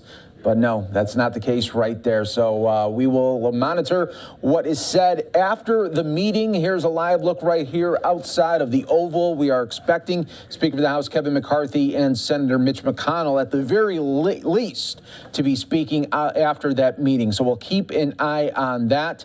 I am going to take a break right here on Live Now from Fox. We'll be back with more coverage. On the other side of the break, you're going to see my colleague Josh Breslow continue on with some of the day's biggest stories and headlines right here on Live Now from Fox, everyone.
And welcome back here on Live Now from Fox. The time 3:21 over on the East Coast, and it is 12:21 on the West Coast. Taking a live look here at the stock board, where you can see we have been in the red all throughout the day, with the Dow now down about 0.77%. A bit earlier here, we were showing you live, raw, and unfiltered as we saw the meetings between President Biden and House Speaker Kevin McCarthy get back underway in response to the debt ceiling. We know they're working to strike a budget deal before the U.S. Treasury runs out of cash to keep paying the nation's bills. That could come as soon as June 1st. I want to play back some of that video here from just moments ago as we see President Biden, Kamala Harris, House Speaker Kevin McCarthy, and Chuck Schumer all together getting ready for those talks. I don't have any comment to make. We're just getting started, and we'll be available at the sticks when this is over. Mr. President. Thank you guys so much. Thank you so much.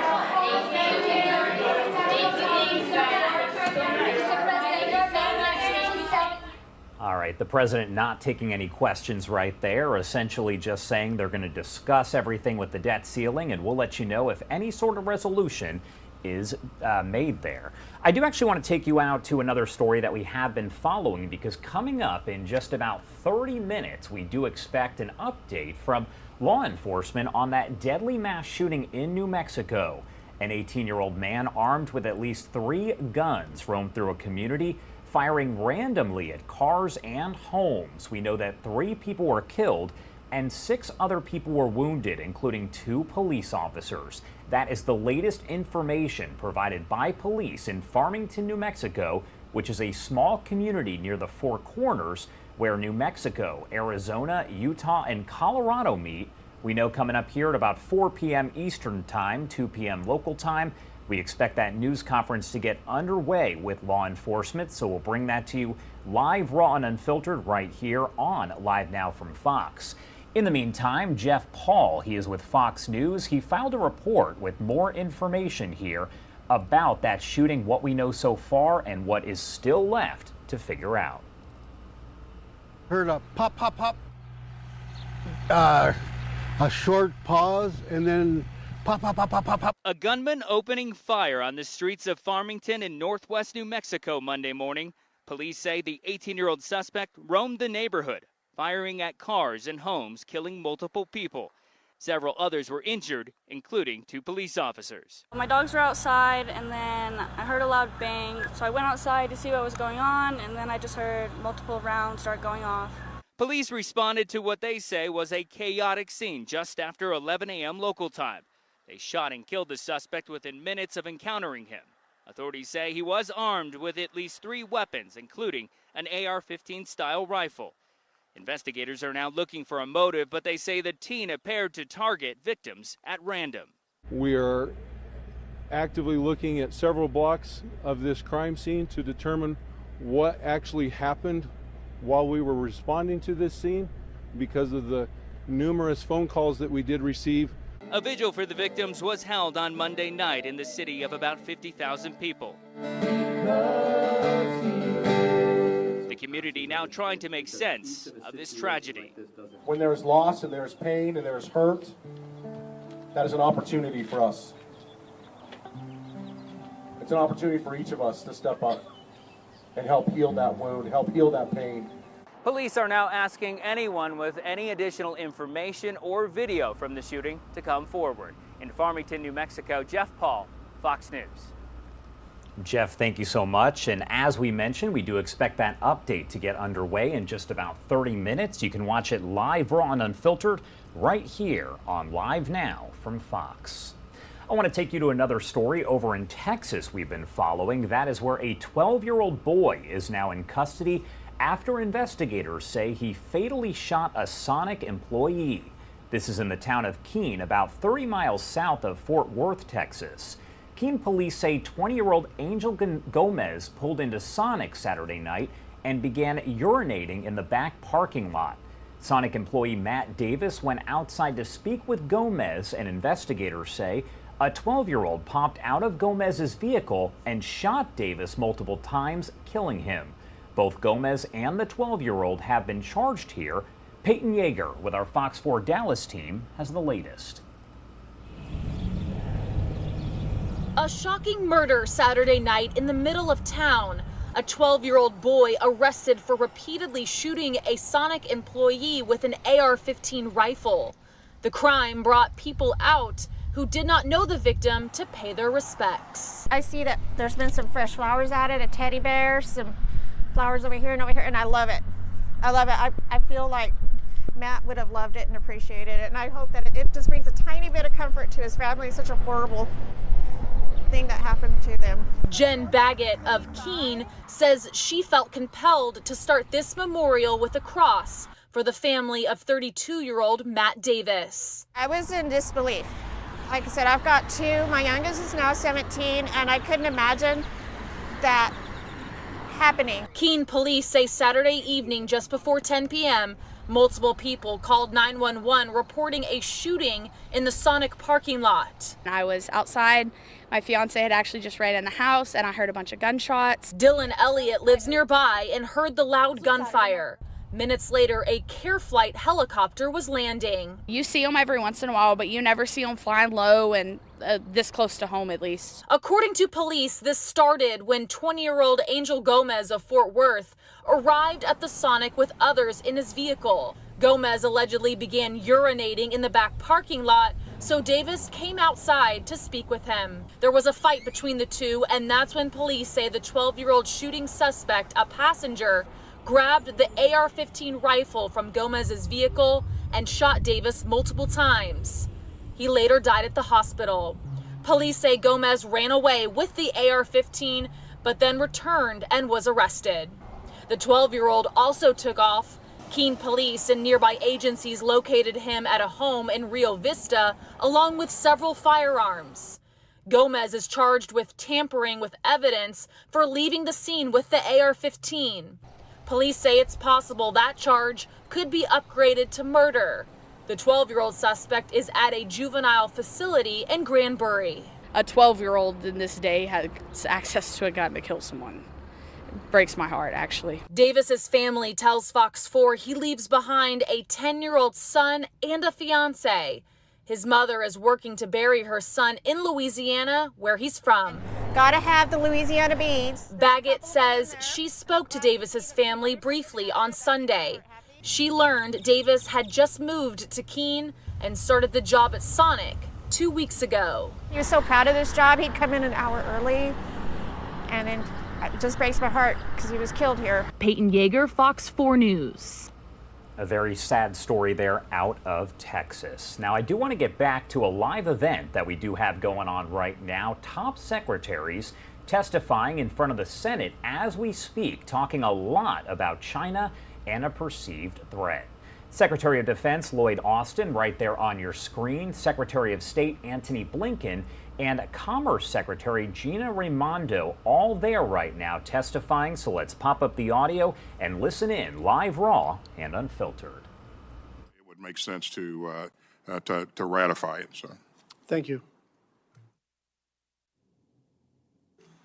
Senator Kennedy. Thank you, Madam Chair, and thank you all for being here. Secretary Blinken, have you ever visited any of the 15 Pacific Island nation states? I have, yes. They're wonderful people, aren't they? I would agree.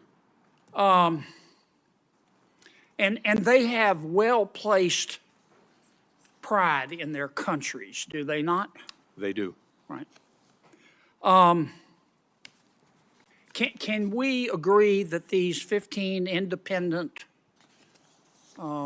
Pacific Island nation states are just that? They're independent countries. They're not just dots that some world leaders see out of their plane windows when they are traveling to meetings elsewhere?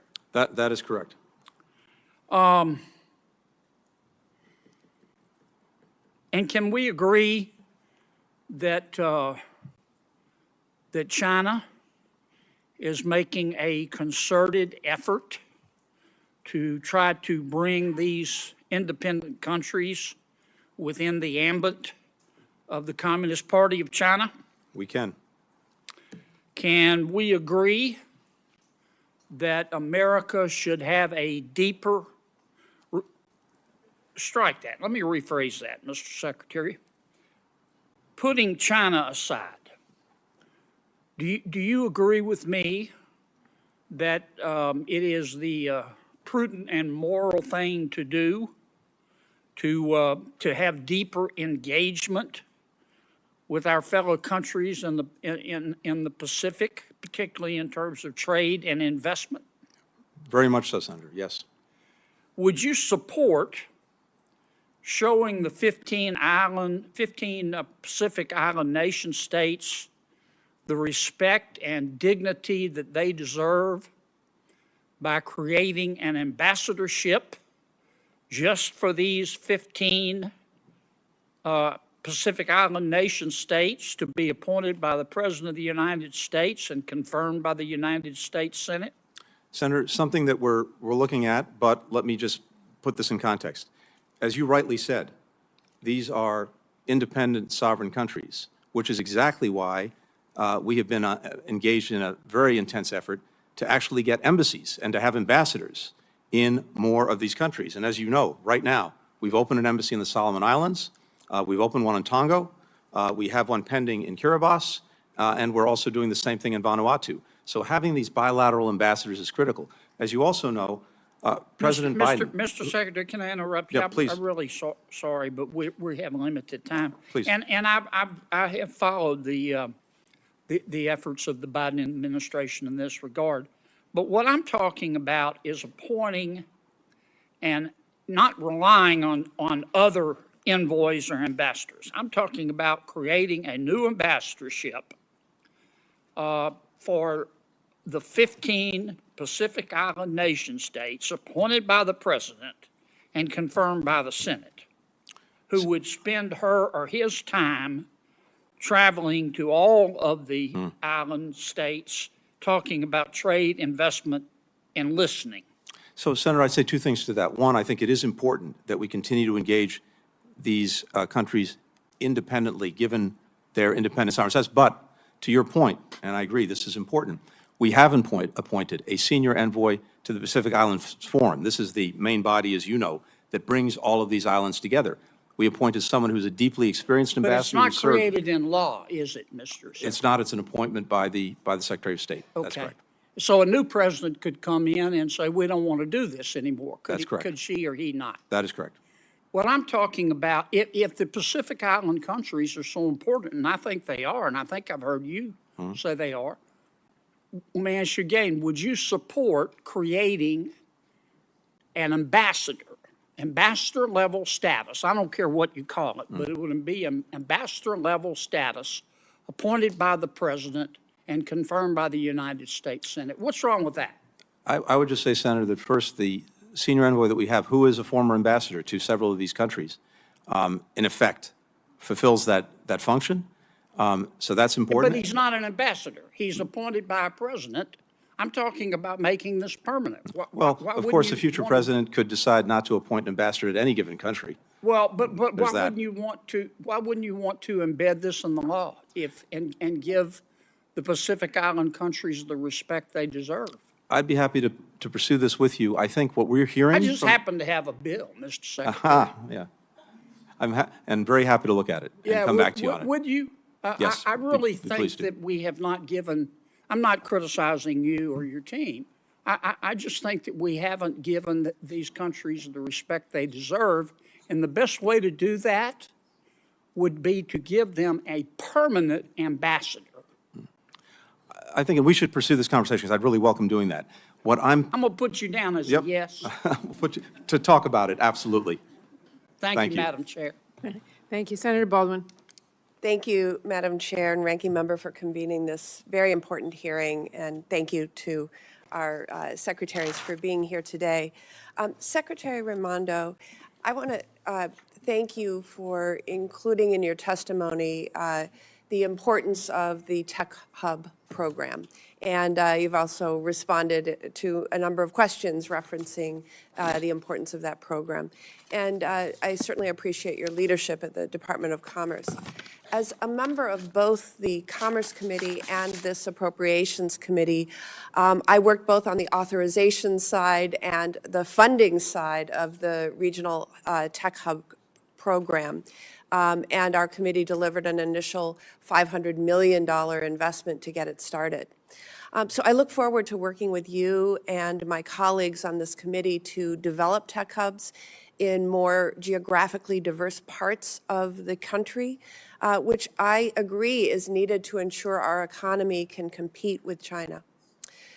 Fiscal year 24, in this coming fiscal year, Congress needs to deliver additional funding for the program to help ensure U.S. global economic and technological leadership. And the only way we can get this done is by passing robust bipartisan appropriations bills in a timely manner. But my question for you is actually on a different priority under your purview at Commerce, and that's trade enforcement. As Secretary of Commerce, you are a member of the Forced Labor Enforcement Task Force, which was established by the Uyghur Forced Labor Prevention Act.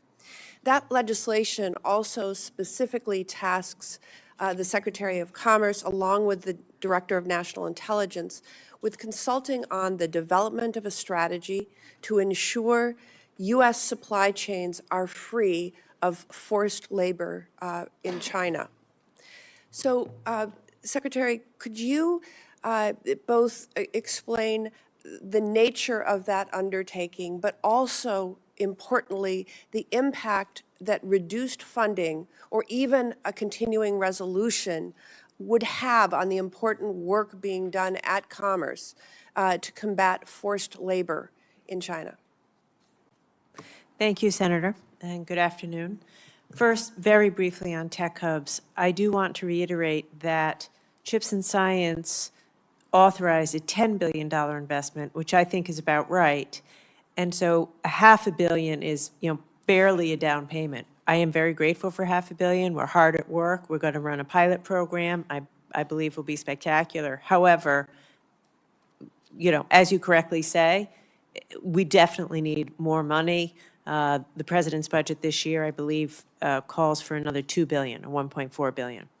With respect to trade, we take trade enforcement incredibly seriously.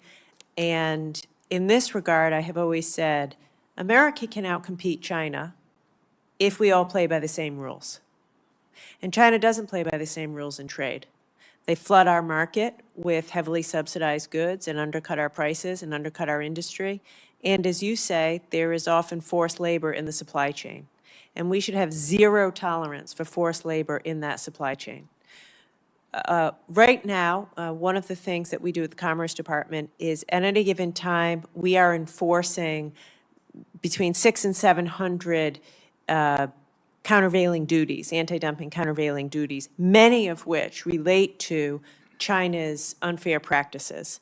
Any cut in our funding would massively inhibit our ability to do that. We barely have enough people to do it now. And that would affect the Uyghur issue, you say, but also anything else that China is doing to undercut any of our industries. Thank you. Secretary Austin, in fiscal year 2023, the committee supported, our committee supported the establishment of an industrial base expansion and shipyard infrastructure initiative specific to the Constellation-class frigate, a ship that is currently being built in Wisconsin. This program will now be supported by a workforce development initiative that will equip our workers with the specialized skills required to support the domestic shipbuilding base, as well as keep the Navy on track to expand the fleet. This year, I'm again advocating for this program to continue to receive funding because we know that sustained investment is critical to the health and stability of our defense industry. Again, the only way we will get this done is by passing robust bipartisan bills on time.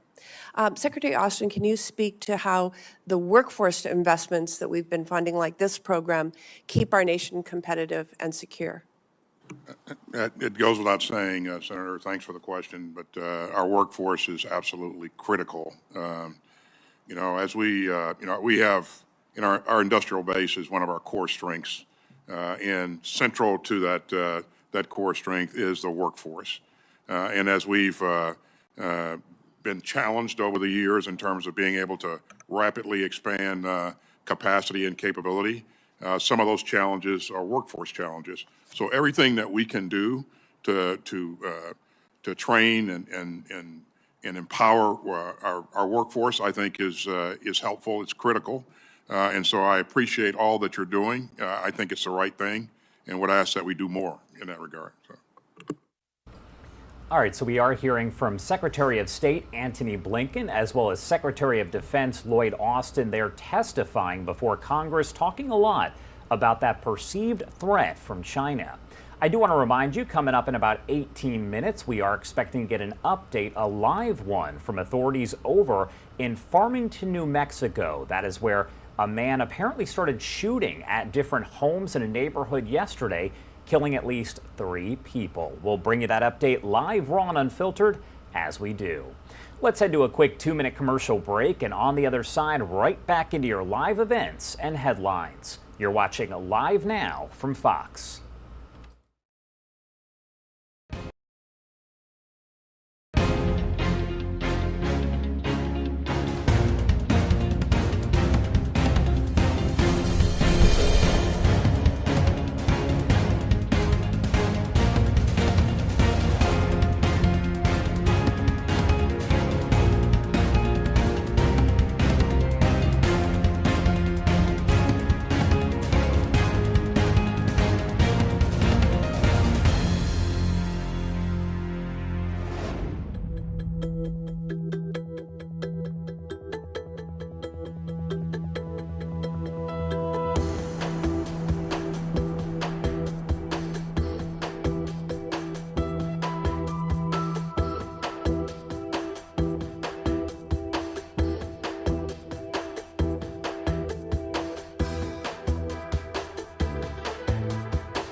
Welcome back here on Live Now from Fox. I do want to give you a live look at our XRAD radar system. You can see that nasty storm right now that is moving through the Lexington, Kentucky area.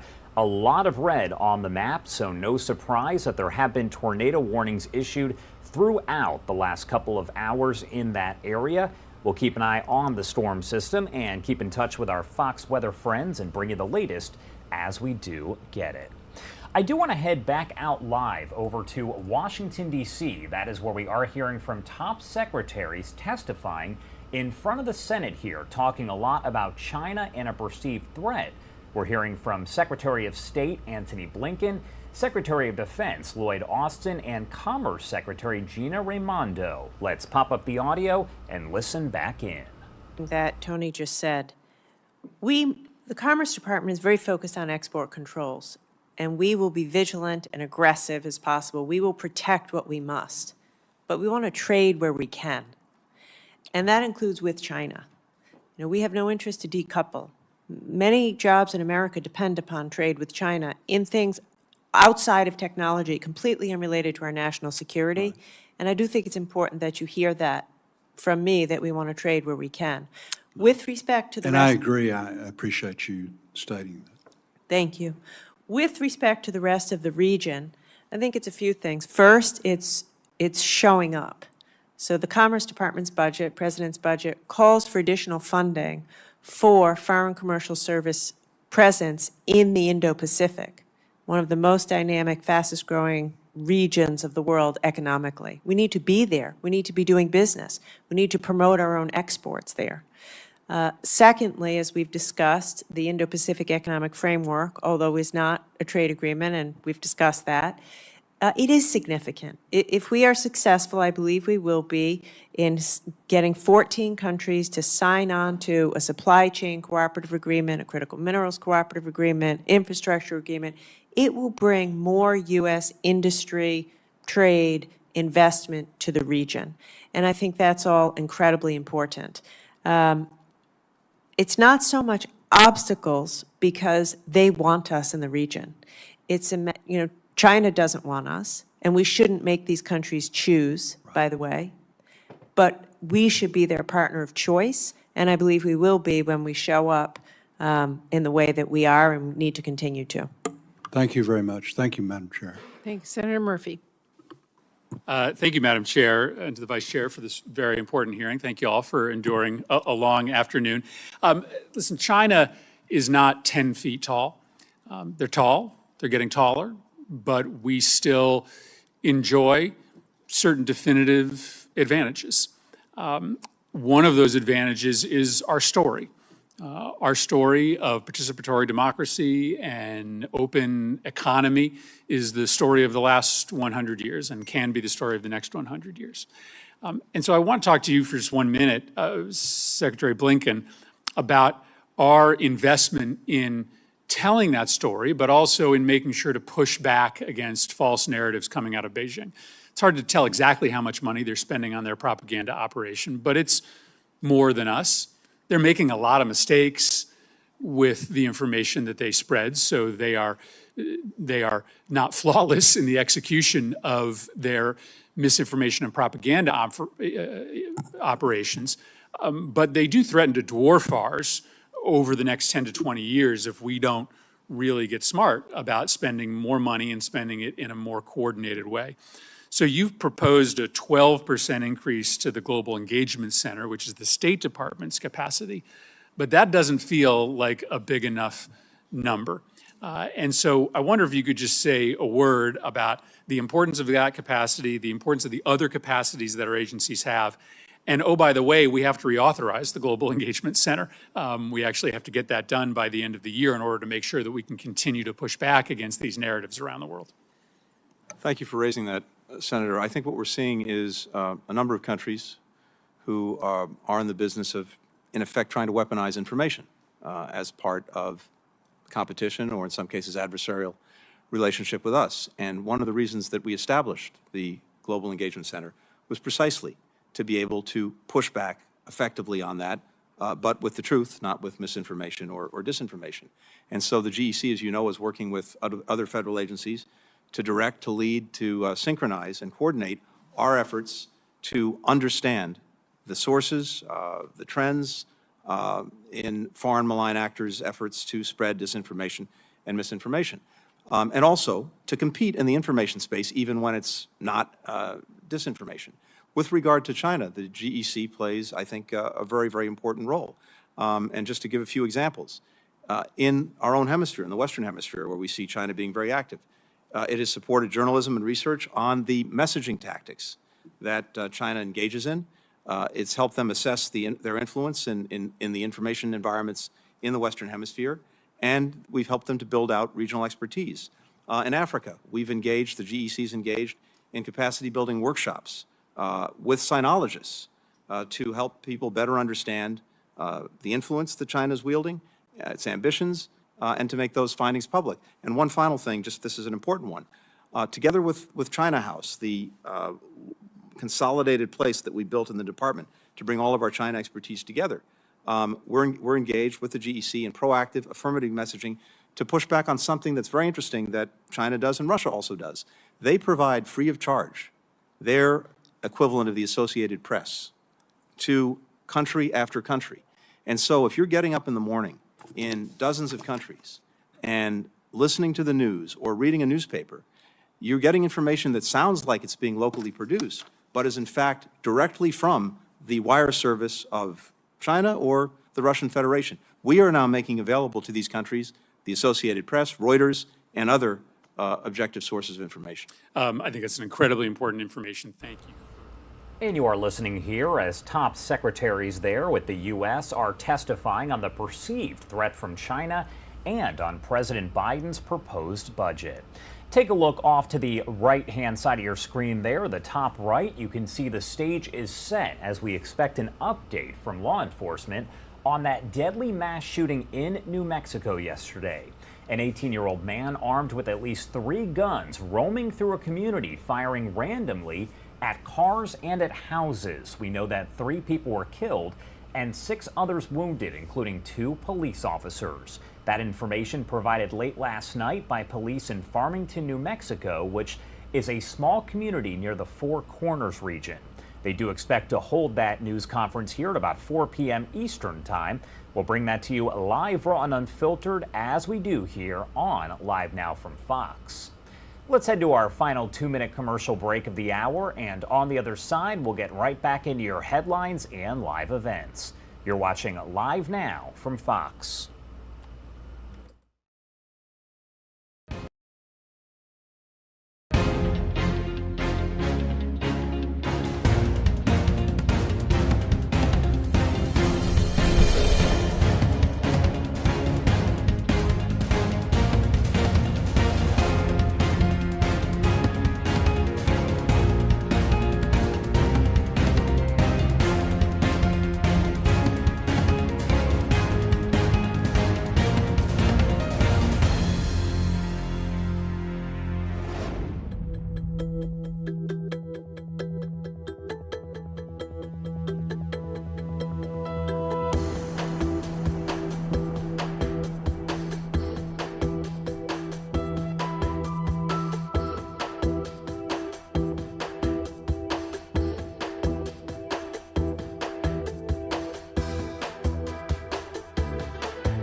And welcome back here on Live Now from Fox. The stage is set as we expect an update from law enforcement on that deadly mass shooting in New Mexico. Police in Farmington saying an 18-year-old man armed with at least 3 guns began firing randomly at cars and homes in a community there. We know that 3 people were killed, 6 others wounded, including 2 police officers. Law enforcement taking down that suspected gunman, killing him and stopping that seemingly random attack. Farmington's police chief saying the gunman fired at least 3 weapons and that suspected shooter and the victims have not officially been identified just yet, but that news conference set to get underway here in just about 5 minutes. We'll bring it to you live, raw, and unfiltered. That is what we do here on Live Now from Fox. I want to take a live look at the stock board right now, as we do, of course, know that President Biden is meeting with House Speaker Kevin McCarthy as they continue their talks about the debt limit. You can see right now the Dow remains in the red, down 1% there. I do want to head back over to D.C. for now and listen in, as we do have a news conference underway here. This is actually top secretaries here in the U.S. testifying before the Senate. They're talking a lot about China and a perceived threat. We're talking Secretary of Defense Lloyd Austin and Secretary of State Antony Blinken.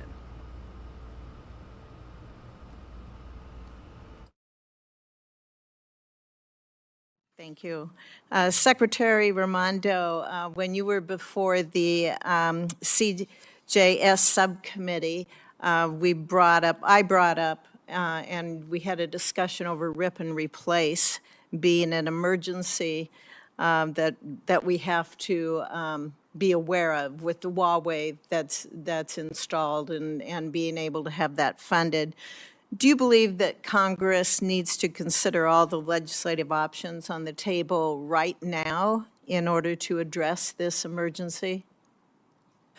I certainly believe it poses national security risk. Huawei remains in American networks, including near military bases, and I think that Congress should fully fund the FCC's rip and replace program. Okay, thank you. I'm going to quote Senator Kennedy. I happen to have a bill for that, and I hope my colleagues will consider that. Senator Hickenlooper and I have been working on a bill, and hopefully we can use some of those unobligated COVID-19 funds to fill that gap that exists there. Secretary Austin, I appreciate the prior discussions we've had about the department's fiscal year 2024 budget request and how it addresses munitions production issues that we are facing in this country. And I agree that the current request is a step in the right direction. But I also think there's more that we can do, and I think there's more that we have to do.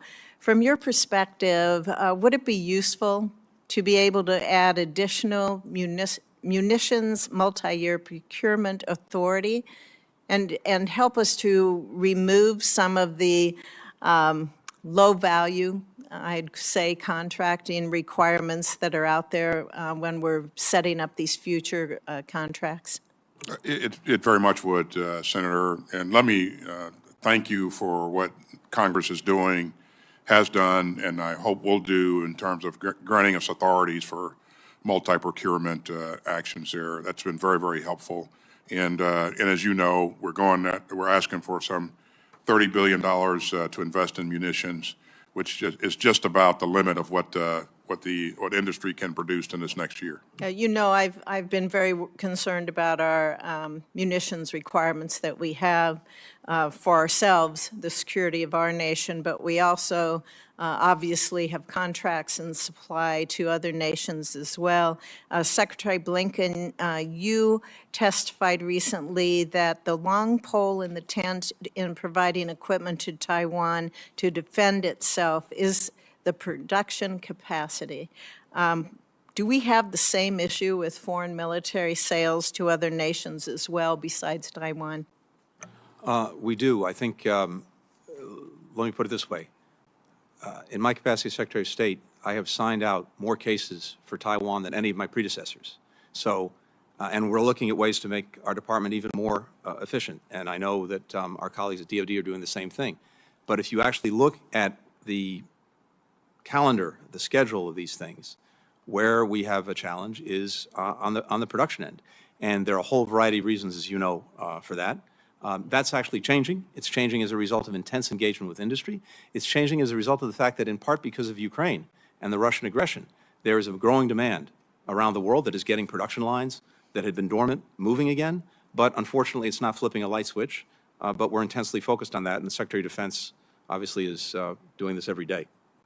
Thank you. Thank you, Madam Chair. And you are listening to that testimony there. That is from Secretary of State Antony Blinken and Secretary of Defense Lloyd Austin. They are speaking about Biden's proposed budget for the year 2024, but also about perceived threats from China. Now, we did just get a 5-minute warning here, so I can tell you in just a couple minutes we expect this news conference to get underway.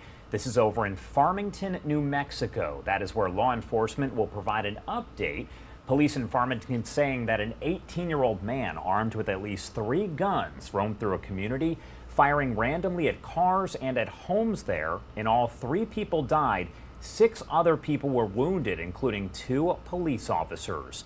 Farmington is a small community near the Four Corners region there where New Mexico, Arizona, Utah, and Colorado meet. Law enforcement took down that suspected gunman, killing him and stopping what appeared to be a seemingly random attack. We are going to keep an eye on this. Again, it is expected to get underway momentarily, so when it does, we'll bring it to you live, raw, and unfiltered. We also have House Speaker Kevin McCarthy is at the podium speaking right now, so let's head that way and pop up the audio. Point a couple people from his administration to sit down and negotiate directly with my team, so I found that to be productive personally. But we've got a lot of work to do in a short amount of time. Now, I wish we had been able to be in this place 100 days ago. This is what we requested, but we are where we are, so we will work hard to make sure to try to have this to come to fruition. When will you meet again? Did you take default off the table?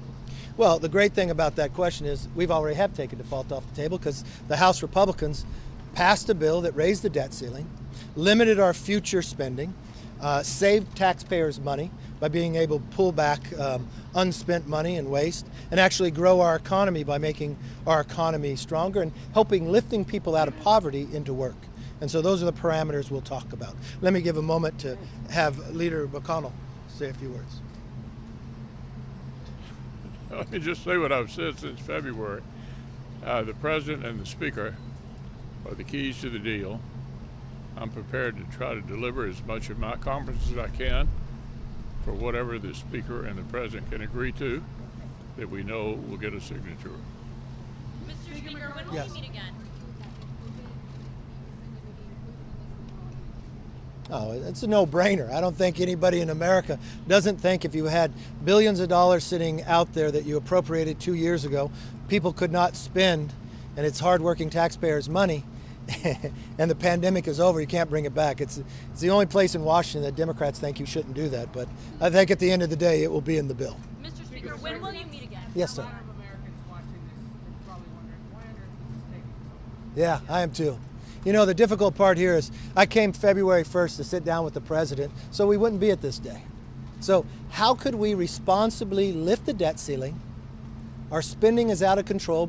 That $6 trillion extra dollars the Democrats spent brought us inflation. How can we grow our economy and make us less dependent on China and actually work together? Unfortunately, for all those thinking that, for 97 days, the president ignored us and said we couldn't meet. It wasn't until the Republicans would no longer ignore the problem and actually raise the debt ceiling, pass a bill, did we finally get a meeting. It's unfortunate we are where we are, but the good thing about it is Republicans always look to find a solution. Mr. Speaker, Yes. you said earlier this week that you were still very far apart. We are. We're still very far apart at this point. Yes. What progress was made in this meeting, and you wanted to see a deal by the end of the week? Yes. When do you think a deal could be possible? It is possible to get a deal by the end of the week. It's not that difficult to get to an agreement. When you think about Limit, Save, Grow, the bill we passed, we raised the debt ceiling. We cap future spendings. We grow our spending in Congress by 1% each year. That gives you trillions of dollars of savings. We bring back money that we have already appropriated from the taxpayer that wasn't spent in a pandemic. We put in work requirements. You're listening to those live comments from House Speaker Kevin McCarthy speaking after his meeting there with President Biden on the debt ceiling. As you can see, that news conference now in New Mexico is getting underway. This is on yesterday's mass shooting there, where police in Farmington, New Mexico say an 18-year-old man who did have 3 guns roamed through a community firing randomly at cars and at houses. 3 people were killed, 6 others wounded, including 2 police officers. Let's pop up the audio and listen in live, raw, and unfiltered as this does get underway. The active shoot incident is the only subject we are prepared to speak about today. Following the incident update, we will allow up to 15 minutes for questions. We will have questions coming in through Zoom as well, so Shanice Gonzalez, the Farmington Police Department PIO, will be monitoring those and voicing those as they come in.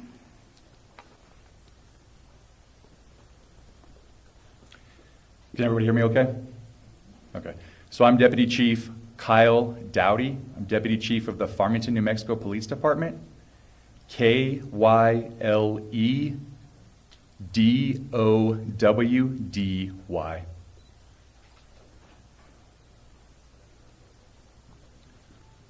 I'm Deputy Chief Barrett Crum of the Farmington Police Department. BARICCRUM.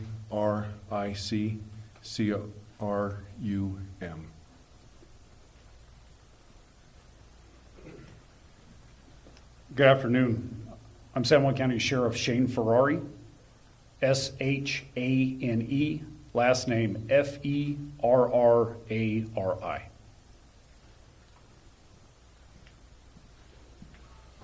Good afternoon. I am